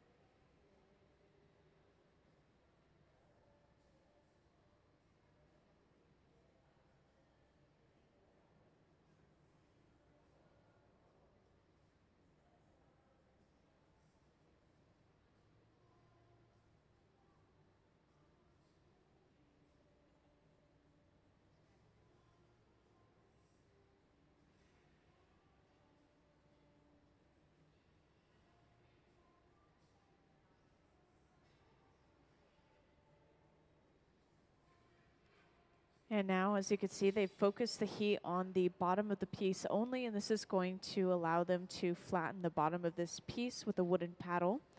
And Gabe is remaining on the side of the piece with those jacks still, pushing that glass into a nice crisp corner on the bottom.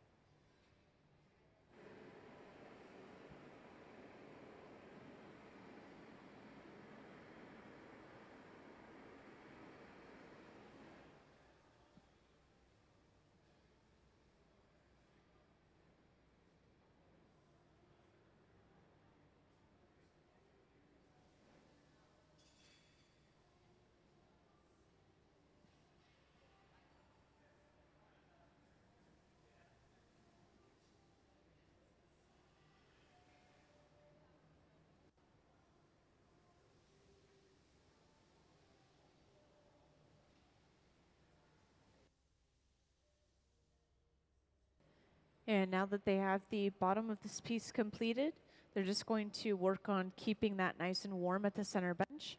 And then over on the left bench, they're just getting started on a second pipe, solid pipe, with a small clear connection on the end, and this will be attached to the bottom of the piece at the center bench.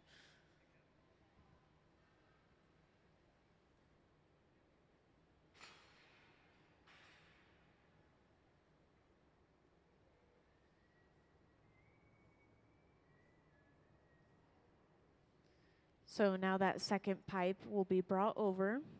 The second pipe that they attach to a piece is called the punty. This one is a simple or traditional punty with just a small clear connection on the end.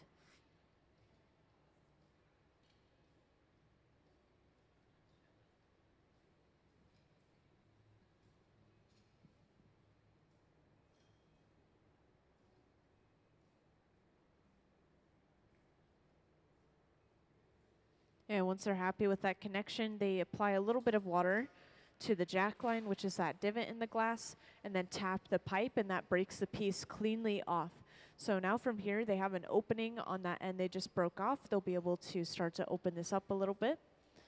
But before they do that, they'll just make sure that this piece is actually on center with the pipe. So whenever Gabe stops turning, that's him letting the piece fall on center with that pipe in the bottom.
So now, as you can see, Gabe has heated up the front end of the piece only. And he'll go in with a pair of tweezers, and he's pinching and pulling the opening away from the rest of the piece, kind of stretching and thinning out those walls, getting rid of some excess glass at the top with a pair of shears. And this is left him behind with a nice even opening and some nice straight walls.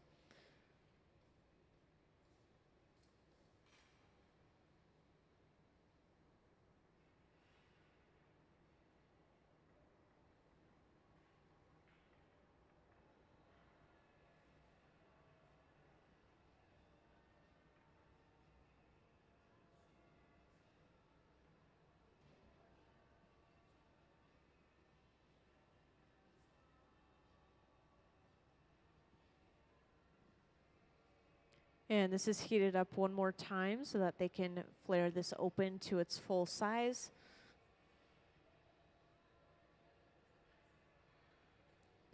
And to do so, Gabe is going back in with that pair of jacks, those two metal blades. He starts off with the jacks pretty much closed, and then he's able to open them up. And going on the outside of the piece like this is making sure that those walls are actually straight and even. And while they're continuing to work on this piece at the center bench, over on the left bench, you can see Sarah's starting on a small clear bubble. And this is going to be attached to the side of this piece to create the handle for the pitcher.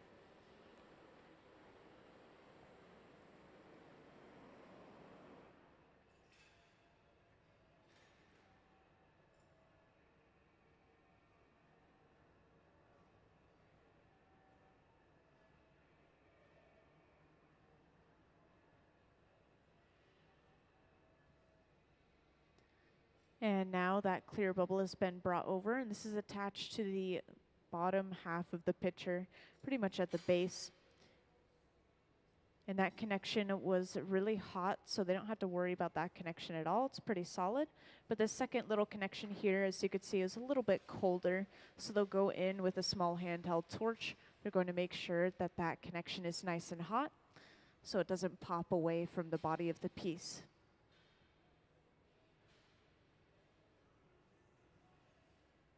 And after finishing off that handle, they'll start to heat up an area of the lip on the opposite side of the handle to create the spout for the pitcher.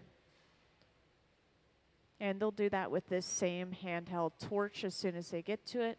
But this handheld torch, just to let you know, is actually the hottest item in the hot shop, and I've been told it can get up to around 5,000 degrees Fahrenheit, which is over double the heat of the molten glass.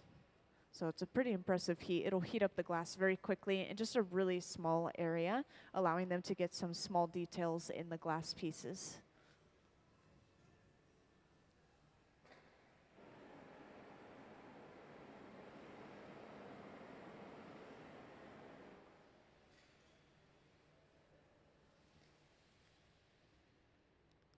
So now after heating up that area of the lip, Gabe goes in with a pair of tweezers and very briefly just pushes that area outward, creating that spout. Now from here, they just have to prepare to break this piece off the pipe. This piece is pretty much done.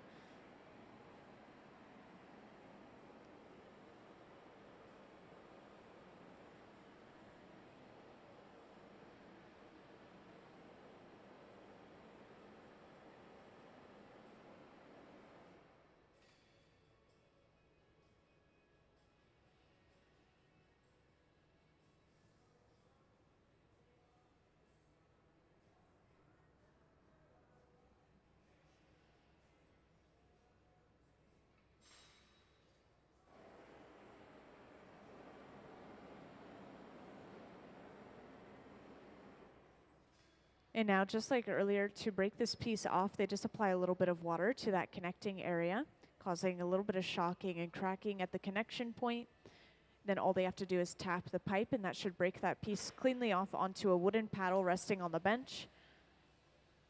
This will allow them to torch the bottom of the piece as it's supported by the wooden paddle, so they can stamp it with the Museum of Glass logo on the bottom. And when that is done, this is brought over to the annealer, which is the large black box over on that left wall, where it will slowly cool down at least overnight so it doesn't break from thermal shock from about 950 degrees Fahrenheit all the way to room temperature. So we're not going to see that piece until tomorrow. And these pitchers are usually in our store. They sell pretty well, so we make them pretty often as well. So if you guys are interested in seeing these up close, even, just check them out in the store.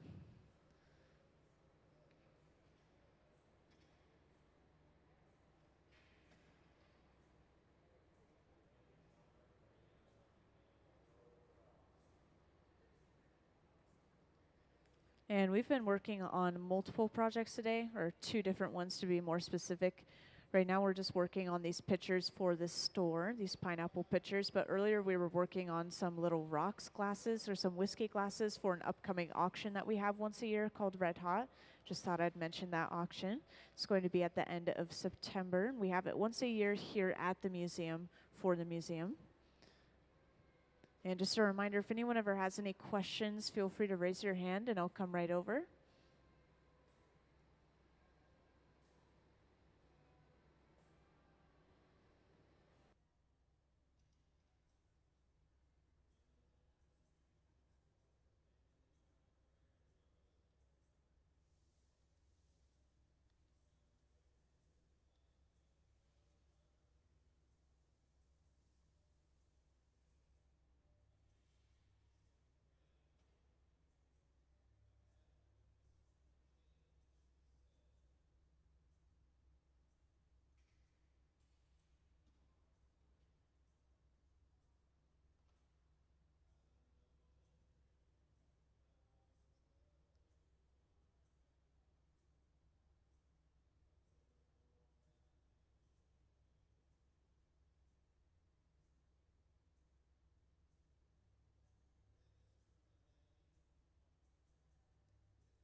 So over on that left bench, just to point out once again, we're going to start with the application of color, and this is going to be through something called a color dropper color overlay.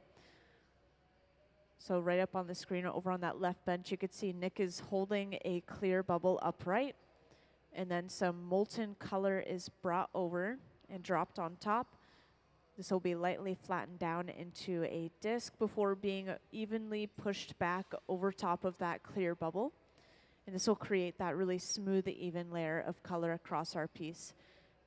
And right now, this glass that they have melted down, it's glowing red just from how hot it is. If we were to look at this color solid, we would be able to see that it's so dark that we can't even really see through it. A lot of transparent colors will look basically black because they're so rich. But as they blow this piece out, we'll be able to see more and more of that true color. And welcome to you who just joined. Just to let you know, right now we're working on some pineapple pictures. And so just a couple of examples of them are down on this front pedestal right here. They're called a pineapple pitcher because we're using a pineapple mold, which is giving us little air bubbles inside of the glass. And if you have any questions, feel free to raise your hand and let me know.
So after applying that color to the outside of the little clear bubble, they'll gather one more layer of clear over top of that, as they just did here.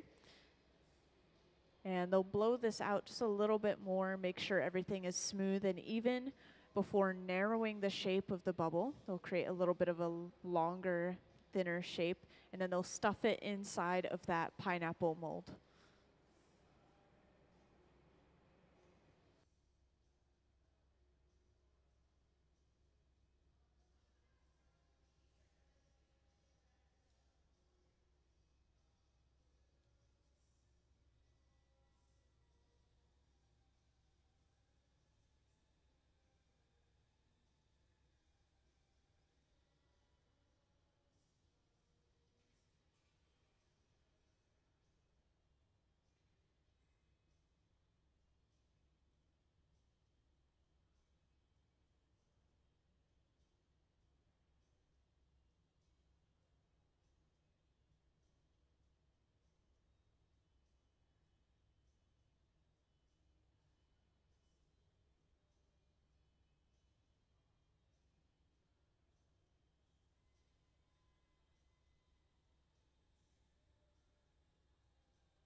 So as you can see, they've narrowed the shape of that bubble over on the left bench.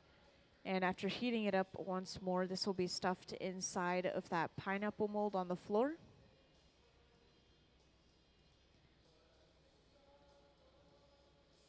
And they puff just a little bit of air as they stuff the glass into the mold, kind of pushing the glass into those little crevices, taking on the shape of the mold a little bit better. And now from here, they just have to let this cool down a little bit before they gather one more layer of clear. We always let our glass cool down before we gather our next layer of clear. We don't want to lose the shape of what we already have when we're sticking it into that really hot glass.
So as you can see, they've just gathered one more layer of clear from the furnace, and they actually allowed a lot of that glass to drip right back off the end in something called a strip gather.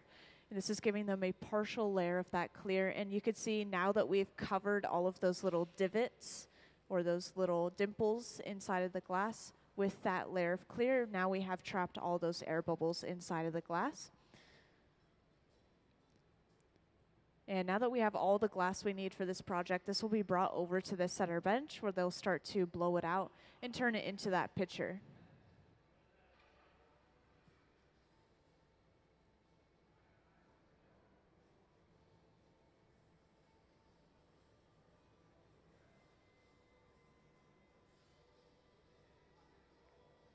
So right here, Gabe is using a stack of newspaper soaked in water to shape this glass.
And as you can see, when they hang this glass down, this is going to stretch and elongate this piece out, giving them a taller shape for this pitcher.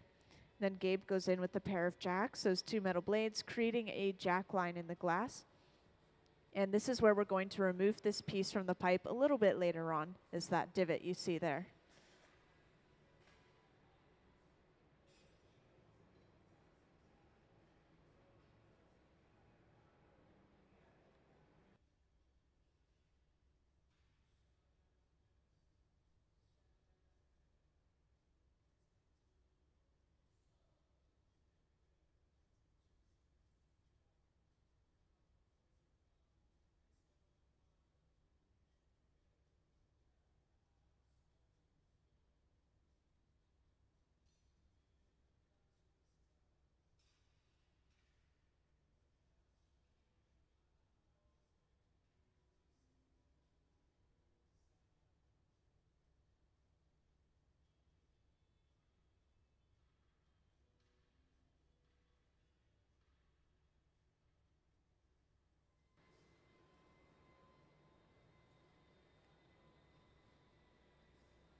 So now as you can see, they've heated up the bottom of the piece only, and this is going to allow them to flatten the bottom of the piece using a wooden paddle, also remaining on the side of the piece with that jack still.